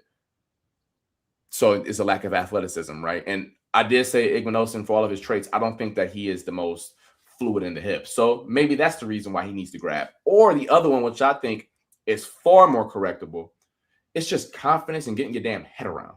And I think with Davison Igbinosun, he told us yesterday, and I believe today as well, to the media, I just started to get my head around because I was in position to make the play, so don't need to grab. And I think that if it's the latter, if his penalty issues are the fact that he just don't got the confidence to just turn around and play the ball, you drill that enough, or you tell him, listen, young blood, the bench is going to have your butt tattooed to it if you ain't going to turn your head around. I think that is something that is far more correctable, because I know people in the chat, people at home are like, turn your head around, turn your head around. That is much easier said than done, by the way. Yeah. Having said that, though, in this situation of watching him over the last 3-4 years, turn your head around, Davison. Please turn your head around. So 3 more picks before the Bills are on the clock. Carl, I want to be respectful of your time, but if you have the time to stick around for that last pick of the 5th round, I'd love to get your live reaction to whoever the Bills take in just a minute here. In the meantime, a thought that I've kind of been putting together and has kind of been brewing ever since the pick started on day 2 yesterday, is the philosophy in archetype and the difference between how the Bills have attacked corner versus edge rusher. At corner, we talked about how Igbinosun is a completely different archetype than what Hairston and Benford are. And so that versatility and that variation can be very helpful. But then at edge rusher, you look at a guy like TJ Parker, and he's essentially the same archetype that Greg Rousseau and Bradley Chubb, and even when we had AJ Epinesa, it's that same archetype. So there's a lack of willingness to depart from that outline. Do you think that's a problem or an issue? Do you think that doesn't matter for defensive line as much, or what's your take on that? Yeah, it's funny. I'm trying to find the actual tweet really fast, but work with me here. This is live. Yeah, you're good. Dolphins took Missouri wide receiver Kevin Coleman, by the way. That was a guy I liked for the Bills on day 3 if they hadn't taken Skyler Bell. So good pick there by the Dolphins. Got you. Okay. Shout out to them. I will say though, okay, here we go. So your covered one colleague, where is it at? I'm trying to remember which one of your colleagues said it to me. Eric Turner. There we go. Yeah, there we go. Eric Turner told me, which I think is very valid, a big reason why they keep targeting these big guys on the edge is because they have a unique presence and player in Ed Oliver, which makes a lot of sense. Ed Oliver isn't a big player. You know, he's more of a penetrating type on the smaller side. He's a slasher. So do you want to get smaller on the outside as well? Now you are undersized in 2 spots on the D-line. And I think that's a valid way to look at it. Having said that, though, I am a big believer in that we need flavors and different archetypes all across the O-line. We do this far too often in football where we just look at the defending champions and say we need to build our teams like that. Having said that, if you go back to the Philadelphia Eagles last year and then the Seahawks this past February, they have flavors up front, a bunch of different of them. Whether it is a Josh Sweat on the perimeter for the Philadelphia Eagles, and then when you got Brandon Graham, who's a big thumper on the other side, right? And then you got Milton Williams, and then you got a mountain of a man and Jordan Davis, and then you got Jalen Carter, who's the best of both worlds. And then you look at the Seattle Seahawks, Byron Murphy is more of the slashing type, a little bit bigger than Ed Oliver, but that's the role he plays. And you have a Leonard Wood. So like we go down the line, and all of those guys have different skill sets. And for me personally, I think that it sets you up for success when you have that on the D line, because it makes you a little bit more difficult to prepare for as an offense, like if you're as a defense. Because if you're an offensive guy and you're like, okay, I'm going to get bull rush for 60 minutes, it allows you to prepare for it a little bit easier, as opposed to, listen, on first and second down, I might get bull rush. On third, I might get a guy who uses ghost, or I might use a guy who bends the corner really well. So I think that's where things get a little tricky. But listen, there are so many good edge rushers who are in the power type. I want to make that clear. Just because you are a power rusher doesn't mean that you're a bad pass rusher. Jared Verse won Rookie of the Year by literally just running through people's face masks. Like, no moves. Just, I'm going to put the crown of this bad boy helmet. I'm going to put that helmet right under your chin strap, and I'm just going to win. So I want to make that clear. I know a lot of times, myself included, we always just say, hey, power, run stuffer.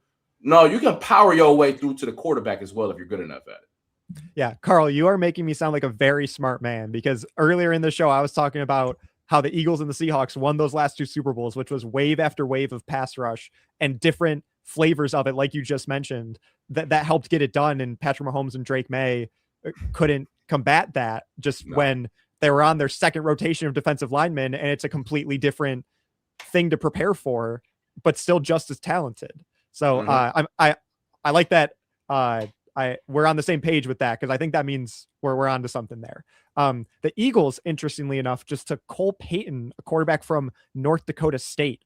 There's been some chatter in the chat today about the Bills potentially taking a backup quarterback. What would be your thoughts on the Bills targeting someone like that on day 3?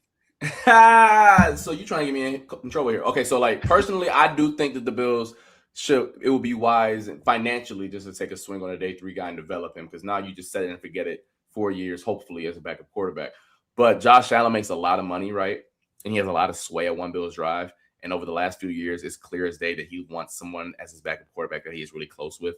So I hear you, Colin. I hear you. I think it'll be smart to financially use a 6th or 7th round pick on a quarterback like a Cole Payton. But Josh has shown I need my boys with me in that room. And listen, who am I to tell the dude who's worth $500 million that he shouldn't have his buddies in the room with him? So right. I hear you, and I'm right with you. We on the same wavelength. But 17 overrules both of us. I'm sorry. And that's fair enough. If anyone's going to overrule me, I think Josh Allen would be closer to the top of that list of people that I would want that to happen with. Greg Thompson from Cover One has a great line that every quarterback that the Bills could have as a backup is equally not Josh Allen. So whether it's a guy you draft on day 3 or your veteran rotation of Kyle Allen, Mitch Trubisky, Case Keenum, Shane Buechele, all the guys they've had in here, everyone is equally not Josh Allen. So you might as well, one, just take the financially cheapest option, which would be getting a guy through the draft. But then two, worst case scenario, God forbid, if there was something that happened to Josh Allen, take the year as a punt, which it would be anyway, and get a top draft pick like the Chiefs had this year after a down year, and they were able to get a guy like Mansour Delane with a top 10 pick. Brandon Beane talked about how I hope we're never good enough to pick a player like Jamar Chase. But the only reason that would ever happen is if something happened to Josh Allen. And I think at that point, it'd be better to just sink than try to hold your head above water almost. Yeah. I'm not going to swear on this publication, but that old Colts coach who said, yeah, we don't practice. Yeah. We don't practice effed. That applies to the Buffalo Bills as well. So, hey, listen, it would be smart business to, take a flyer on a guy and flip him for a 4th round pick, like the Patriots did with what's his name, Joe Milton. We talked about Joe Milton today too. How just bet on a guy with traits, and if he gets any game action, try to flip him for a different pick. Yeah, Cole Payton could be that guy. He's super athletic and was really productive last year for North Dakota State. Although it is funny though, the Eagles, was that 9 years ago at this point, also took another quarterback from North Dakota State, helped win them a Super Bowl. Let's see if history repeats itself. Yeah. Okay. So the 49ers took Enrique Cruz, offensive tackle from Kansas. So the Dolphins are on the clock with pick 180, and then it's the Bills with the last pick of the 5th round at 181. Carl, we know you want DBs. Guys in the chat, talk about who you want. A very popular name that people have been invoking because of position and just because it's a fun name to say is the nose tackle from Cincinnati, Dante Corleone. He is still available if the Bills do decide to go nose tackle here at 181. VJ Payne, a guy we talked about earlier as well, is still there. Deontay Lawson from Alabama, the linebacker, another guy that fans are clamoring for. Any other names for you, Carl, that you'd like to see the Bills target in this range? I think some interesting names. Interesting would be, you got Jeff Caldwell, who fits in that mold of just like, hey, he runs really fast in a straight line. Don't know if he's good at football or not, but like, hey, might as well try it. From Jeff Caldwell from Cincinnati, the 6'5" receiver that ran 4.3. Once again, I don't know how good he is at football, but it's day 3. We're betting on Trace at this point. Taylor Green, the quarterback from Arkansas. We just talked about how Josh Allen he needs best friends in his room. What if Taylor Green's not a quarterback though? Like, what if he is a tight end? What if he is a receiver, whatever the case may be, or an F? Super athletic for the Razorbacks. I'm looking at some other names here. Damani Jackson for Alabama was decent. He's a bigger press corner. I will say that he was a big boy. Forget where he started his career. I don't think he was always a Crimson Tide player. But those are the 3 when I'm looking through this ESPN list by Matt Miller. Those are the 3 that pops up. Yeah. Damani Jackson, it looks like, started at USC before going to Bama. Yes, I remember because he was a 5-star coming up. Yeah, a couple people in the chat talking about Xavier Harris, who's a 1-tech from Ole Miss. Now, if you want to talk about a big boy, Xavier Harris is 6'8", 330. And I've been talking today about how, you look at that on paper and you're like, oh my God, like, why would you not want that guy in the middle of your defense to stop the run? But kind of similar concerns with Deion Walker as a prospect last year. It's almost to a point where you're concerned that he's too big, and then you start getting concerned about like leverage and low man wins and getting under the shoulder pad situation. Brother, 6'8" is absurd. 6'8" nose. I mean, but listen, if you're good enough, you can do it. I will say I haven't watched Ole Miss this past year, and obviously they got a lot of eyeballs because of the whole Lane Kiffin fiasco and them making their first postseason. Their defense wasn't bad. Like, there wasn't a bad defense. So once again, it's day 3. We're taking flyers, and a guy who's 6'8", 330, you look at him at St. John Fisher, and it's gonna be fun for like the first 3 days. You're like, damn, him and Deion. Like, imagine at St. John Fisher, right, where I'm on my little camera on the sideline, and I'm shooting, and I just get Deion and the other brother next to each other. Lord have mercy. And them boys can block the sun by themselves. So the Dolphins, with pick 180, took a tight end, Seydou Traore from Mississippi State. I apologize if I said his name incorrectly, but I was not familiar with his game. So he goes at 180. So the Bills now are officially on the clock. Guys, with those names available that we've been talking about all afternoon as potential day 3 targets, VJ Payne, you guys just mentioned Xavier Harris, Dante Corleone is still there. Some of the wide receivers, Josh Cameron, Jeff Caldwell, are still there. So we'll see what the Bills do here while they're on the clock. I'm trying to see if anyone has the pick for me so we can start talking about it. In the meantime, though, we know Carl's hoping for another DB. I know a lot of people like linebacker here. I'll go on record saying I wouldn't mind VJ Payne as more of the traditional safety pick. So that can really allow you to embrace Kilgore's versatility. So Carl, I'll team up with you on that and say like more traditional safety is one of the next things that the Bills should look at. I also would not be mad at Dante Corleone. I know my coworker Greg Tomset, who loves the large humans, would be very happy with a guy that big and a name that fun to say, being the newest Buffalo Bill. I mean, the Godfather is a cool nickname in itself. So I think a lot of people, I'm sure Western New York will have a lot of fun with that name for sure. You know, the custom jerseys are going to be ordered right away if that's the case too. Yeah. Oh yeah. So, yeah, you know, Bills Mafia can have fun with their names. Yes. So Matt Parrino, who was on the show a little bit earlier, with some quotes from Jalon Kilgore. Jalon Kilgore said the Bills see him as a safety. Quote, they can really mold me into being a top safety on their team. So that's what we're going to push for. Best guess is he gets to learn behind veterans CJ Gardner-Johnson and Geno Stone in 26, and then we'll need to take advantage of an opportunity at some point. He did just that at South Carolina. A 2023 injury to Nick Emenwari got him on the field, and he never relinquished a starting spot. Started almost every game in 3 years. So it is possible, too, that the Bills think Kilgore can be that traditional safety. But I agree with you that I think the versatility is worth the risk of trying him out in a couple different spots. I think the idea of safety is more theory than certain at this point. Right. There's less proof of concept there. Correct. Listen, we're betting on traits on day 3. Who knows what these players are going to turn into?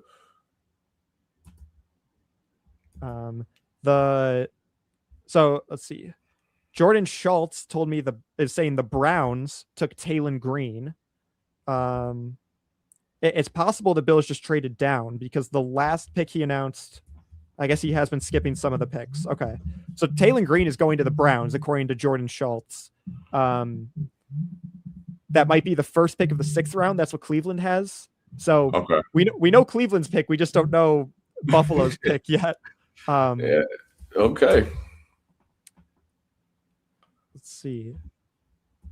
Does anyone in the chat, has anyone seen what the pick is? I feel like it should be in by now. Some people talking about Eli Heidenreich as well. He's kind of a the Navy guy. Yeah, like plays a little running back, plays a little wide receiver. Like, what does he actually do at the NFL level? Just no idea. Try to find out. Yeah. Let's see. Yeah, Browns took QB in the 6.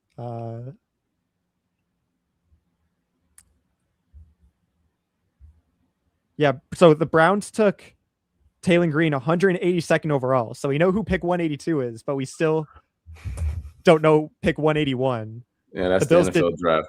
Yeah, the Bills did pick. It's just not announced. In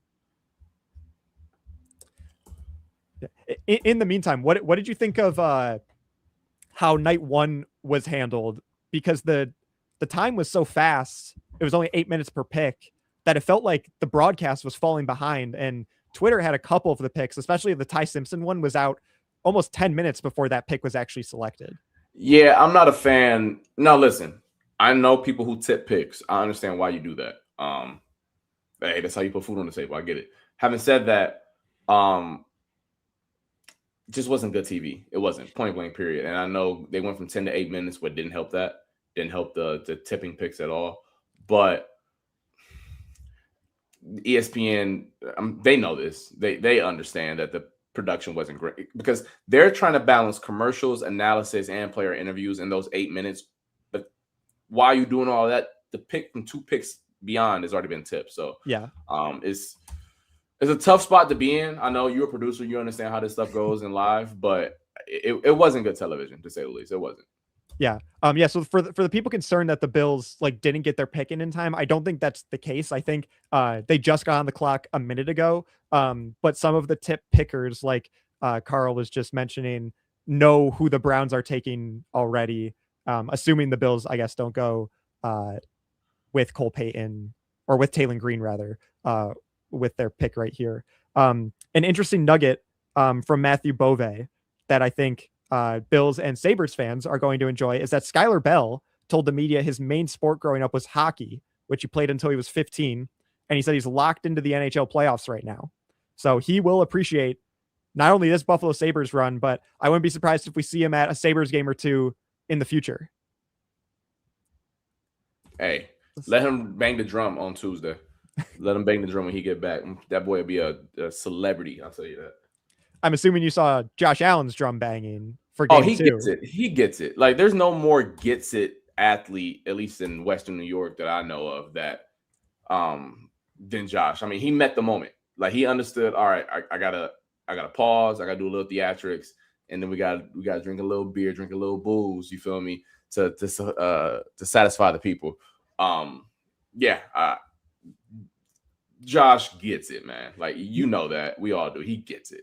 Yeah, and I think even like expanding that as like a face of the franchise, just all of his like charitable work and stuff he does with the hospitals and everything outside, his off the field contributions are just so admirable for a guy that, you know, obviously that's not anything that's required, but a lot of times is expected as part of the job as being a face of the franchise like that. And so just in so many different regards, as an ambassador for the city of Buffalo, as a face of the franchise and of the team and of the region, and someone that everyone in this area regards as a hero and someone to look up to, he just gets it. And then you just get to compliment him about how well he bangs a drum and chugs beer at Sabres games too, because he just gets it.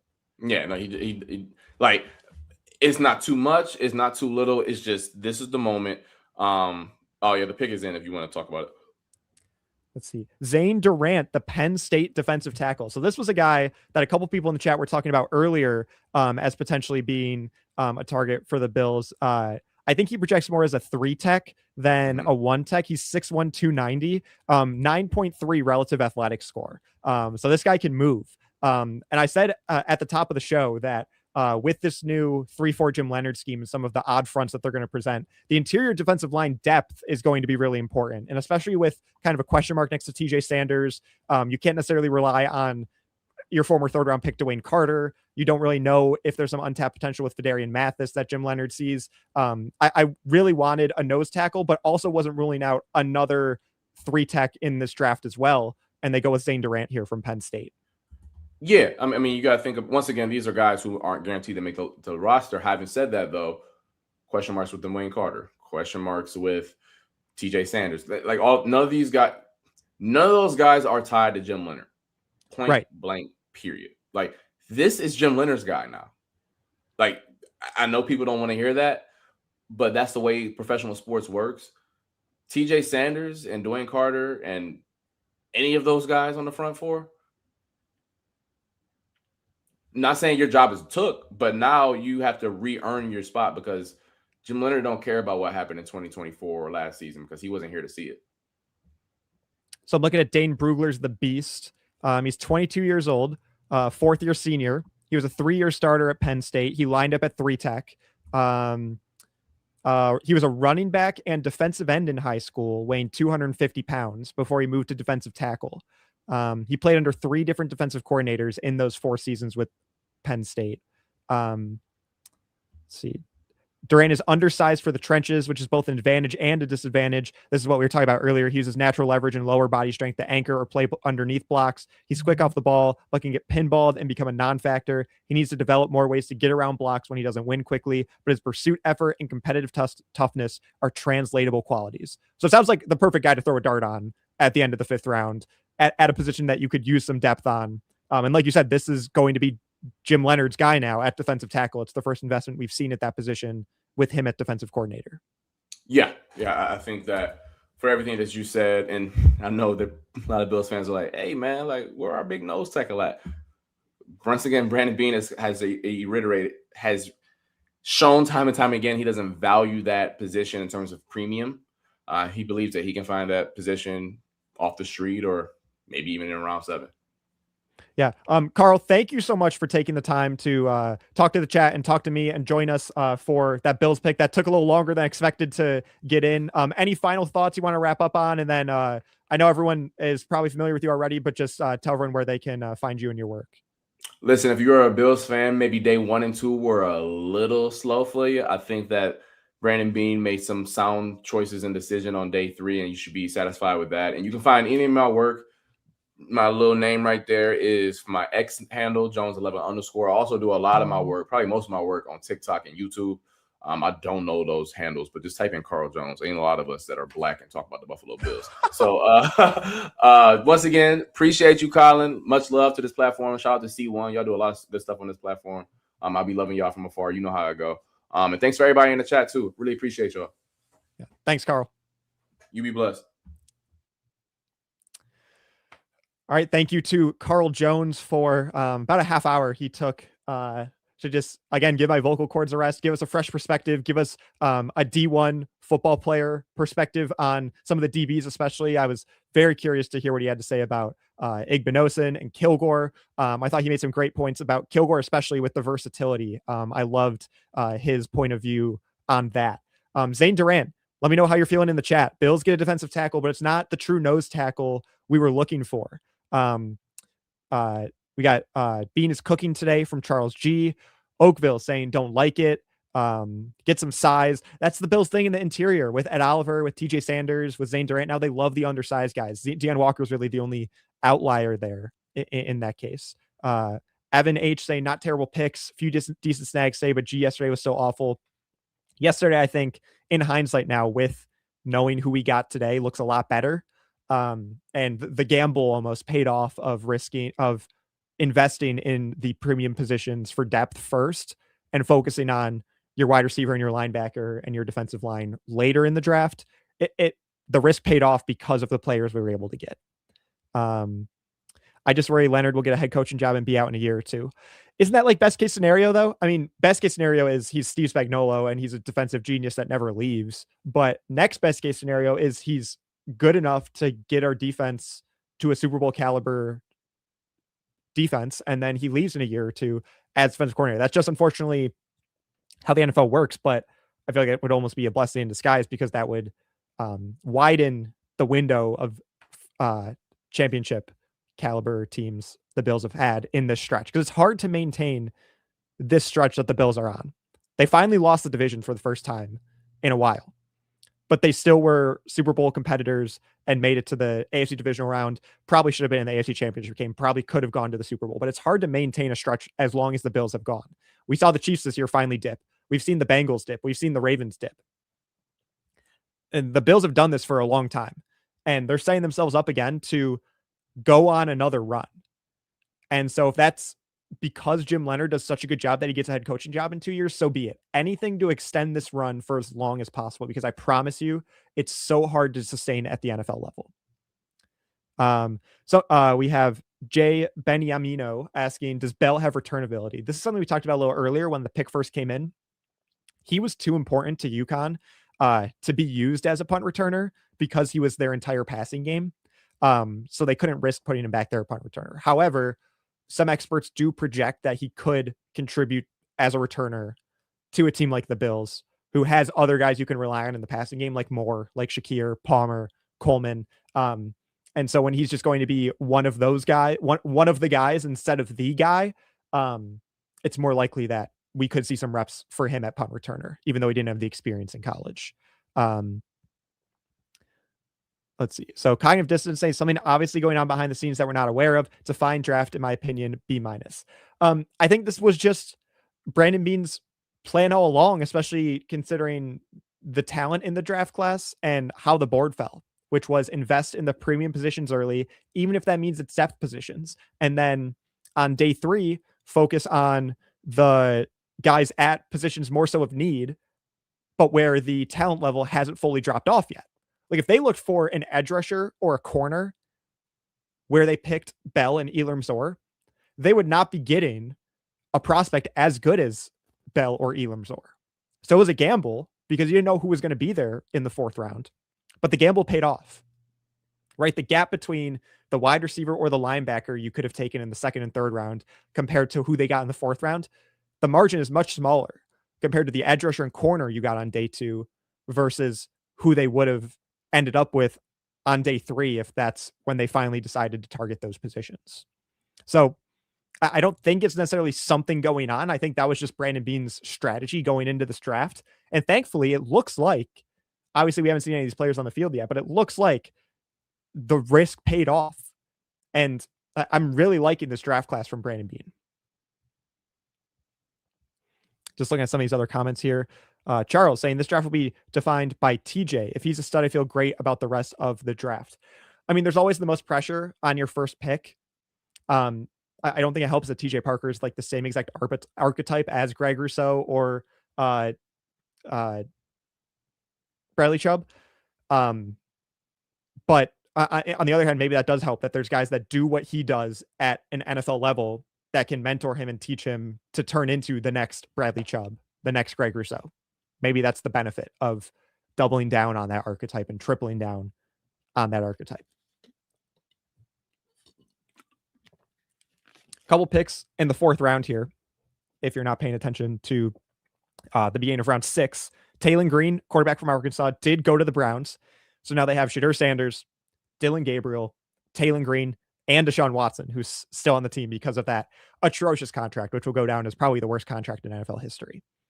The Cardinals take Iowa linebacker Carson Scherer. The Titans take Baylor defensive tackle Jackie Marshall. Interesting that another defensive tackle goes in that range. He's 6'3", 293. So again, not a nose tech that goes to Tennessee. Tampa Bay takes Bauer Sharp, tight end from LSU. Pops Mafia in the chat asking, do you think any unsigned Bills will sign with the team as a result of the draft? That's a good exercise we can go through right now is what Bills pending free agents or current free agents are most likely to re-sign with the team. So I'm going to pull it up right now. Kind of off the top of my head, I know who my answer is. But here's the list of names, and there's a lot of them. Joey Bosa, Daquan Jones, Curtis Samuel, Larry Ogunjobi, Matt Milano, AJ Epinesa, Taylor Rapp, Tre'Davious White, Jordan Phillips, Matt Prater, Jordan Poyer, Shaq Thompson, Brandon Cooks, Gabriel Davis, Dane Jackson.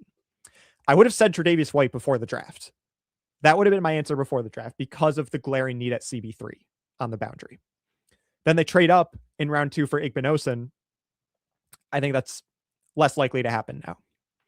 My answer, which Jonathan Wyman's agreeing with me in the chat on, is Shaq Thompson. I also would not be surprised with Brandon Cooks either.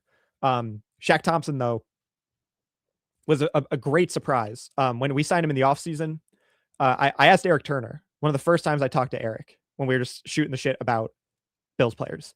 I was like, is Shaq Thompson, is there something there? Or is he like another Deion Jones, like used to be something veteran that the Bills signed as a camp body? He never does anything. And Eric said, I get why you're invoking Deion Jones, but I think there could be something there. And he makes the 53. But Milano and Bernard are starting. And then both of them end up getting banged up throughout the course of the year. And Shaq Thompson gets the nod and played arguably better than Milano or Bernard, at least in the year 2025 in a vacuum. Shaq Thompson was probably the Bills' best off-ball linebacker. I don't think that's a hot take at all. And so I would not be upset with a return at all. It would depend on if Jim Leonard likes him for the scheme.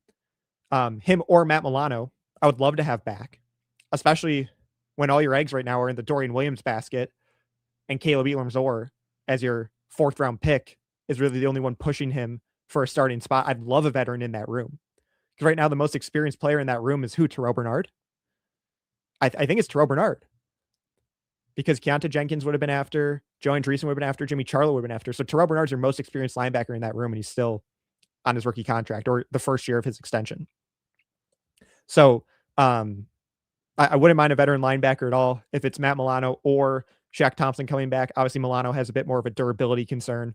Brandon Cooks is interesting because he's older. He's going to be 33 this season.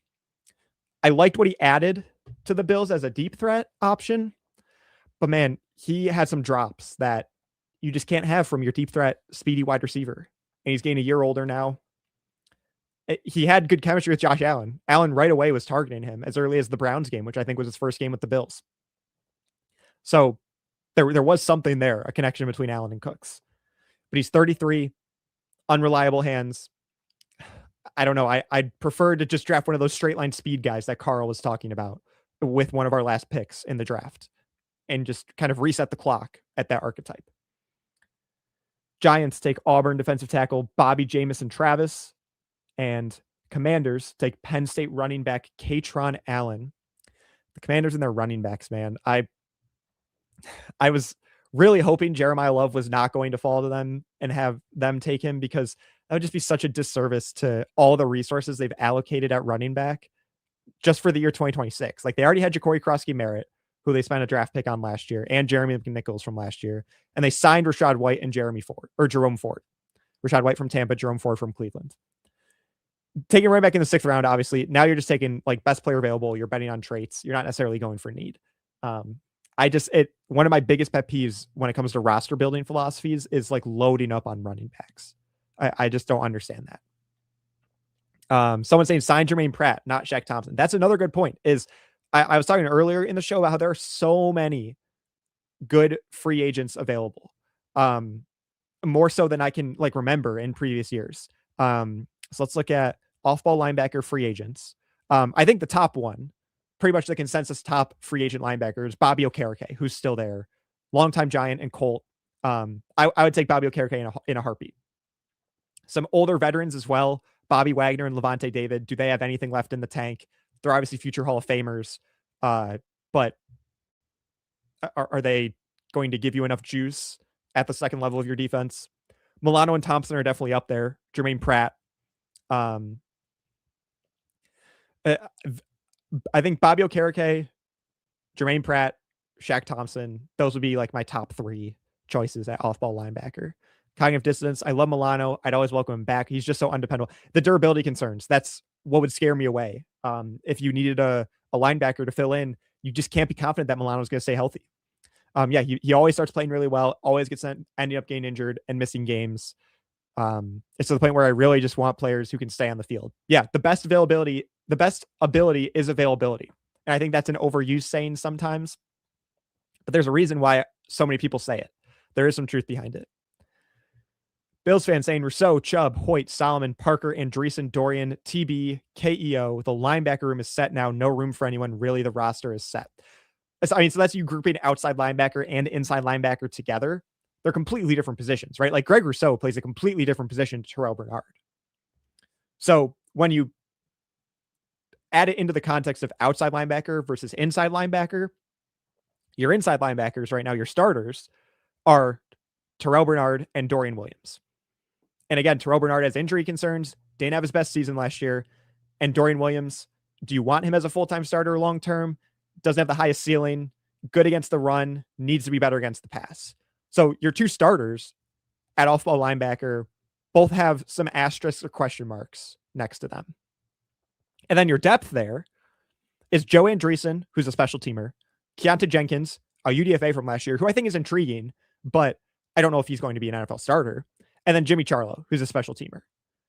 What happens if Terrell Bernard or Dorian Williams get hurt? We've seen Terrell Bernard get hurt. But what happens if Terrell Bernard or Dorian Williams gets hurt? Because I promise you don't want to see Joe Andreessen in coverage. I don't know if Keontae Jenkins is ready to play meaningful NFL snaps. I promise you Jimmy Charlo right now is nothing more than a special teams player. So I get that on paper. You look at linebacker and you see all those names too, Rousseau and Chubb and Hoyt and Parker and Solomon. Those guys are edge rushers. They're edge rushers. Off-ball linebacker, the depth is that's the biggest concern on the team right now, is the depth at off-ball linebacker. We needed depth at other positions too. We got it at corner with Igbinosun. We got it at safety with Kilgore. We got it at defensive tackle now with Zane Durant. We got an edge rusher with TJ Parker. Kaleb Elarms-Orr is a rookie, and so you're putting all your eggs in that basket of the rookie as being the only option you have if something happens to Terrell Bernard or Dorian Williams. And so I loved Kaleb Elarms-Orr as a prospect. And I think he's a great option to have. But I would also love more than one option. So we're not putting in all the eggs in one basket, which is a 4th round pick, potentially playing super meaningful snaps if Terrell Bernard or Dorian Williams gets hurt. Yeah, I forgot about Elarms-Orr at first in the rundown of linebacker, but even so, I think my point remains that just because you have that rookie doesn't mean I just wouldn't feel comfortable with all of our eggs being in the Kaleb Elarms-Orr basket as a late 4th round pick being your only option at off-ball linebacker if something happened to Bernard, who has injury concerns, and Dorian Williams, who needs to be better against pass coverage, and has maybe not the highest ceiling in terms of potential starting caliber linebackers. Evan H saying Shaq back at linebacker, sign a vet nose tackle. Anything else we need? Returner, punter competition. Yeah, if the Bills bring Shaq Lawson. Oh my God. If the Bills bring Shaq Thompson back and sign a veteran nose tackle, what are you drafting with these last 2 picks? Maybe a punter, maybe another wide receiver. But then I think the roster would be a lot more well-rounded. I feel a lot better about the state of the roster if we address those with veterans and free agency. We can get a low price off-ball linebacker backup if we need. Yeah, I hope that's the plan. The problem is it's not always going to end up. The end result isn't always going to be as good as what Shaq Thompson gave you last year. I don't want Shaq Thompson being so good last year to make people think, oh yeah, you could just go get a Shaq Thompson free agency. That's rare to sign a player in May that has the impact that Shaq Thompson did. So we'll see. Hopefully we can snag either Shaq or Milano back or Bobby Okereke or Jermaine Pratt. Someone. Daquan Jones, Pops Mafia, you were asking.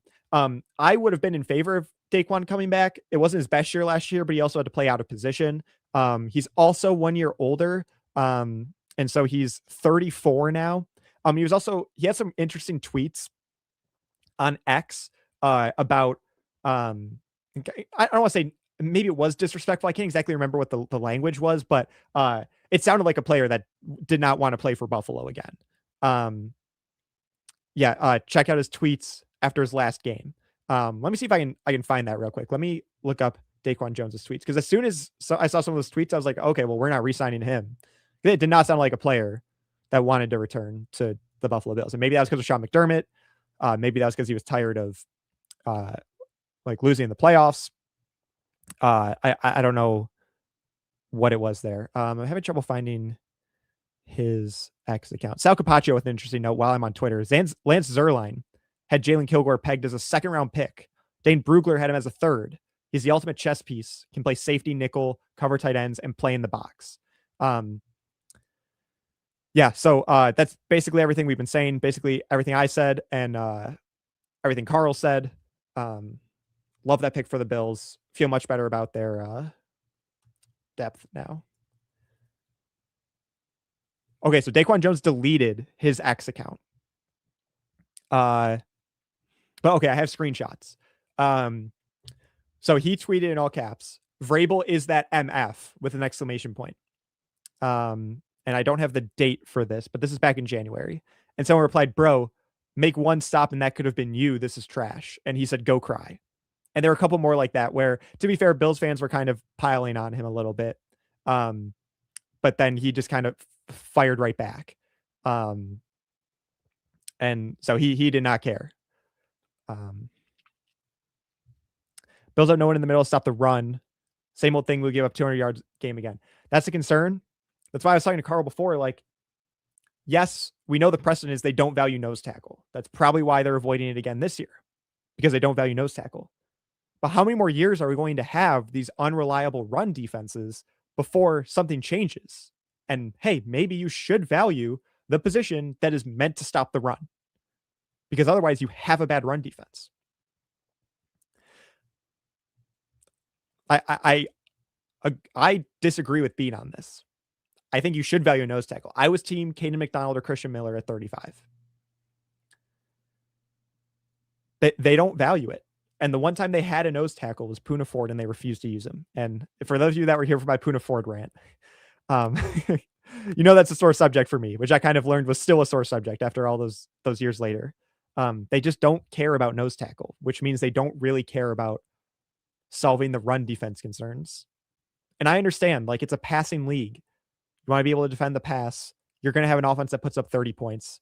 The best run defense is a 2-possession lead. I get all that.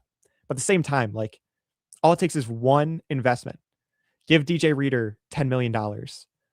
Pick Caden McDonald in the second round. Pick Dante Corleone in the 5th round. One investment. But there's nothing. Catching up on a couple picks here. Jets took Inez Cooper, guard from Miami.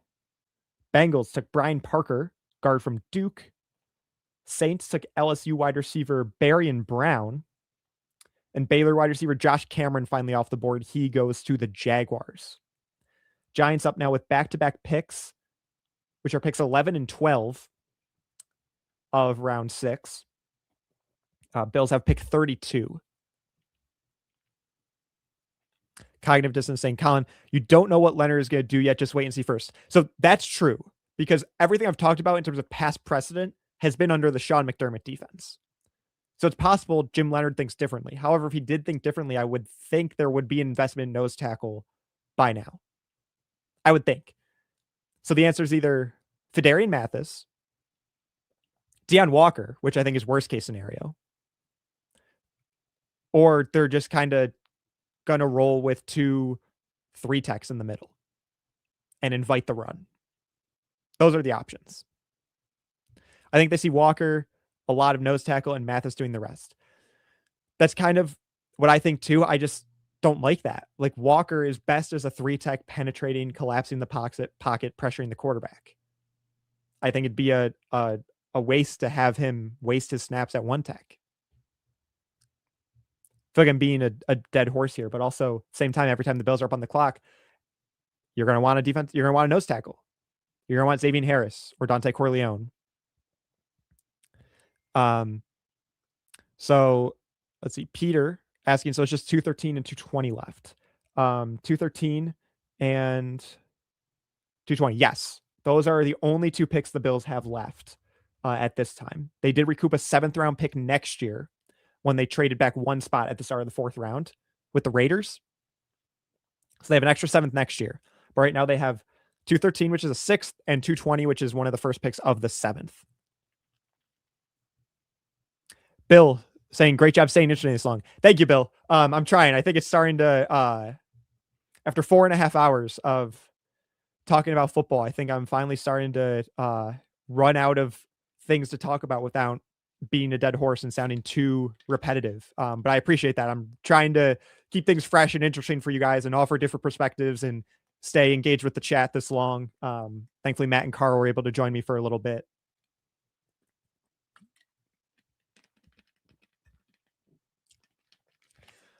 We're over 4,100 live viewers. Guys, that is insane.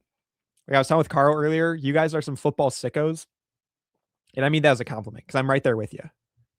So thank you so much for the viewership and the support and the engagement in the chat. The 3,700 of you on Twitter, the 400 of you on YouTube. We still got that one Twitch psycho watching on Cover One Sports on Twitch. So shout out to all of you guys. We're going to keep going. I'm not stopping anytime soon. I was told, so just for a little peek behind the curtain, I was told by Tilt that Judge Mathis was going to be joining me around 4 o'clock-ish. It's 4:30. I still haven't heard anything. So it's possible. I don't know if he's joining late or if he can't make it now. But I'm going to see this thing to the finish line if I have no one to pass the baton off to.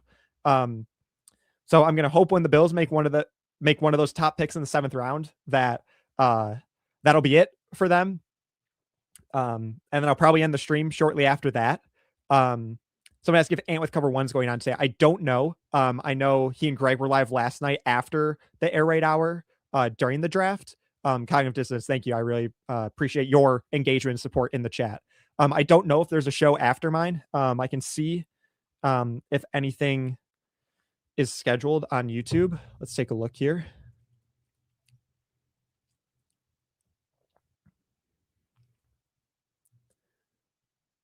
Nothing else is scheduled on YouTube, but there was a disguised coverage after round 1 and after day 2. So I don't know if they just haven't created the stream yet, and Anthony and Greg or Anthony and whoever are going to go live after me. But if that's not the case, yeah, I'll definitely see it through till Buffalo's 7th round pick, and then just hope they don't trade back into the 7th round right at the end. Yeah, nerds, shout out Slick Mongeese. Is Ant with you're doing great. Thank you. Stuart. I appreciate that. Claude saying Ant and Greg should be next. If that's the case, yeah, that'll be right here on Cover One for YouTube. If you're on Air Raid Hours, or if you're on the Bills guys Twitter account, you would have to pivot to the Cover One Twitter account. If you're on Cover One for YouTube, you can stay right where you're at. Black Tech M5M asking, what's the knock on Xavier Harris? So I talked about this a little bit before. The problem with Xavier Harris is probably that he might be almost too big. I get that everyone sees 6'8", 330 and is like, oh, that's a beast. Why wouldn't you want him in the middle of your defense playing nose tackle? The problem is, like I said, that might be almost too big. It was similar concerns we had with Deion Walker coming in at 6'7", and partly why he fell to the 4th round was because in the trenches, low man wins. And so if you can't get under the shoulder pads and create that leverage, that's going to be a problem.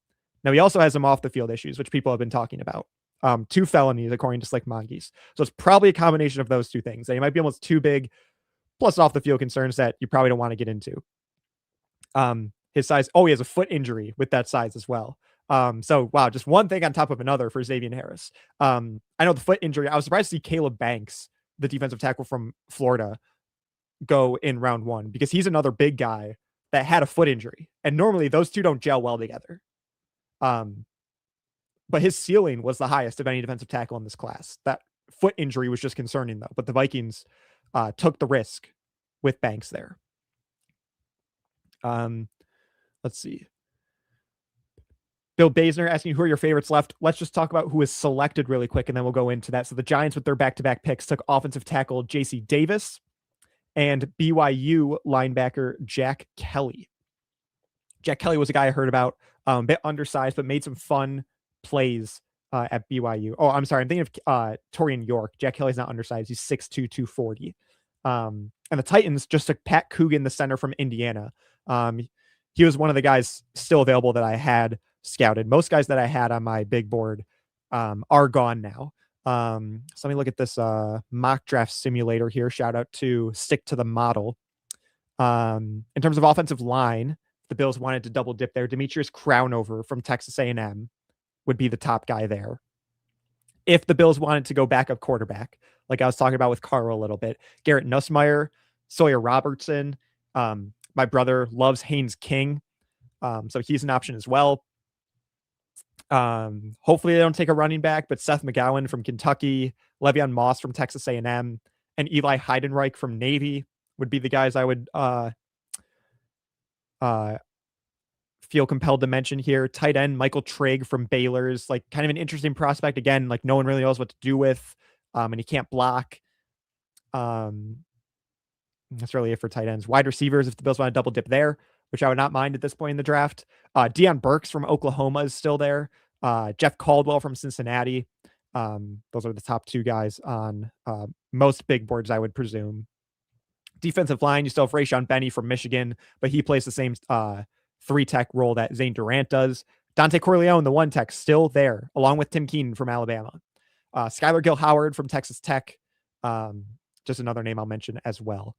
Edge rusher, Caden Curry from Ohio State, Mikhail Kamara from Indiana, and Ethan Burke from Texas are a couple names that I wouldn't mind.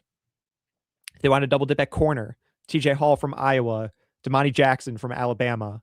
I've heard good things about both of them. Linebacker, you still have your Harold Perkins from LSU. You still have your Deontay Lawson from Alabama. Torian York from Texas A&M, and Red Murdoch from UB. That would be a fun connection, low moving cost. And then safety, VJ Payne, Bishop Fitzgerald, Cole Wisniewski, all still there. When I was talking to Carl, we both mentioned, obviously, wouldn't mind that traditional safety to allow Kilgore to be as flexible and versatile as we think he is. Yeah, still several nose tackles available. Pops Mafia, I'm impressed with how well you've done today by yourself. Thank you, Pops. yeah, to have this be like my first Cover One show that I'm like truly hosting, and to have it be by myself is quite the experience. I've co-hosted before with both Aaron and Greg for the Cover One Buffalo podcast, and with Eric for Turf to Tape. But obviously nothing close to a 5-hour stream covering the draft, mostly by myself. So it was a little daunting when I first started this afternoon, but you guys have been great. You've made it so much easier. We've had plenty of picks to talk about. We had Matt and Carl, who were great guests.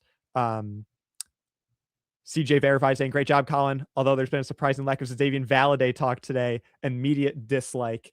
Xavier Valladay, I was actually just checking up on him. He got cut by the Saints, I believe. This is a friend of mine. If those of you who are watching can't tell, my friend Connor, who loved Xavier Valladay coming out of Arizona State in the 2023 draft. He went undrafted, has bounced around to a bunch of different teams. Shout out DC Defenders. He's currently playing in the UFL. So we got some Xavier Valladay talking, Connor, for you. Let's see. Do we get any 2027 picks? Evan asked. Just the 7th round from the Raiders. I believe it's just the 7th round pick from the Raiders that we've gotten for next year. Only way to get Bean to draft a nose tackle is to con him into thinking that it's actually a pass rusher. It's a pass rusher that is great at stopping the run and doesn't really have speed or bend along the edge. So it's, yeah, we'd have to con him into thinking it's the next Greg Rousseau, AJ Epinesa, Bradley Chubb, TJ Parker. How is Deion Burks still there? Yeah, I don't know if he had any off the field stuff.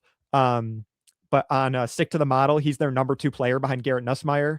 4.3 40 time, 5'9", 180. So I wonder if people are concerned with the frame there. Similar to how we saw Tez Johnson from Oregon fall last year before the Buccaneers picked him up, but he kind of fell because his 40 time was bad, and you can't be that small and have a bad 40 time. And he still ended up being okay anyway. Peter asking, were you always a Bills fan? Yeah, born and raised in Buffalo. I live on Grand Island. So I've known nothing other than cheering for the Bills and Sabres. But I just fell in love with football so much that I started following all 32 teams. And that knowledge foundation really started with collecting football cards with my brother. Every Christmas, every birthday, we would ask for football cards. And so just collect a ton of them and learn about players that way. And then I also played Madden Mobile back in the day.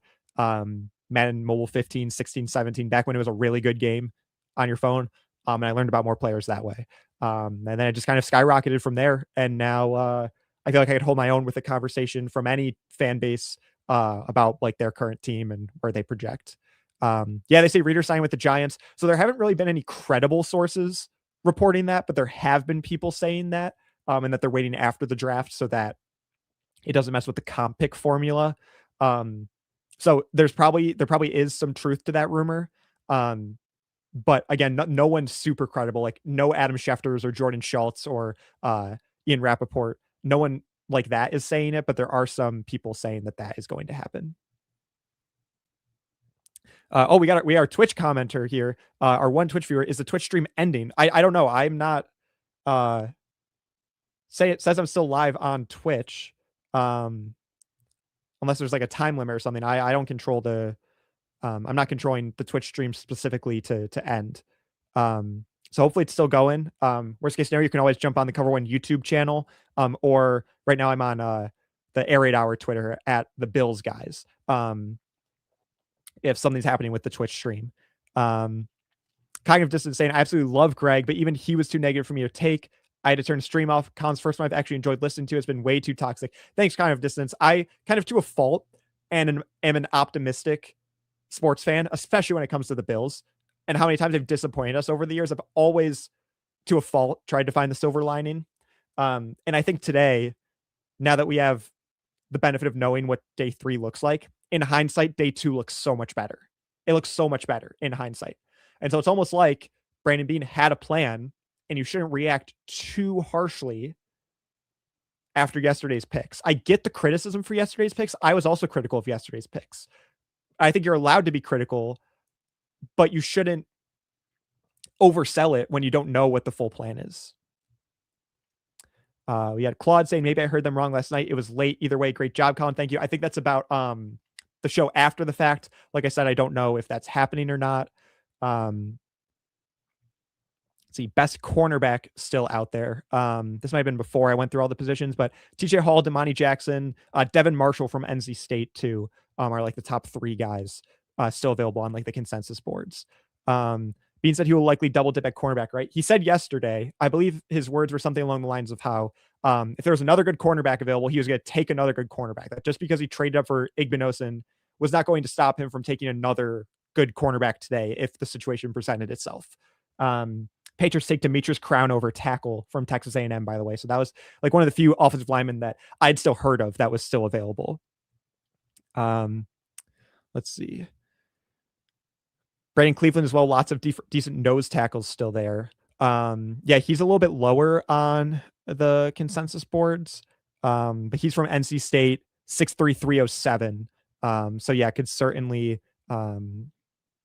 play one tech. It looks like he also played 3 tech at NC State. So we'll see. Yeah, Mafia wants the Godfather. I think at this point we all want Dante Corleone.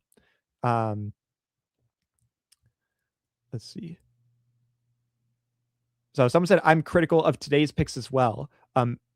Migo 8703, I'd love to hear why. I think this has pretty much gone best case scenario for the Bills today. I know most people in the chat were specifically hoping for some of the players the Bills ended up taking, like Skyler Bell, like Kaleb Elarms-Orr, like Jalon Kilgore. So I'd love if you could expand on that, just explain why you're still critical of the picks today. Chris asking any thoughts on the picks of the other AFC East teams. Yeah, let's do that. Let's go through the other teams real quick.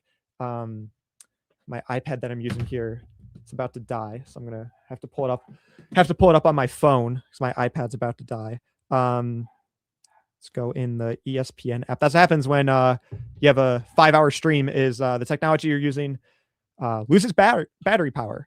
Thankfully, I have my computer plugged in there, so that's not a worry for this stream right here. Let's see.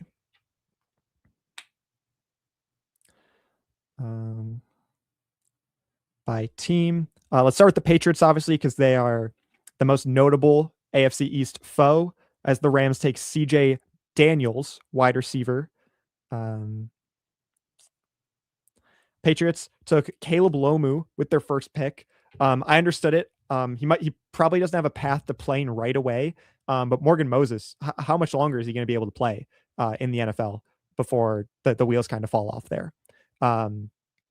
So I like that as a long-term solution for New England. Gabe Yakus in the second round, I thought was great value.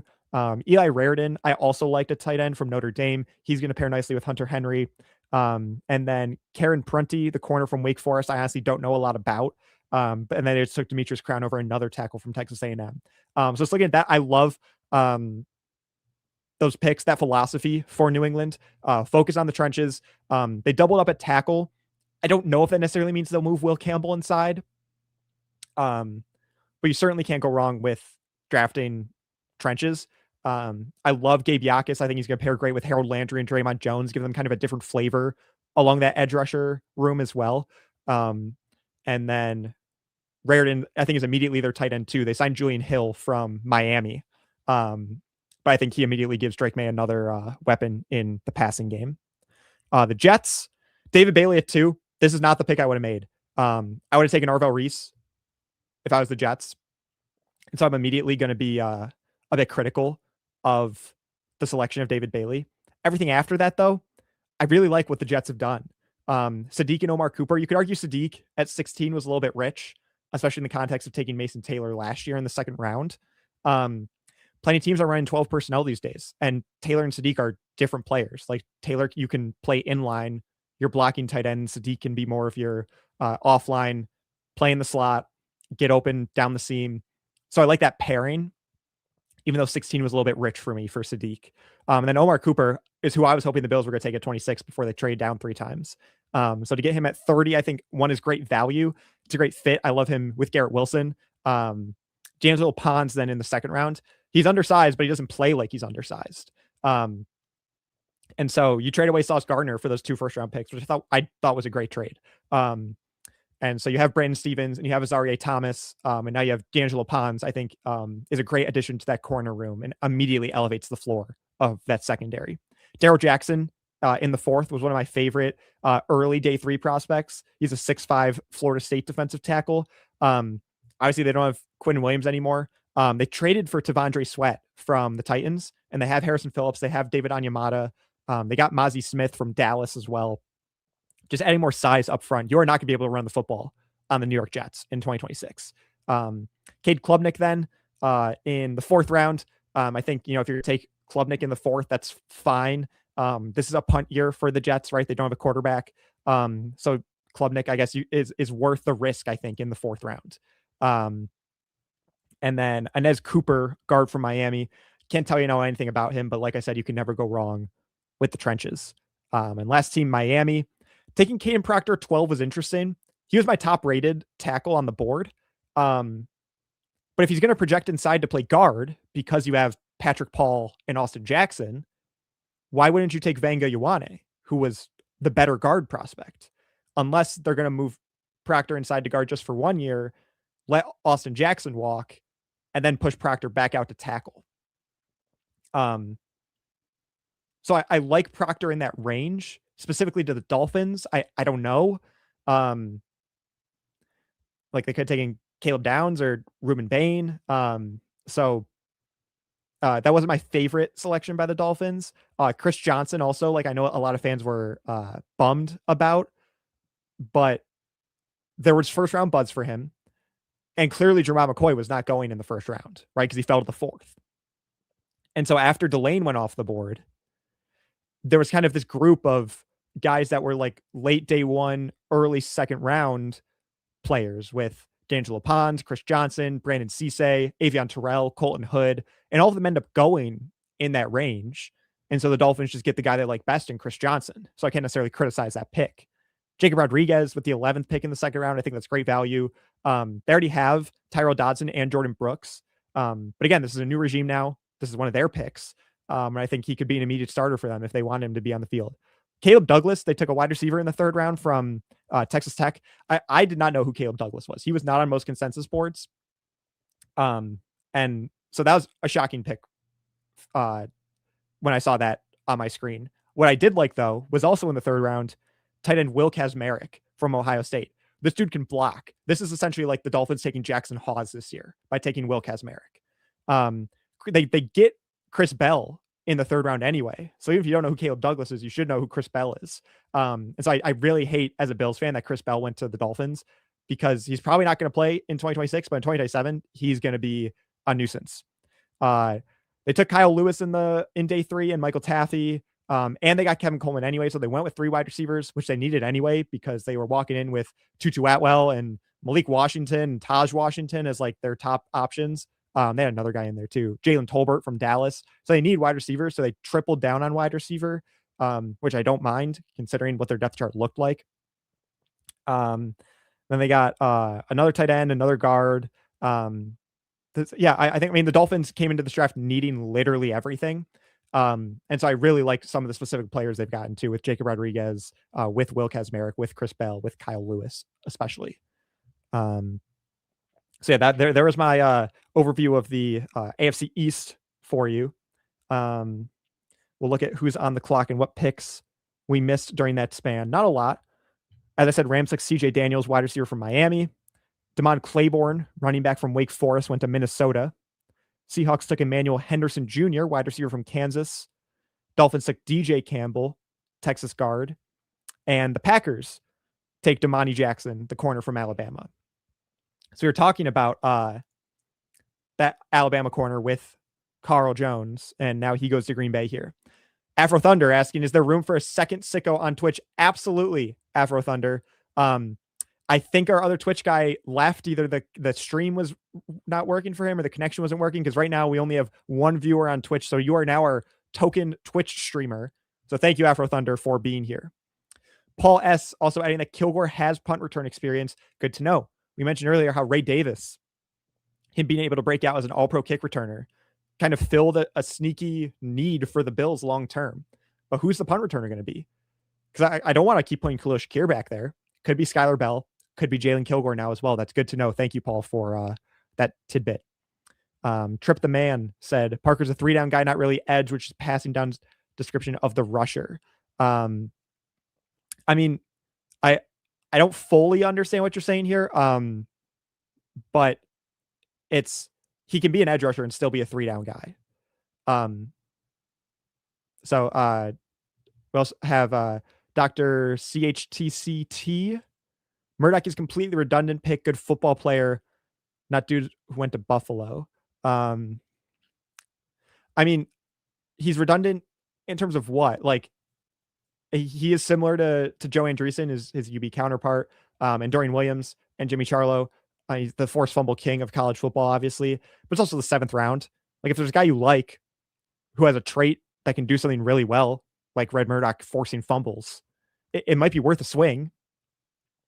I don't think redundancy exists with 6th and 7th round picks. Like, just take a guy that has a trait and try to bet on it. Charles G saying, surprised VJ Payne is still available. I am too. I felt like he was getting some like 3rd, 4th round buzz going into the draft. And kind of that break after the top 3 guys in AJ Halsey and Traydon Stukes, after those top 5 guys, that Payne was maybe going to be the next guy up. And instead we've seen essentially everyone else. Hey, we got some more Twitch streamers here. Let's party on Twitch. Appreciate you guys joining me. Bill's saying Red isn't a good football player. Andrees is a monster on special teams. He helps you. They're both good football players. That's a lame comment. Okay, so I don't think he's replying to me. I think he's replying to someone else. Yeah, I wouldn't mind if the Bills took Red Murdoch. I don't know if they will. But at this point, just bet on a guy with traits. And if you think that's Red Murdoch because of his forced fumble ability, I'd be fine with that.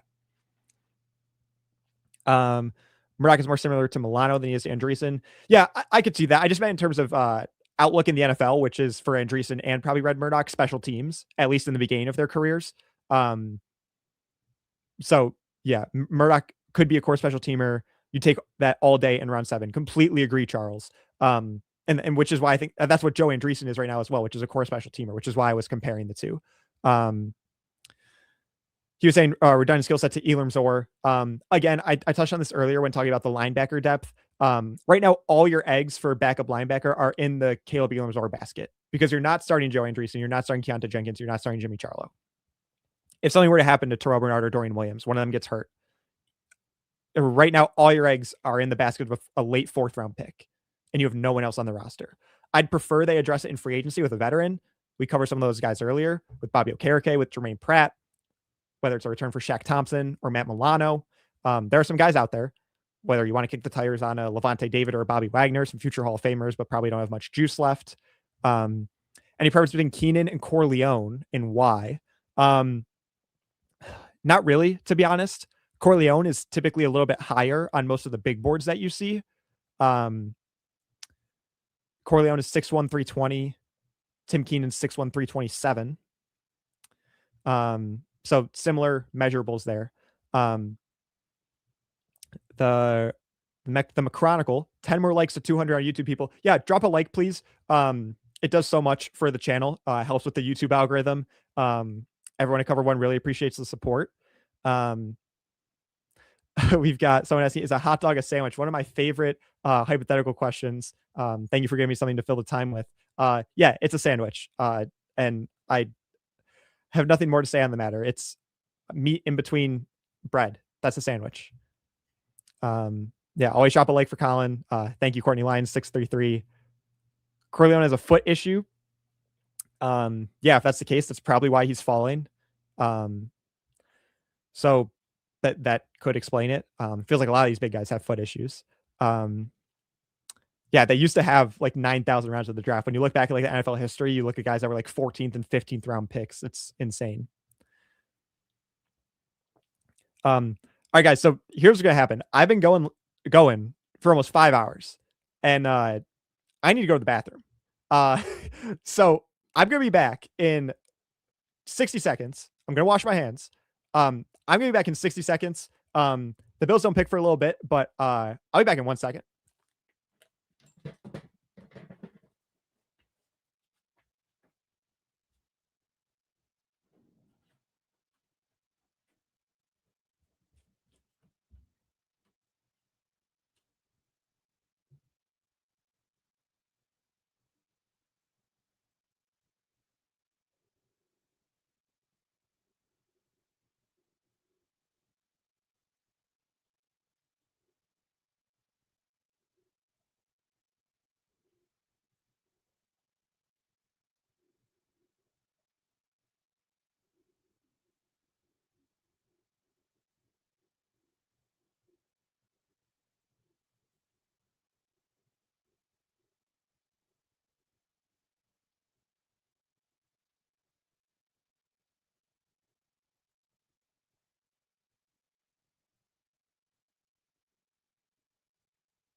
All right, I'm back.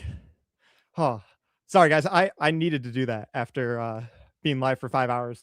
You guys have seen I've been drinking my water, drinking my Sprite, because I'm just talking essentially to myself for almost 5 hours. So yeah, nature called. Good to know Colin is not AI. Yes, I am not AI. That is confirmed. Let's see. What did I miss? Were you guys behaving while I was gone? We've got Cordero Linder. Is there any player left from Georgia the Bills can still draft? Let's find out. I'm sure the answer is yes. There's a site that like shows you all the prospects by school. Let's see. Did wide receiver Colby Young go? Let's see. Good. Just take my time with this one for a second because it was a super chat. So Georgia, a couple wide receivers, Noah Thomas, Dylan Bell. Looks like, was I looking at the wrong year for Colby Young, or was he drafted? He must have been drafted. So let's see.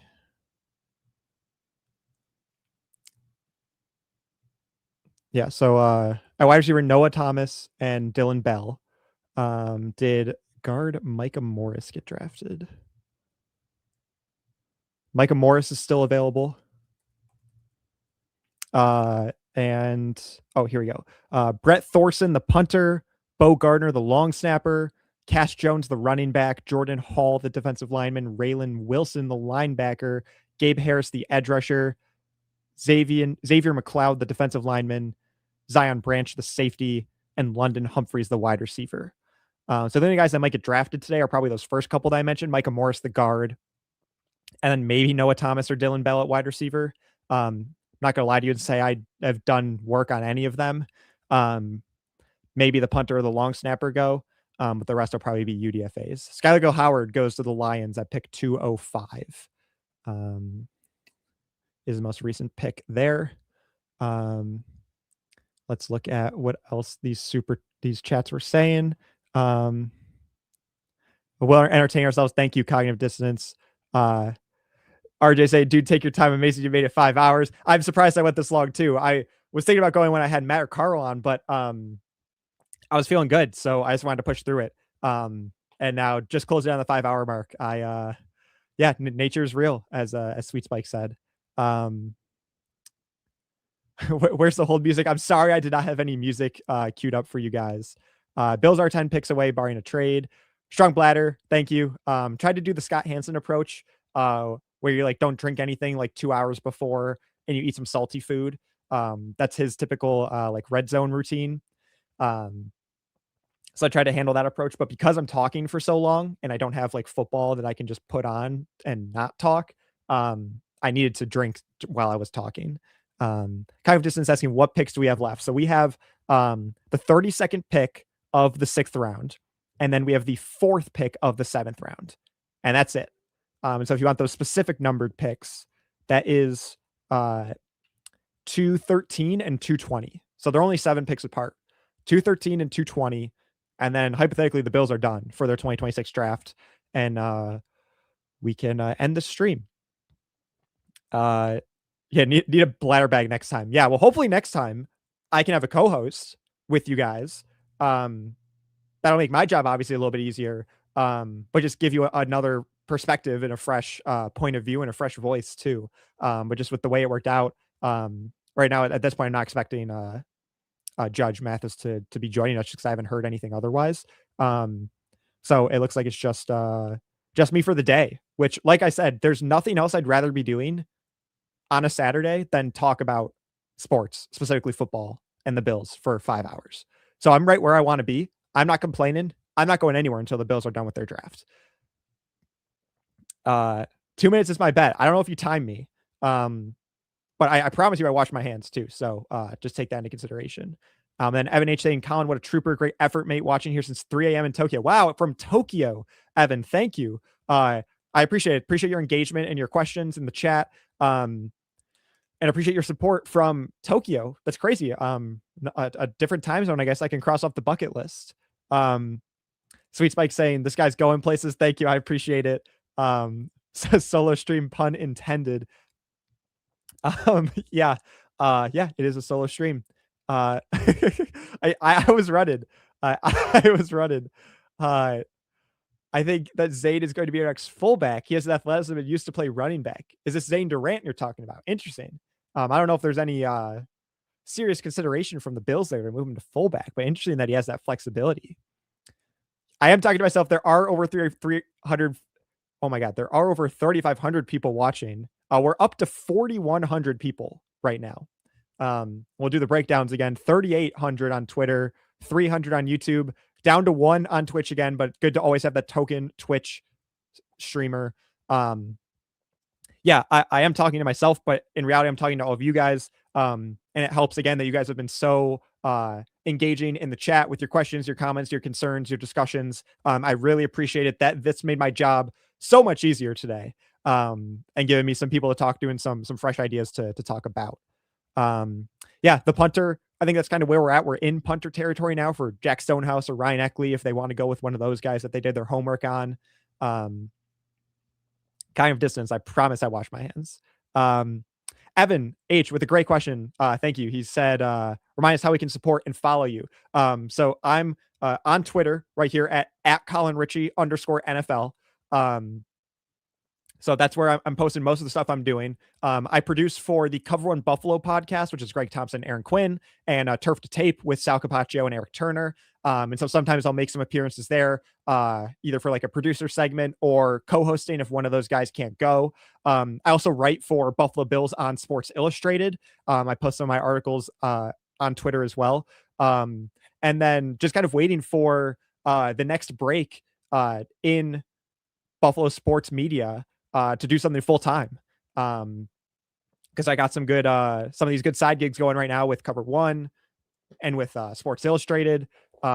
Just something that'll pay the bills full time, and that'll obviously be on my Twitter then once that happens. So yeah, I appreciate you guys' support. If you guys want to go follow me, I appreciate it. Always posting fun stuff there, and would love to continue these draft conversations with you guys in the future on X.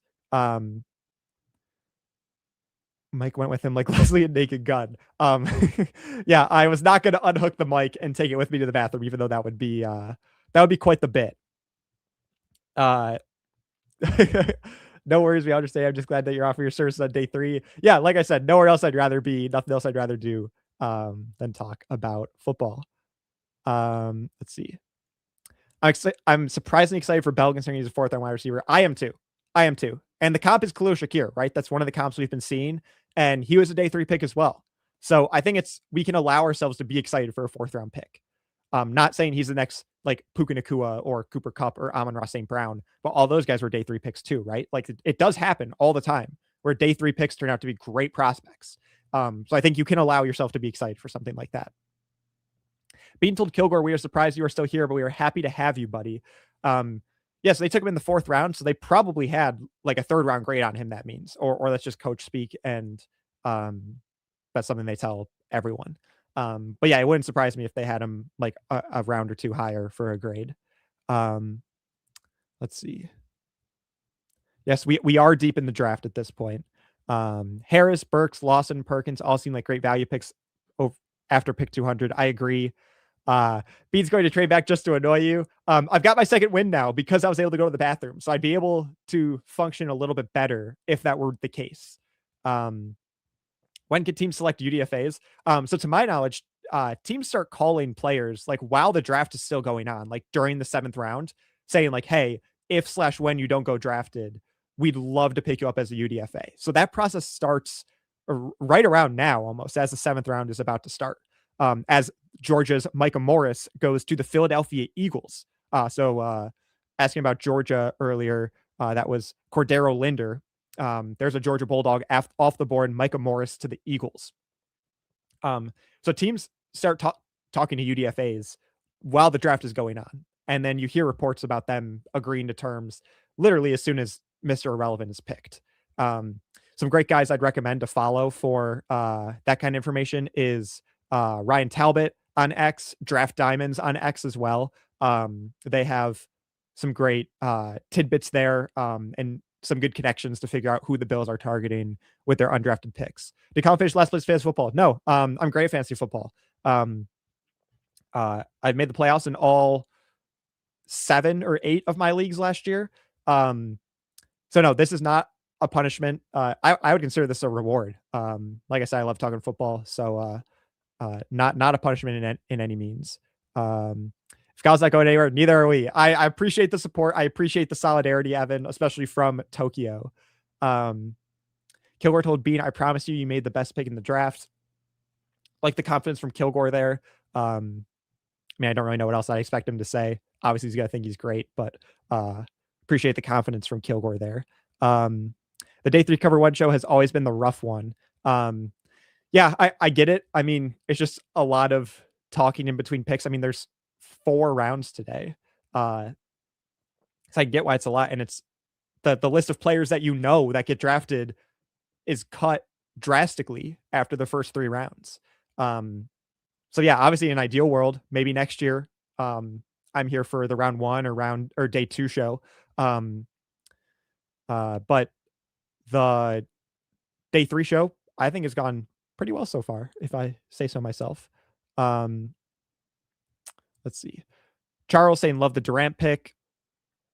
I do too. I think especially at this stage, I'm evaluating more the position than the player, just because I don't know a lot about Zane Durant, if I'm being honest. But a defensive tackle from Penn State, late on day 3, I don't see how you could be upset with that.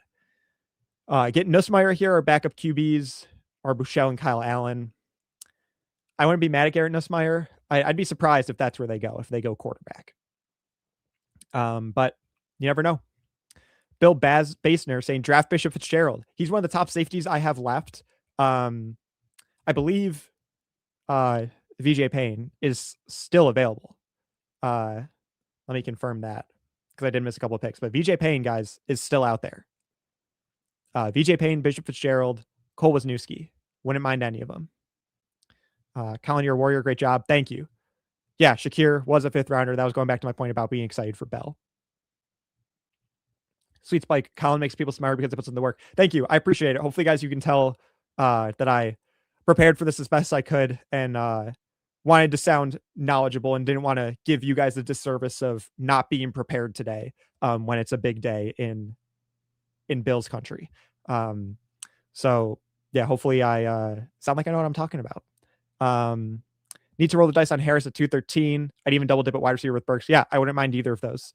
Dan Burks, Bishop Fitzgerald. Yeah, another guy, Bishop Fitzgerald, I wouldn't mind.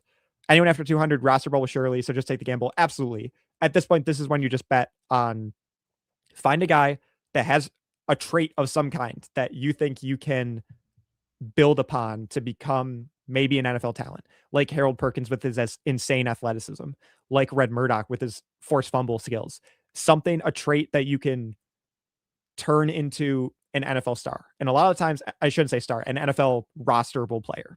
And a lot of times it doesn't work, right? But that's expected, right? Because it's the 6th and 7th round of the draft. I wouldn't expect anyone at this point to have the inside track of a roster spot in 2026, unless it's a punter.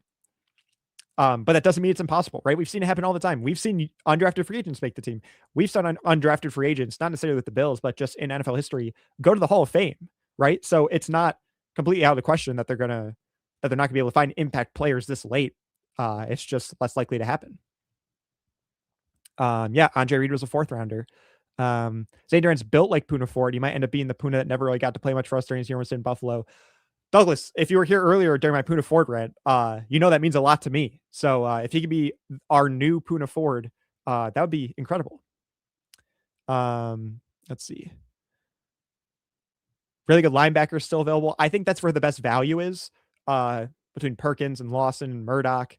It's got to be that or safety with Payne, or Corleone at D-tackle. But D-tackle, linebacker, and safety, the positions the Bills need the most depth at. They've already addressed in this draft, but those are still the best value picks based on how the board has fallen. I think it will be Benson here as a field stretcher. So you would be referring to there. Let's see, is there a Benson? I don't know if you're talking about Burks. I'm not seeing a Benson on any of the big boards here. You might be talking about Deion Burks. Oh, Raiders got Benson. It was the guy that was already drafted. Malik Benson. Yeah, so sorry. I've been slacking on some of the picks. I might have skipped over Malik Benson because I feel like I talked about Pat Coogan and Demetrius Crown over. Malik Benson went to the Raiders earlier in the 6th round. I talked about running back Damon Claiborne to the Vikings. That's the one I remember saying, so I'll just go from there. Emmanuel Henderson, wide receiver from Kansas, went to the Seahawks. DJ Campbell, guard from Texas, went to the Dolphins. Damani Jackson, the corner from Alabama that Carl and I were talking about, he went to the Packers. Logan Taylor, the guard from Boston College, he went to the Chargers. CJ Williams, Stanford wide receiver, went to the Jaguars. Lewis Bond, the Boston College wide receiver, went to the Texans. Skyler Gill Howard, a day 3 target I liked for this like 6th, 7th round range. I know Chris Trapopso was high on him as well. Defensive tackle from Texas Tech. He went to the Lions. Guard Alex Harkey from Oregon went to the Chargers. And we did get guard Micah Morris from Georgia to the Eagles. I did announce that one because of the super chat. Defensive tackle Antario Thompson from Washington goes to the Falcons, and center from Michigan State Matt Golbin to the Commanders. So there are 3 teams ahead of the Bills, the Steelers, the Ravens, and the Patriots, before Buffalo is on the clock with pick 213. Yeah, we're at pick 210. Bills coming up at 213. So almost on the clock. They got 213 and 220. And then those are the last 2 picks. Evan saying take Perkins here. I think Red Murdoch can be picked up as a UDFA. At this point, I think so as well. But you never know. Also, we saw Sean Dolak become an undrafted free agent last year. And my understanding was he got an offer from the Bills, a UDFA offer from the Bills, but chose the Rams instead. So the benefit of drafting a guy like Red Murdoch is it guarantees that he's a Buffalo Bill versus risking him choosing to sign somewhere else as an undrafted free agent. But I don't know if you care enough about Red Murdoch to spend a pick on him if you value him as a UDFA.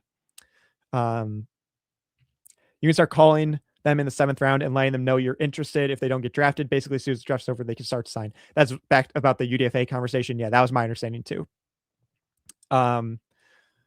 Courtney asking, do you like Barbell? Yeah, that's my favorite place for wings. I don't think that's a hot take, but that lemon honey butter barbecue or the Cajun honey butter barbecue is my favorite wing flavor in Buffalo. Would love your wing spot recommendations though, because I haven't tried as many as I want to.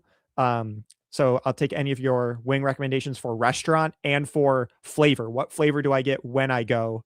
Keeping in mind that I am not the best in terms of tolerating spicy foods and spicy sauce flavors, but would love those recommendations in the chat.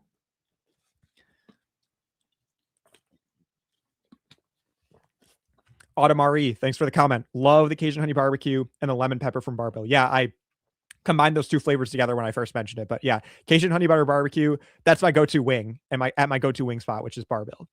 Don't let another UB linebacker edge get away. Take Murdoch. Yeah, I was sad they didn't get Dolak last year. He ended up being a great special teamer in year 1 for them. But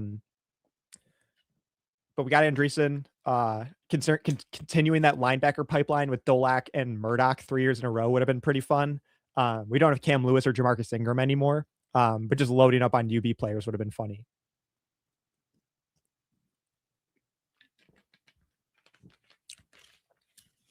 All right, I'm seeing Duff's medium. Buffalo Wild Wings is pretty good, I hear. I can't tell if that's being sarcastic or not. I feel like wings from a national chain like that wouldn't be. BBQ from Gabe's Gate is good as well. I've heard a lot about Gabriel's Gate, and barbecue would probably be the flavor I'd be most willing to try. So hearing that specifically barbecue from Gabriel's Gate is good. That's good to know. I'll have to check that out. The McChronicle, Duff's Hot are my personal favorite whenever I'm in Buffalo or I'm at their Toronto location. Duff's Hot. Okay. Yeah, I've had Duff's mild. I think hot is a bit too far on the scale for me. Like I said, I don't do great with tolerating spicy foods. But good to know. I appreciate your input. Elmo's, that's another place I've heard a lot about that I got to try. If they have occasion flavor similar to Barbell, like Bill Benz is saying here, then I'll have to check that out. Courtney saying Applebee's boneless wings, honey barbecue. I have had those. with Courtney. Actually, she's another person that I know that's in this chat. I appreciate her input. So shout out to my girlfriend there. Yes, I know you love your Applebee's boneless wings, honey barbecue. Thank you for your contributions in the chat. You have to get it extra crispy at Gabe's Gate. Okay, I appreciate the note. Thank you for the tip and for the heads up. Like, I know at Barbell you want to ask for the sauce on both sides. Good to know that you want it extra crispy at Gabe's Gate. These picks need to hurry up. I feel like normally on day 3 these picks go by much faster. But it's kind of slow today. Ryan Eckley, by the way, off the board, the punter from Michigan State, goes to the Ravens. The Steelers 1 pick before to Gabriel Rubio, defensive tackle from Notre Dame. Pasta Mafia, boneless is not a wing, it's a nugget. Yeah, it's the spirit of getting a wing without all the work, right? So Ryan Eckley off the board. Jack Stonehouse still there, though. Patriots on the clock, and then it's the Bills right behind them. Sawyer's Creek and Sunny Reds has good barbecue as well. Okay, good to know. I appreciate the barbecue wing recommendations because that's my go-to flavor for anything that's not barbell. There's no such thing as boneless wings. Those are chicken nuggets. Courtney, you're getting a lot of flack for that in the chat. 911 Tavern, every wing flavor there is best in Buffalo. Thank you, Mercy Rule. I'll add that to the wing list. That's good to know. I've heard a lot about them as well. I like the 205 Detroit selection of Skyler Howard. Yeah, that was a guy that when I saw like consensus big board start to come out, I was surprised by how low he was. And like I said, Chris Trapasso really liked him. I really liked him. And so to get him in towards the end of the 6th round, I think is great value for Detroit. Blue Jays up 5-2 heading into the 8th.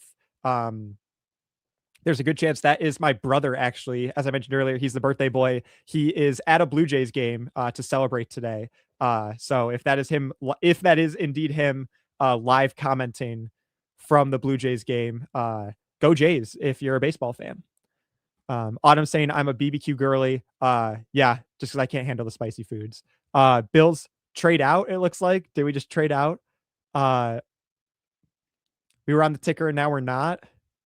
We traded 213 with Chicago. Okay, yeah, I see that. Okay, so Chicago has picked 213 now. So we still have pick 220. And then I don't see another pick. So was it for a 2027 pick? I'm all for acquiring 2027 picks at this point.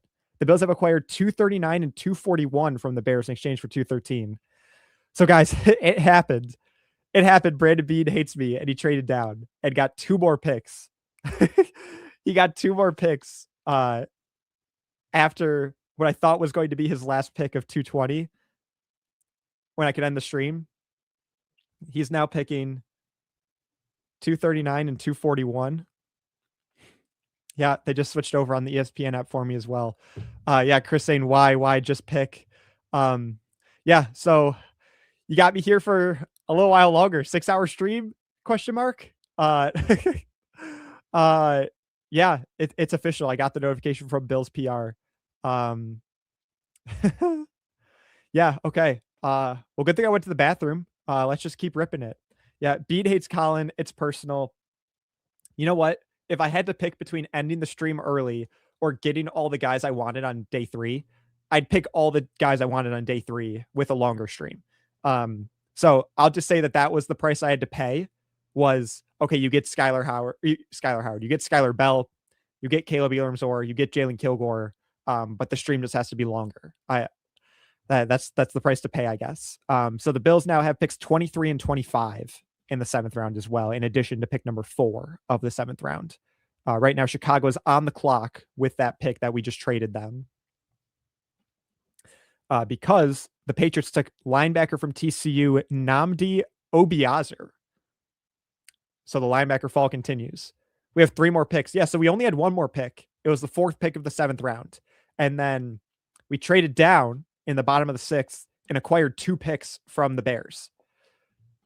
So we still have 3 more picks to go now. Because Brandon Bean hates me. Thank you for your hard work, my man. Thank you, Sterling. I appreciate it.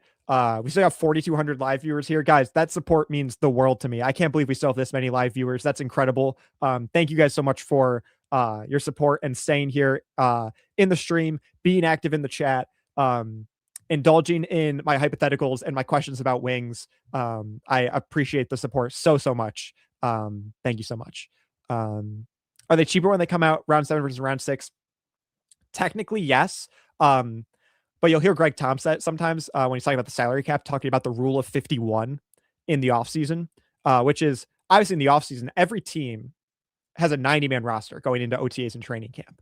And so obviously you're not going to be salary cap compliant with a 90-man roster. So in the offseason, there's what's called the rule of 51, which means only the top 51 contracts count against the salary cap. So as long as your top 51 contracts make you salary cap compliant, you're fine. So a 7th round pick or a 6th round pick isn't even going to be one of those top 51 contracts in the books. So it really doesn't matter.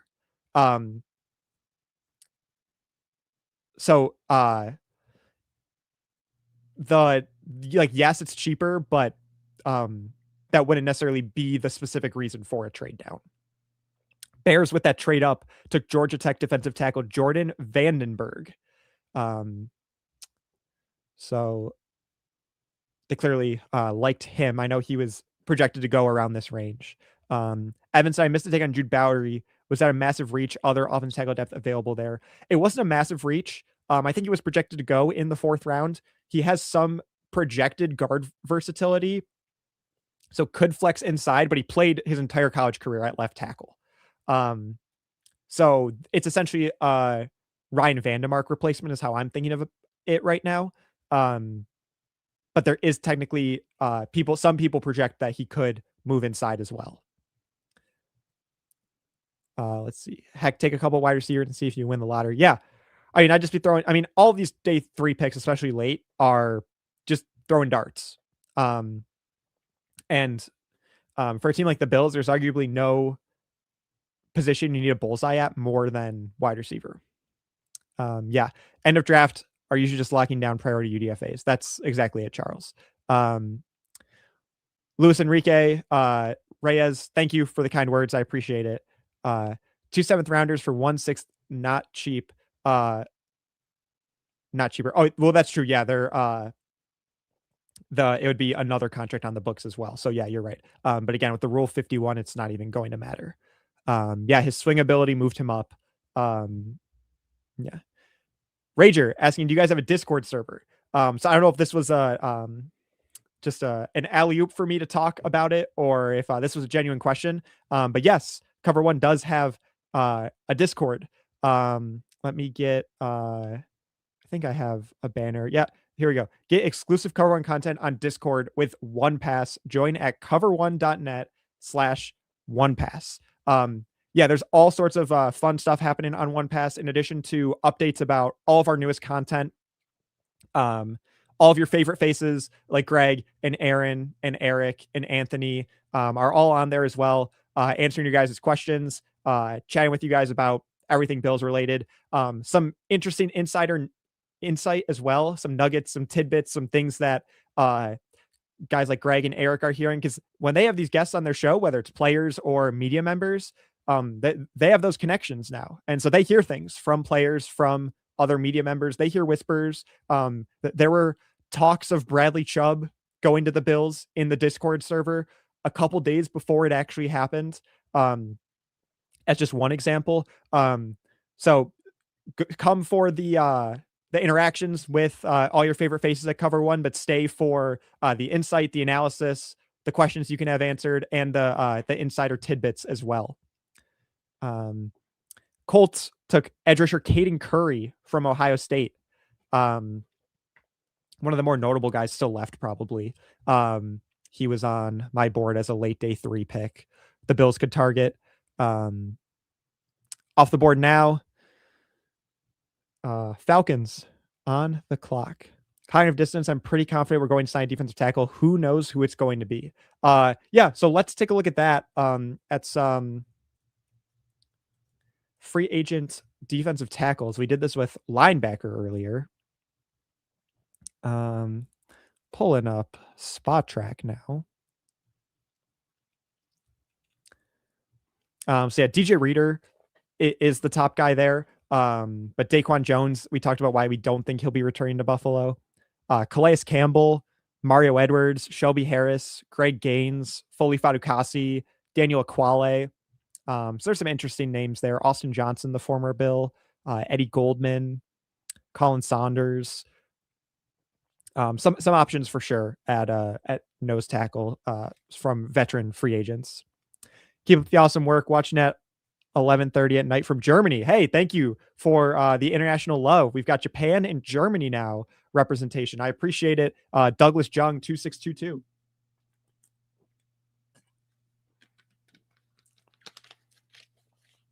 We got Buffalo Revenge with a super chat, $20 super chat. Thank you so much, Buffalo Revenge. Amazing work today. Thanks for all the hard work to prepare and power through. Day 3 of the draft is a huge challenge to host, especially solo. I've been watching all day. Much appreciated. Buffalo Revenge, thank you so much. You guys don't know how much the support means to me. I appreciate so much. The super chat, incredibly generous. Thank you guys. I really appreciate it. And guys, we have an update on one of our favorite players we've been talking about all day. The Atlanta Falcons just selected Harold Perkins, the linebacker from LSU. So you can cross him off the board eventually. Clearly, the Bills did not care for him the way some of us did. Otherwise, they wouldn't have traded down. Because I think you would be playing at house money at this point to think you could get him in the 7th round. Calais Campbell's still great, age 50 or wherever he is. Love to sign him in a young nose tackle, learn behind him. Yeah, Calais Campbell's just one of those guys that you're not going to believe the fall off is coming until you see it. Because hypothetically, it should have happened already. He is 39. He is 39. When's his birthday? He turns 40 on September 1st. So he'll be 40 for the start of the season. So we'll see if he even wants to play football into his 40s. But just a great guy off the field too. Like Walter Payton Man of the Year winner. I would never be mad at Calais Campbell signing with the Bills, even if it's in his age 40 season. Almost double my age. That's insane. Take that donation to show your girlfriend what real wings are. For the record, she wants to go to Applebee's. I'm not taking her to Applebee's. That's her pick, not mine. But Pops Mafia, that I needed that laugh. So thank you for that. With the last pick of the 6th round, we got a kicker. The Packers take Trey Smack from Florida. That's a fun name for a kicker. Trey Smack. He's going to smack the football through the uprights. Talking to LSU fans, he didn't play up to potential. Yeah, crazy athletic freak traits. But yeah, just the production wasn't there. But I think well worth the swing at the end of the 6th round for the Falcons there. We got watching from France as well. Keep up the good work. Thank you so much. So we got Japan, Germany, and France. Let's see how much of this map we can fill out. If you're tuning in from anywhere outside of the United States, let me know. I guess we have Canada too, technically, if that Blue Jays comment really was my brother giving us an update at the game. We have Canada crossed off as well. Pops Mafia saying Deontay Lawson needs to be drafted. Yeah, I'd be shocked if he doesn't go. That's another guy that had a better 2024 than 2025. But you see those guys get drafted on day 3 all the time where, people just bet on the production of the year prior. See, I'd be drinking energy drinks, dude. Good on you for chugging water. I've been watching most of the day, but I had to break to work. Thanks, David Price. Yeah, I'm not really a big energy drink guy, not a big coffee guy either. So it's just pure adrenaline and passion right now that's just carrying me through, along with my Sprite and my water. Singapore, #1 fan. Shout out Podcast Junkie. Filling out the map a little more in Asia with Japan and now Singapore. Cardinals take Jaden Williams, offensive tackle from Ole Miss, with the first pick of the 7th round. One of one asking if Corleone is still there. I believe Dante Corleone is still there. Could you imagine if the Bills end up picking him in the 7th round? He is still there. Dante Corleone is still there. And the Bills are on the clock in 3 picks. We've got the Cowboys, the Saints, and then the Bills. And so finally, something to talk about a little bit after this long drought of picks, it feels like. Courtney, not too happy that she was getting dragged in the comments. I'm hoping for VJ Payne from Kansas State and a wide receiver special teamer. VJ Payne's another guy I'm surprised is still there. Him, Deontay Lawson, and Dante Corleone. I'd be fine with any of those 3 guys here. Fitzgerald as well. Burks, the wide receiver, Cole Wisniewski. There's a lot of fun names that are still available that I'd be fine with. Yeah, awesome kicker name with Trey Smack. He misses and you got to talk smack to him. I like that. We got $10 super chat from Stuart Nordvik. Thank you for the entertainment and all the work. Thank you, Stuart. Again, that means so much. That's so generous. Thank you so much. I appreciate that contribution. That means a lot. I guess I don't understand why you want more picks in this draft instead of next year's picks. Yeah, that would be my opinion as well, especially with just how highly touted the 2027 draft is. And at this point in time, I think the Bills got what they needed out of this draft. But they clearly just have a lot of day 3 grades that they wouldn't mind picking up. Otherwise, they wouldn't have accepted the trade and they would have just sticked and picked. So clearly Bean sees some value here with some of the guys still available. We just rattled off a bunch of names, right? So whether it's those guys or other guys that are graded similarly, they're just because of the way the board's fallen, he must like what's still out there. England from Reed X. Okay. I like it. UK Bills fan here. Shout out. Appreciate the international support. So that's so we got Canada, UK, Germany, Singapore, and Japan. Love it, guys. Anthony Smith, wide receiver from East Carolina, is Dallas's pick. We just need to draft a punter in the 7th, so the draft is complete. Well, we've got 3 picks in the 7th now. So I would not be surprised if one of those is Jack Stonehouse, especially with Ryan Eckley off the board now. Would not be surprised if this first pick here is Jack Stonehouse. If they don't care enough and try to take him with one of their last picks, that would be fine by me as well. Like I said, I don't care about drafting a punter, but if it's the 7th round, that's fine. Stuart saying boneless is just a chicken nugget. My girlfriend denies, but it's true. I would tend to agree, but I think it's all kind of the same thing, right? It's chicken. Maybe the wings are more so chicken than the chicken nugget. But boneless wings are easier to eat. Like it's less work, it's less effort. And in life, you gotta cut the corners ethically in life when you can. And so something like boneless chicken wings, I think, is ethically cutting corners just to make life a little bit easier. We got Zeke Zip saying, excellent job, Colin. Kept me company and up to date during my workday. Yeah, I mean, that was kind of the whole point of the show. Thank you for saying that, Zeke. Just so people could tune in when they could to hear about what the Bills were doing. Glad it's been a fun day for you and I've been able to keep you informed and updated. Brazilian fan here. Okay, some South America representation on the map. Appreciate it. Luis Enrique Reyes. I appreciate that. Thank you for your contributions from Brazil.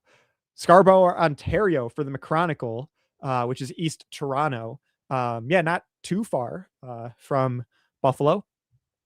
All things considered. Let's see. From the Bahamas. Okay, a little Central America. Jihad Humes. Love the flags too. Let's see. Will Bean tradeless pick? I hope not. Let's see. The Bills just posted that they're on the clock.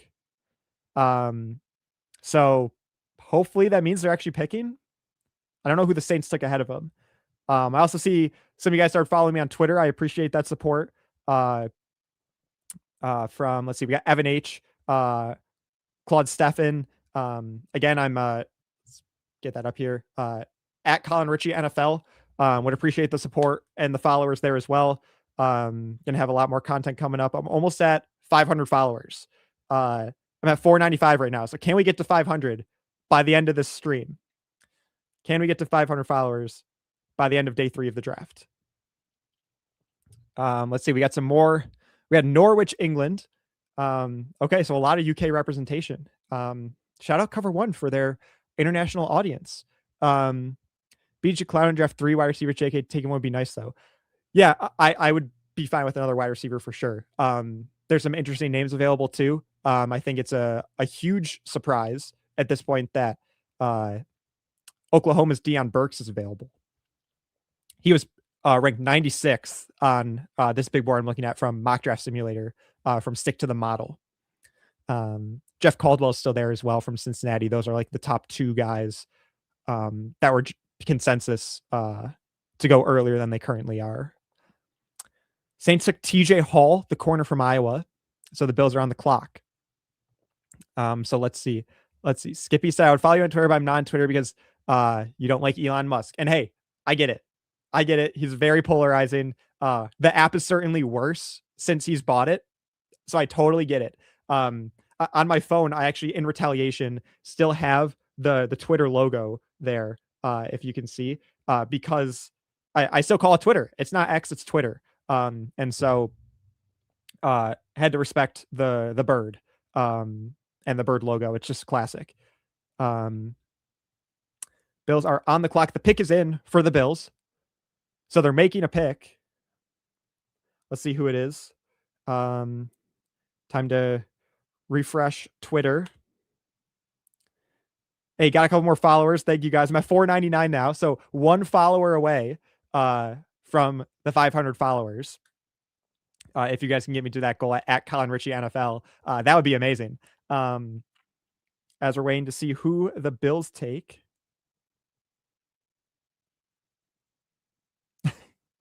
Josh Norris of Underdog saying, I'm hearing 21 of 32 teams have positioned to end this draft after 6 rounds. Quote, we're about to draft a tight end who didn't catch a single pass in 7 seasons, one GM said. That's great humor. And we got some followers coming in still. Oh, it still says I'm at 499. That must be coming in late. Still waiting on the news of the Bills pick. Start a Blue Sky account. I've considered starting a Blue Sky account. If there's I know Aaron uses Blue Sky, I think. Maybe I should start a Blue Sky. Well, I definitely post on Twitter if I am starting a Blue Sky, so you guys would know. The Bills have selected corner Toriano Pride out of Michigan, or out of Missouri, rather. I'm sorry. Toriano Pride out of Missouri. So let's see where he was on the board at corner. He was ranked 293rd on Stick to the Models draft pick simulator. He's 5'10", 185, ran a 4.3 240, 8.4 relative athletic score. Scouting Report says Pride is an athletic cornerback with good coverage skills and ball production potential. His combination of speed, agility, and instincts makes him effective in coverage. Pride demonstrates solid hip fluidity and the ability to stay with receivers through their routes. He shows developing ball skills and the timing to make plays on passes. His competitiveness allows him to compete in physical matchups effectively. Some strengths, good speed and agility, coverage skills, solid hip fluidity, developing ball skills, competitiveness, and timing. Love those strengths. That's a great collection of strengths to have for a 7th round pick. Weaknesses: needs to add bulk for press coverage. Technique needs refinement. Could improve jam at line of scrimmage. Consistency issues. After everything I just read, his strengths sound like all the strengths you need for an NFL caliber corner. And his weaknesses all seem like things, and maybe it's naive of me to say, but his weaknesses all seem like things that can easily be taught and developed and corrected at the NFL level with pro trainers and pro coaches. Needs to add bulk for press coverage. Okay, get him in the weight room. Technique needs refinement. Just refinement. So it's almost there. So, okay, that's where the coaches come in. Could improve jam at line of scrimmage. Again, that's a scheme thing where, 1, are they going to be jamming in the first place? And 2, that's something you can coach up. That's something you can develop. Consistency issues. And sure, and that's going to be a big thing. If you can't stay consistent at the NFL level, then you're not going to see the field, or you're not going to make a 53-man roster. But I mean, given that scouting report, it sounds like that's a great upside pick. And we know Brandon Beane is great at his day 3 DBs. We know that's where he excels. Let's see. Can he tackle Derrick Henry? I don't know if anyone can. I don't know if anyone can, but being told as he double dip a corner, he said, don't be surprised if I take another corner. And so there it is. Wonder if he has any punt return ability. Let's see. Looking it up right now for you.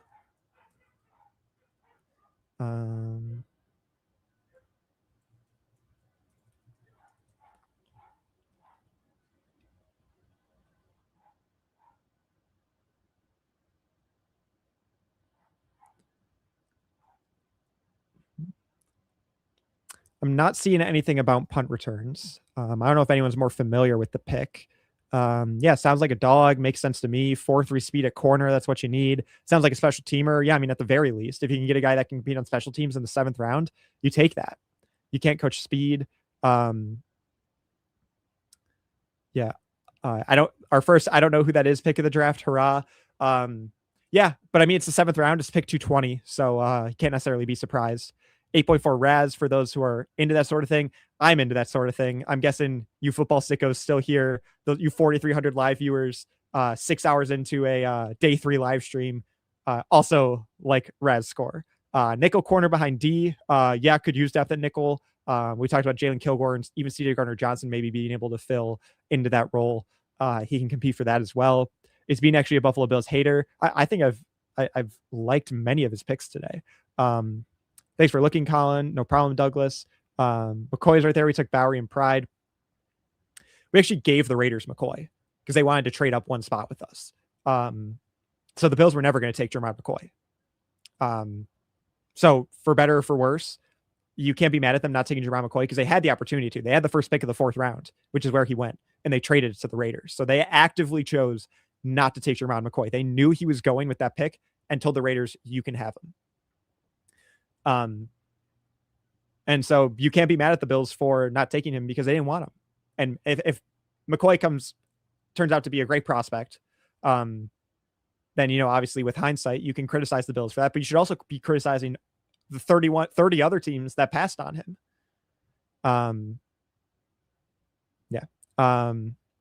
Thanks for the people saying they followed me on Twitter. I appreciate it. Edward Brady saying Bruce Nolan likes him, so we should love him. Perfect. Bruce Nolan knows what he's talking about. So if he likes him, I'm on board. I already was on board after that scouting report I read. Let's see. Most of the players we had drafted had a 9+ RAS score, chasing athleticism. I mean, the NFL, you got to be an athlete, right? And maybe that sounds like a dumb thing to say, but there's plenty of players that get drafted that have low RAS scores. So there's certainly something to that. And whether it's correlation or just causation, maybe it remains to be seen, and maybe you need a larger sample size to figure that out. But I think there's something with that as well. Did Pride play at Clemson too? Yes. He was at Clemson in 22 and 23. And then he was at Missouri in 24 and 25. So yeah, he's played in some big time games, that's for sure. Let's see what they do with their last 2 picks. Yep. Nolan disliked the 2nd rounders, Parker and Igbinosun. I could see why. I don't think they're bad players. I just didn't love them as a fit for the Bills, but they're not bad players. Blue Jays up 5-3. Okay, good to know. What number pick is this? So Ralph Wilson Sr., they took Toriano Pride with pick 220. Since then, the Bengals have taken Jack Endries, the tight end from Texas, and the Lions have taken Tyree West, the edge rusher from Tennessee. So we're at the 7th pick of the 7th round now, 223. And the Bills have the 23rd and 25th picks of the 7th round, 239 and 242. 4.3640 at the combine. Pride Jr. was picked 220. You're picked 223. Buffalo picks again 239, 241. Just an update for them. Yes, slowest round ever. It feels like the picks are coming in much slower than usual. Washington takes Athan Kaliakmanis, quarterback from Rutgers. So Washington takes a quarterback. It's not Garrett Nussmeier. It's Athan Kaliakmanis. Was not prepared to say a name like that. But it's the draft, and unpredictable things happen all the time. He was very low on the board. 342, the Rutgers quarterback, was his ranking on the Stick to the Model mock draft simulator. Garrett Nussmeier, Sawyer Robertson, Luke Altmaier from Illinois, Jalen Daniels from Kansas, Diego Pavia from Vanderbilt, Haynes King from Georgia Tech, all still there as well. Yeah. I gotta go like 6. I don't know if I make it to the Bills pick. Yeah, it's 5:45. That's crazy. That's almost 6 o'clock already. We've been going for almost 6 hours. Thank you guys again. I know I keep saying it, but I keep meaning it, how much this support and engagement means to me. I greatly appreciate it, all the kind words and all the engagement. Struck them out. Blue Jays win. Is that confirmed? Let me confirm that real quick. Blue Jays are up 5-3. So they're currently winning.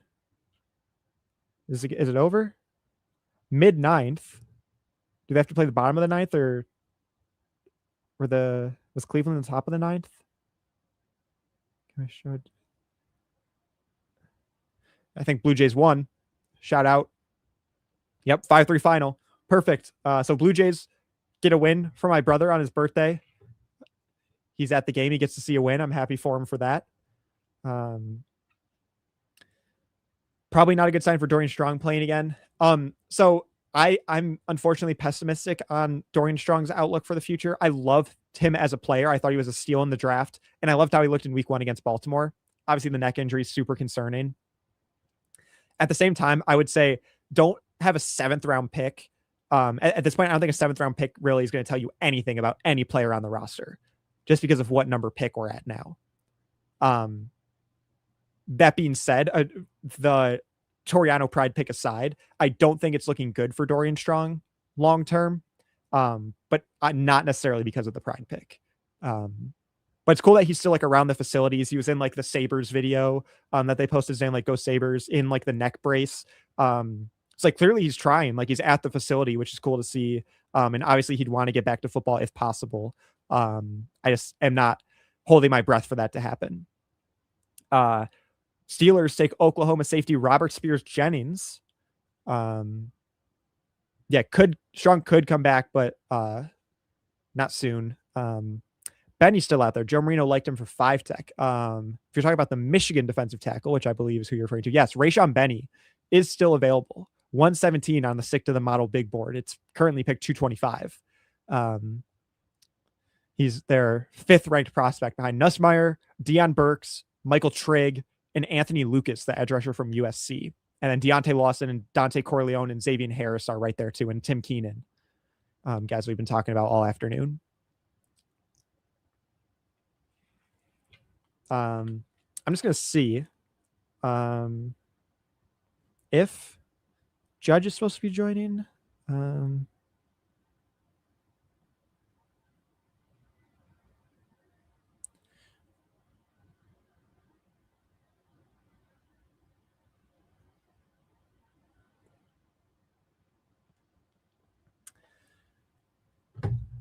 We got a $20 super chat from Arthur Kraft. Thank you for spending 6+ hours in here. This is a heroic effort on your part. Arthur, thank you so much for the generous super chat. I greatly appreciate it. I truly mean it when I say there's nothing else I'd rather do than talk about football all day. This is definitely taking it to the extreme. 6 hours on a live stream, more or less by myself, engaging with all of you guys in the chat, but having to kind of carry all the conversation on my own. But, after having this under my belt, any other live stream in my professional sports journalism career is going to be nothing compared to this. So the fact that I'll have this under my belt, is going to make everything else look like child's play, I think, in my future career.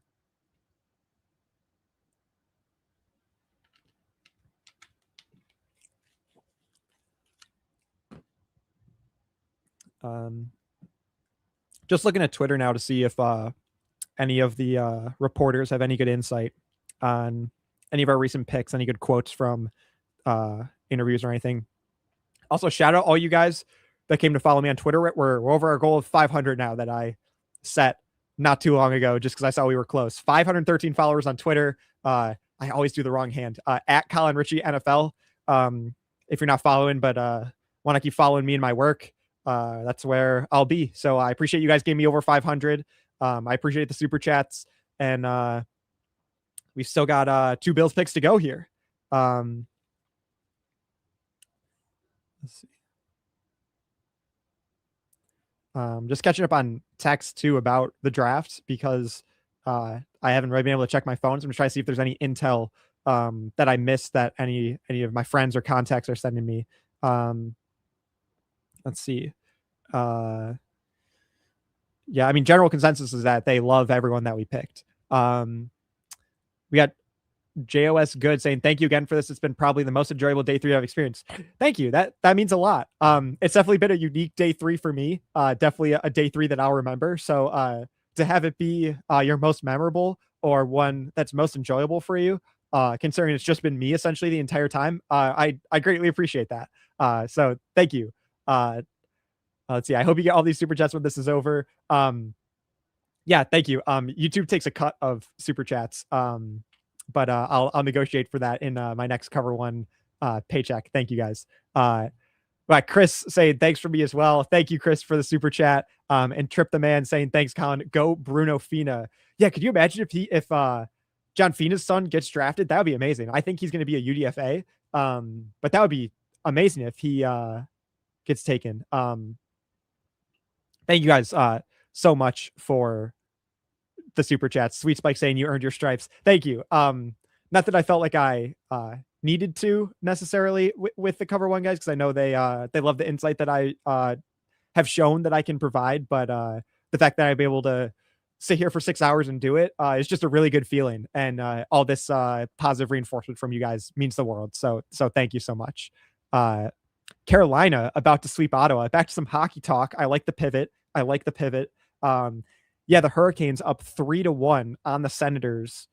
Just under 2 minutes to play in the third period. Hurricanes are good, man. The Sabres wouldn't see them until the Eastern Conference Final, assuming the Sabres move on. They'd play the winner of Tampa-Montreal. And then I would assume that Carolina beats, it's probably going to be the Flyers in the next round. Because somehow the Flyers are up 3-0 on the Penguins. They play tonight at 8 o'clock. But the Penguins also in danger of getting swept, just like the Senators. And then we'll have maybe one of the most lopsided round 2s in recent NHL memory, which is the Hurricanes against the Flyers. Oakville saying Colin's got to be a big star, I think. Oh, thank you, Oakville. That means a lot.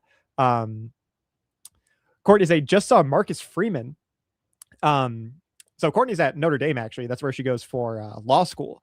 So shout out to her. She's killing it as a 1L in law school. And she just saw Marcus Freeman. In theme with football and college prospects today. I wonder what he thinks of like Malachi Fields and all the other Notre Dame prospects going to their respective teams today. Did we see if Cover One's having a post-draft show today? I'll check again on YouTube to see if anything was scheduled. I did not see anything at the time. Some people were under the impression that there was going to be, but I still don't see anything scheduled on YouTube. So I wouldn't count on it, but I guess it's not the end of the world. Maybe they'll just schedule it right before the draft ends. Ottawa, by the way, not going away. Former Sabre Dylan Cousins makes it 3-2 with just over a minute left to play. So they make it a 1-goal game. They're not going down without a fight. Let's see. I was watching a podcast with John Fina, and he seemed to think the Bills will draft him, so it'd be pretty awkward if we don't. Interesting. Yeah, it's always tough with stuff like that, where there's like local connections, whether it's like a former team or like a regional player. If like you hear one thing and then something else happens. But maybe he gets drafted with one of these 7th round picks, or he's a priority UDFA. But that would be great. I'd love Bruno Fina. I think that'd be a great story at the very least. But it sounds like he's got some upside too. I'm a Leafs fan. Watching Ottawa get swept means more than this draft right now. Trust me. Carolina just scored to make it 4-2. Empty netter from Sebastian Aho. So yeah, that one's over. So the McChronicle, Ottawa is getting swept. Bruno would be a camp favorite. Absolutely. Yeah, he wouldn't be useless at all. I don't know his chances of making the team as a 7th round pick or as a rookie, as an undrafted rookie. But he'd be a camp favorite, and he'd definitely fight for a 53-man roster spot.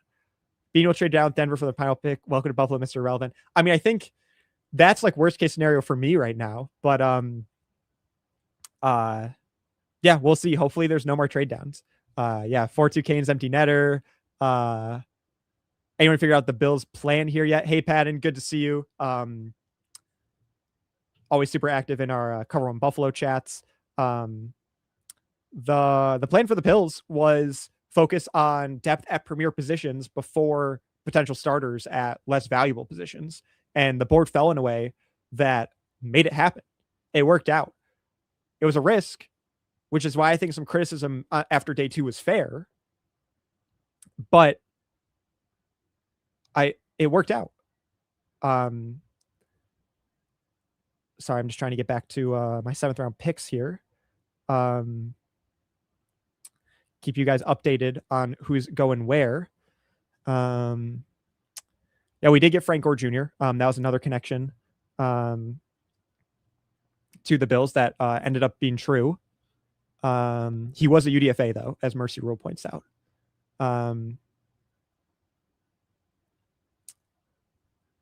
Okay, let's see. Round. So after the Bills took Toriano Pride, I mentioned the quarterback from Rutgers and Robert Jennings Spear. The Titans took Jaron Koenig, tight end from Oklahoma. That was pick 225. Reminder, the Bills have 239 and 241. Pat saying, I do like how day 3 is filling out. That's been the general consensus here too, especially with some of the specific player selections like Skyler Bell, like Kaleb Elarms-Orr, like Jalon Kilgore. Some of those guys specifically ending up as Buffalo Bills, I think has really helped turn the consensus of this draft and swayed the fan base into a much more positive light. Yeah, but Frank was well loved. Yeah. And Gore Jr., I think I love him as a practice squad guy. Landon Robinson, the defensive tackle from Navy, finally off the board to the Bengals at 226. Urban Outdoors saying, whether I agree with the process, but I believe Bean said he wanted to raise the backup floor instead of raising the whole team ceiling. Yeah, the thought process from Bean is very clear. You're allowed to disagree with that or criticize it, but there is a clear thought process that I think he executed very well, all things considered, with the hindsight of knowing all of his picks now, up until the last 2 picks of the 7th round that he has. Again, I thought after day 2, it was fair to criticize the process because there was a gamble that guys like Skyler Bell and Kaleb Elarms-Orr and Jalon Kilgore weren't going to be there when you drafted them. But the gamble paid off, and you're walking away with what I think is a great draft class, all in all. But yeah, I think that the vision for Brandon Bean is clear. And you're allowed to disagree with it, but I think it worked out. Day 3 is way better than day 2. I mean, it filled the needs that the fan base perceived them to have with wide receiver, with linebacker, even with defensive tackle, with Zane Durant, and with DB, with Jalon Kilgore. If we took a linebacker and a safety on day 2 and then tried to get an edge rusher and a corner later, I think the talent disparity and that the drop off in talent at edge and at DB on day 3 was much greater than the drop off in talent at wide receiver and linebacker and safety. And so Bean used that to his advantage, and he ends up with a very well-rounded draft. Pat, and I'd like to lock up a punter with one of these late picks. Yeah. Eckley from Michigan State's off the board, but Stonehouse from Syracuse is still there as the Panthers take Jackson Kuwach, the linebacker from Miami of Ohio. Saw Fiend on a podcast too. He definitely thinks this kid will get a shot somewhere. Yeah, he should get a shot somewhere. Hopefully it's with the Bills, but we'll see. Really unimpressed with the early picks. The later picks moved in the right direction, though. I'm still very skeptical on Bell. Where's your skepticism on Bell come from? Just out of curiosity, because I think a lot of people were in love with that prospect. I thought he was a very good prospect to get in the 4th round. So I'd just love to see where you think some holes are in his game that we could still he could still improve on, or might not translate as well to the NFL level. Would have liked Landon Robinson. Yeah, I would have as well. But after Durant, and would it have been a bit redundant? Yes, but I guess at the same time, it's a 7th round pick. Billy Finn saying, great coverage. Found you today. Thanks for all the great stuff. Yeah, Billy, thanks for joining in. I appreciate it. Thanks for the kind words. You can't teach speed. Harrison Pride, fast to be a combine. Now coach them up. Yeah, exactly. You can't teach speed. You got to be able to run with guys at the NFL level. And whether that's short speed and acceleration or long speed carrying guys down the sideline. It's something that not everyone has, but if you're going to take a guy on day 3, bet on the traits like speed. I'd be happy with Eason from Tennessee. Ewer Bernard, I see it. That's the international pathway player. That would be a fun story for sure. We know the Bills are no stranger to that. They took Travis Clayton, the tackle, in the 7th round 2 years ago.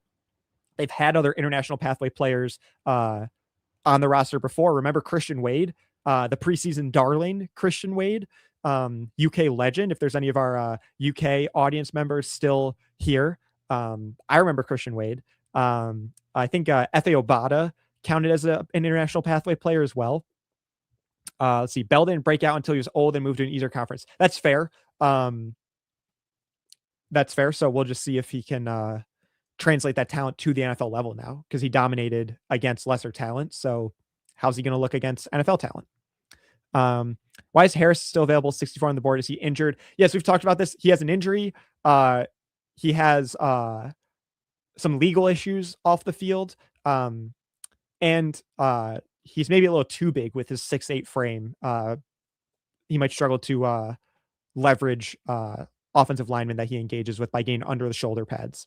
So a litany of reasons, unfortunately, for Harris. Yeah, Payne to the Jets. VJ Payne finally off the board. I picked 228. Jets have had a great draft. Yeah, I talked about the AFC East teams a little earlier. Payne a good pick for them at 228 here. Like that's a guy that I think has a legit shot to make your 53-man roster that you're getting at 228. And the Raiders take Brandon Cleveland, defensive tackle from NC State. Let's see.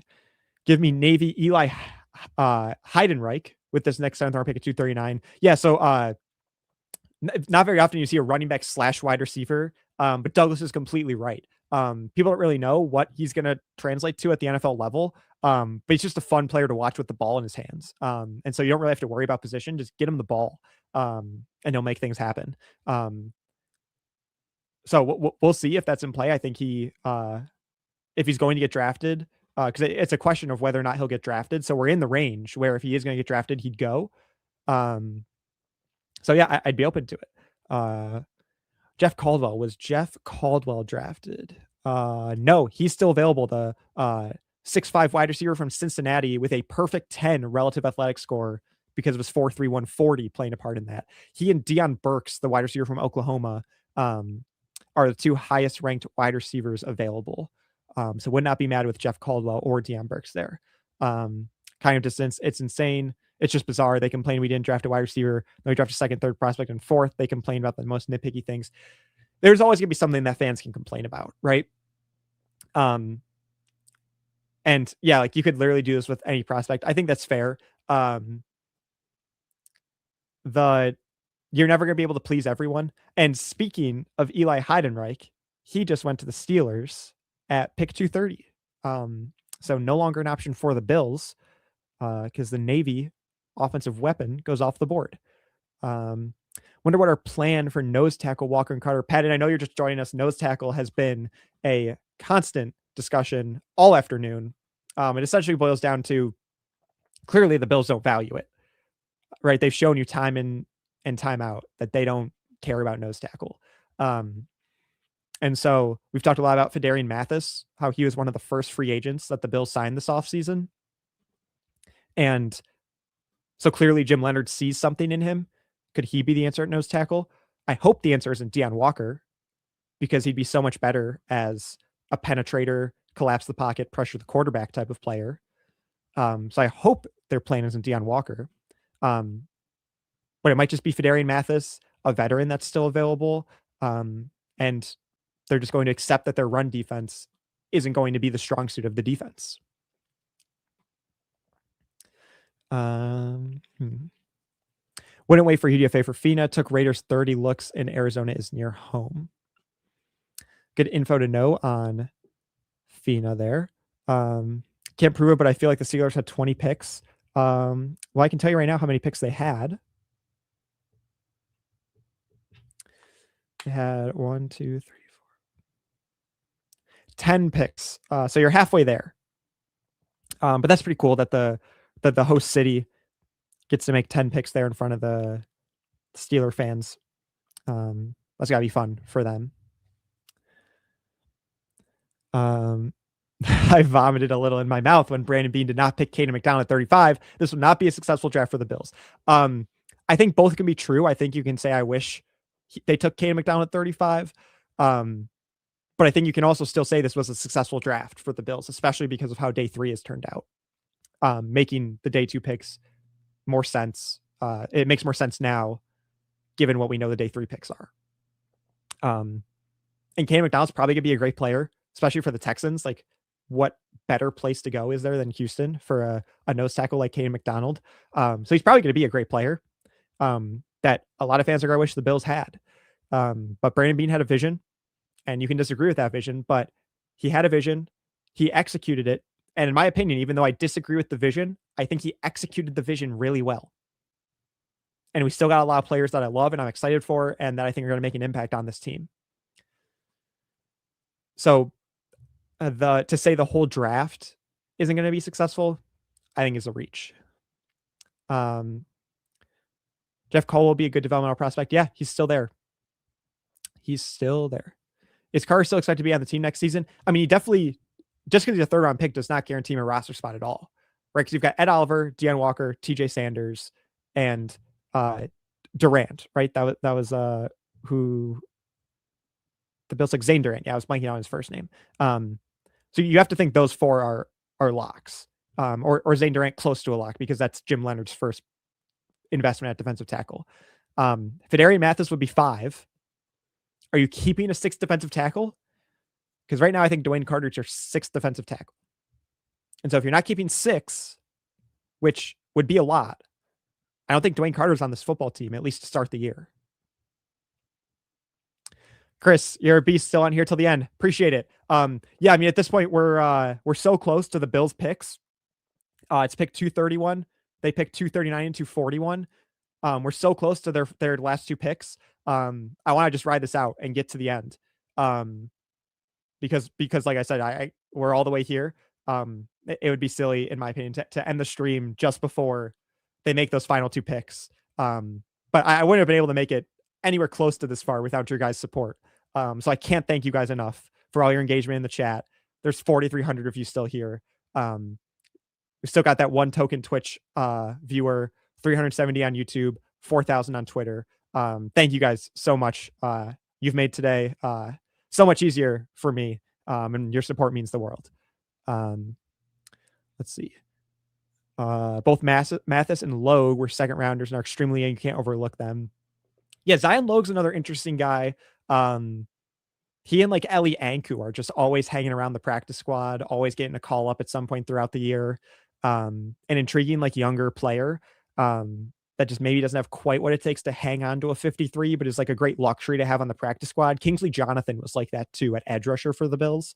We'll see how many of those guys like stick around into the post McDermott era. Like, we probably won't see a Jordan Phillips or a Shaq Lawson or a Kingsley Jonathan back. Or an Eli Anku at this point. But Zion Logue is interesting for sure. Let's see. Being top 3 rounds last 3 years, maybe 2 starters out of 8. Well, let's double check. You said last 3 years, they've gotten 2 starters in the first 3 rounds. So that would be 2025. Maxwell Harrison's a starter. TJ Sanders and Landon Jackson aren't going to start. But I actually am optimistic for TJ Sanders. But Deanne Walker and Oliver are going to start, and Landon Jackson's not going to start. 2024, Keon Coleman obviously not going to start. Cole Bishop going to start. Yeah. Dwayne Carter not going to start. And so I don't know if you're counting the 3rd year as this year or 2023. I'm guessing not, because that's Kincaid and Osiris Torrance and Dorian Williams.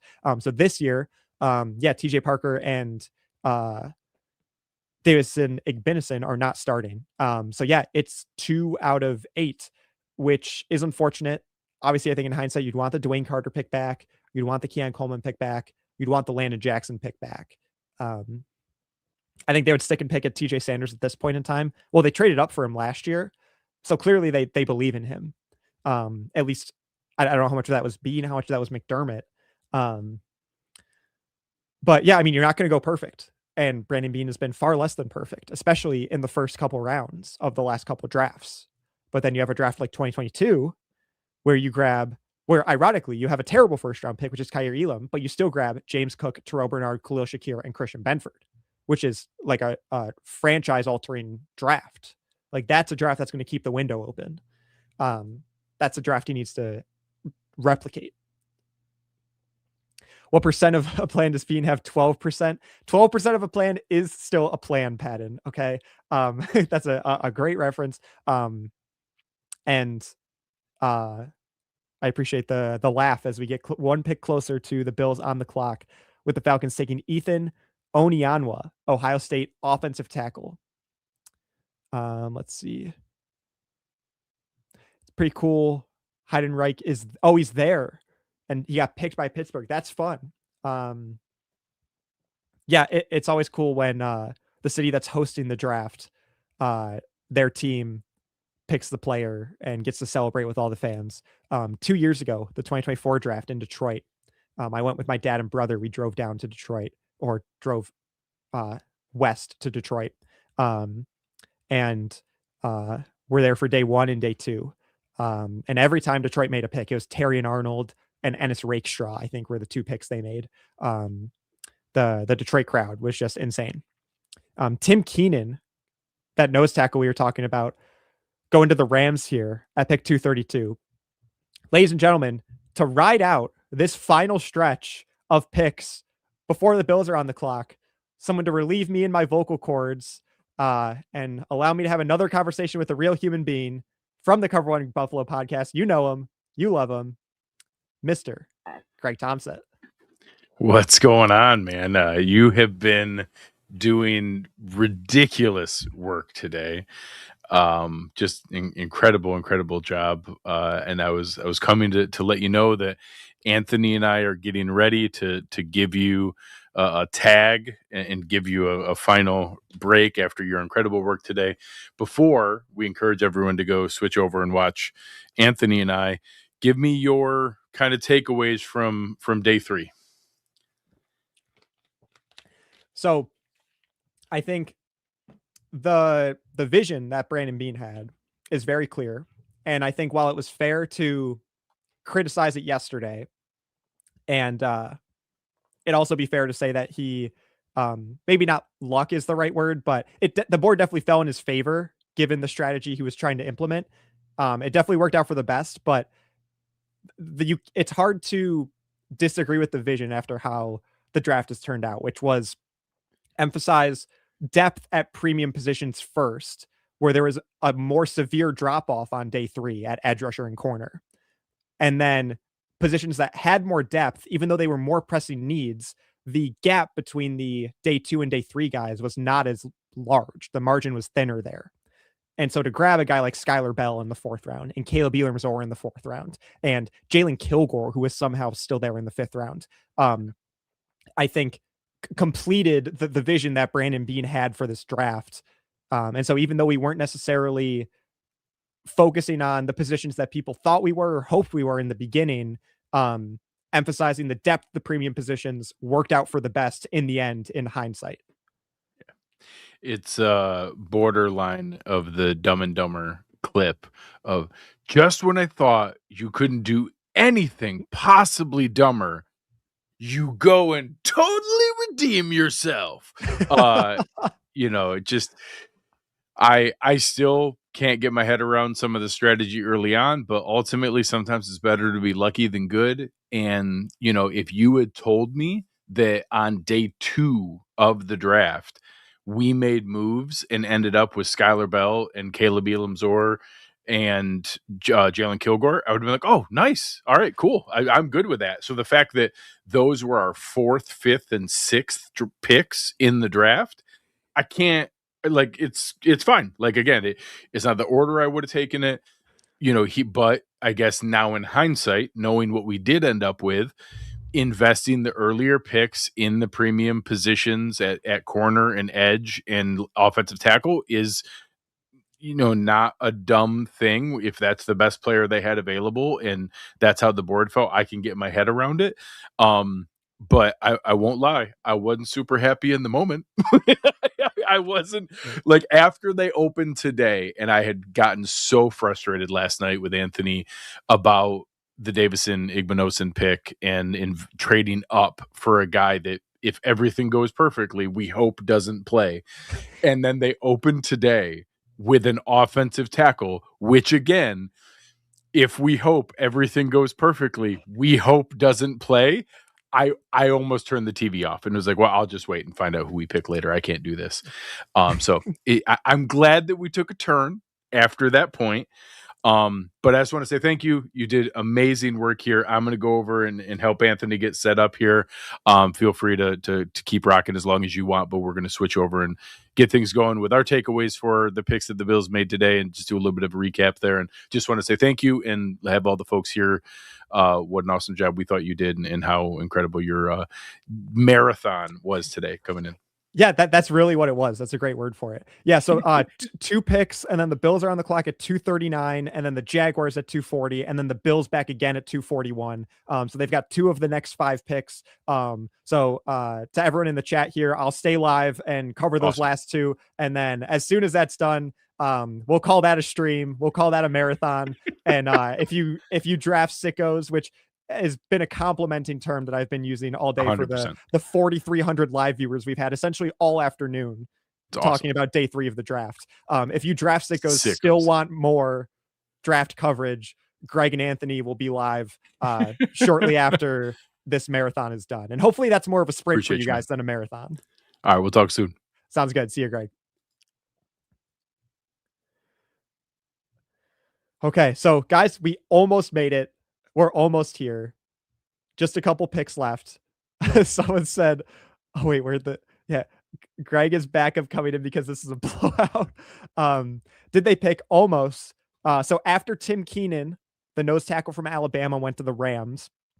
Zach Durfee, edge rusher from Washington, goes to Jacksonville. Baron Morton, quarterback from Texas Tech, goes to the Patriots. So the Patriots, another day 3 quarterback. After taking Joe Milton a couple years ago. Cincinnati center Gavin Gerhardt to the Vikings, and Toledo corner Andre Fuller to the Seahawks.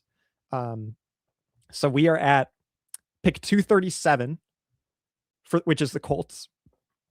Dolphins have 238, and then Bills have 239 and 241. Watch Bean trade back. Yeah, that would be a tough scene if he trades back after waiting all this time. Let's hope that's not the case. Nussmeier and Stonehouse incoming. Wouldn't it be mad? I know Joe Marino liked Garrett Nussmeier. He just couldn't quit him, I think was the phrase he had. So if you get him in the 7th round, I'd be fine with him. I'd be fine with Sawyer Robertson. My brother loves Haynes King. I know I've said that before. I'll just say it again, give him the credit for that. Let's see, Cover One post-draft show scheduled for 6:40 p.m. So there you go. Greg and Anthony will be live right after this marathon is done. If you draft sickos want more NFL draft coverage, which I know you do because you're all still here. All 4,300 of you are still here. So I know you want more draft coverage.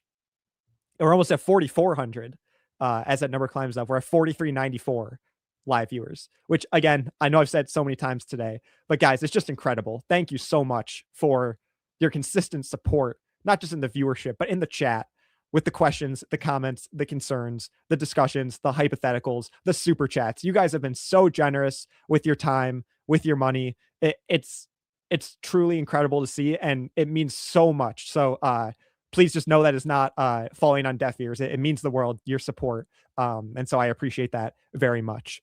The Colts take Kentucky running back Seth McGowan with pick 237.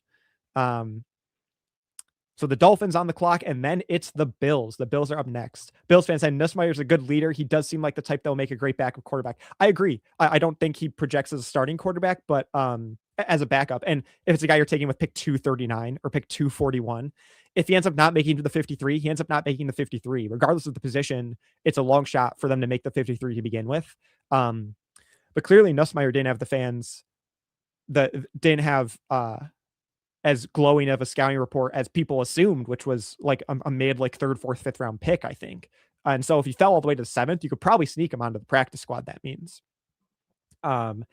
Dolphins take Iowa edge Max Llewellyn.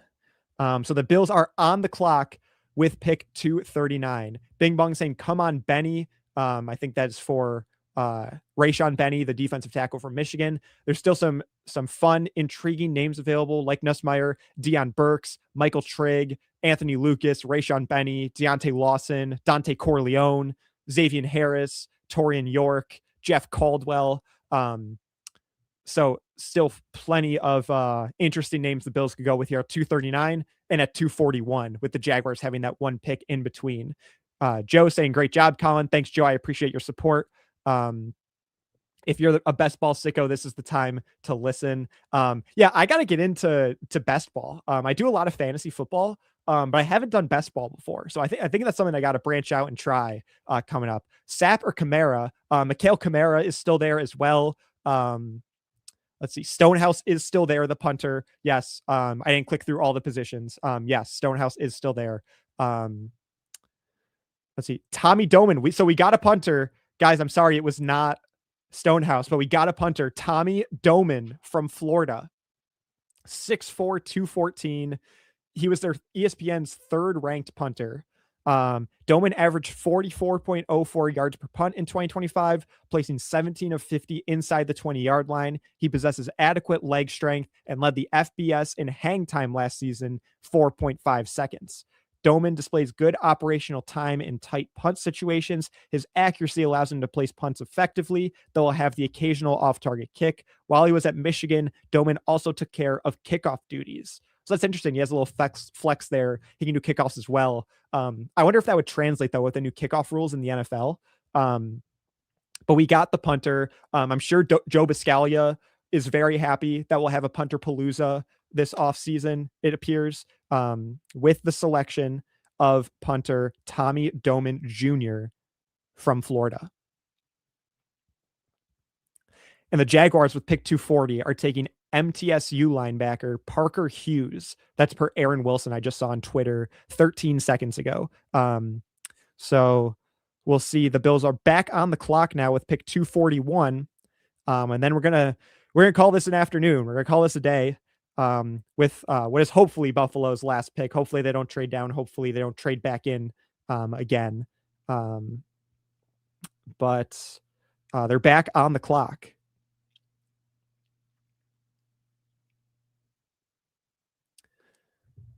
Yeah, punters are players too. Absolutely true. Absolutely true. And at this point in the 7th round, with pick 239, you're fine with a punter, I think. They should take Stonehouse here too, punter competition. That would be amazing. That would be a fun storyline if you take two punters, essentially back to back with just one pick in between and have them battle it out. That's fun. I think that's like the most fun scenario, the most chaotic good scenario. Start off a bit confusing, but the entire draft looks okay now, says Bills Chriswell. It's obvious that the Bills think highly of what they have already. Yeah, I think once you have the ability now to zoom out and look at the plan that Brandon Beane had the entire time and how it was executed from round 1 all the way to round 7, the philosophy makes a lot more sense. Yeah, Joe Biscaglia, Puntapalooza is upon us. He is very excited for that. Go with kicker. Yeah, we could get a kicker here as well to compete with Tyler Bass, and just go full special teams in the 7th round. Let's see. Yeah, Joe Biscaglia, pick another punter at 241. That would be fun. Trying to see if Twitter has anything about pick 241. Let's see.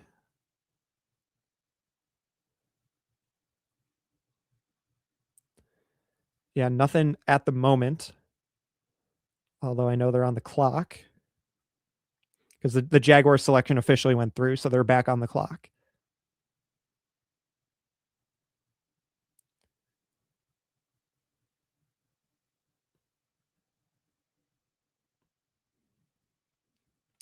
Still nothing yet.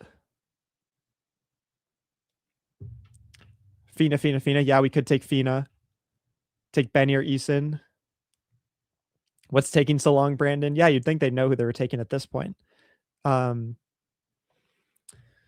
waiting for that last pick. ESPN saying the pick is in. Okay, so they did not trade down. They did not trade down, which means after I take a second to talk about this last pick, we're calling it a stream. James Leclerc, super job, Colin. You're a trooper. Thank you, James. I appreciate it. Thank you for your support in the chat today. NFL app says pick is in. Yeah, that'd be great if it's Red Murdoch. Took a guard. I see people saying guard, a couple people saying guard. Guard Armaj Reed Adams out of Texas A&M.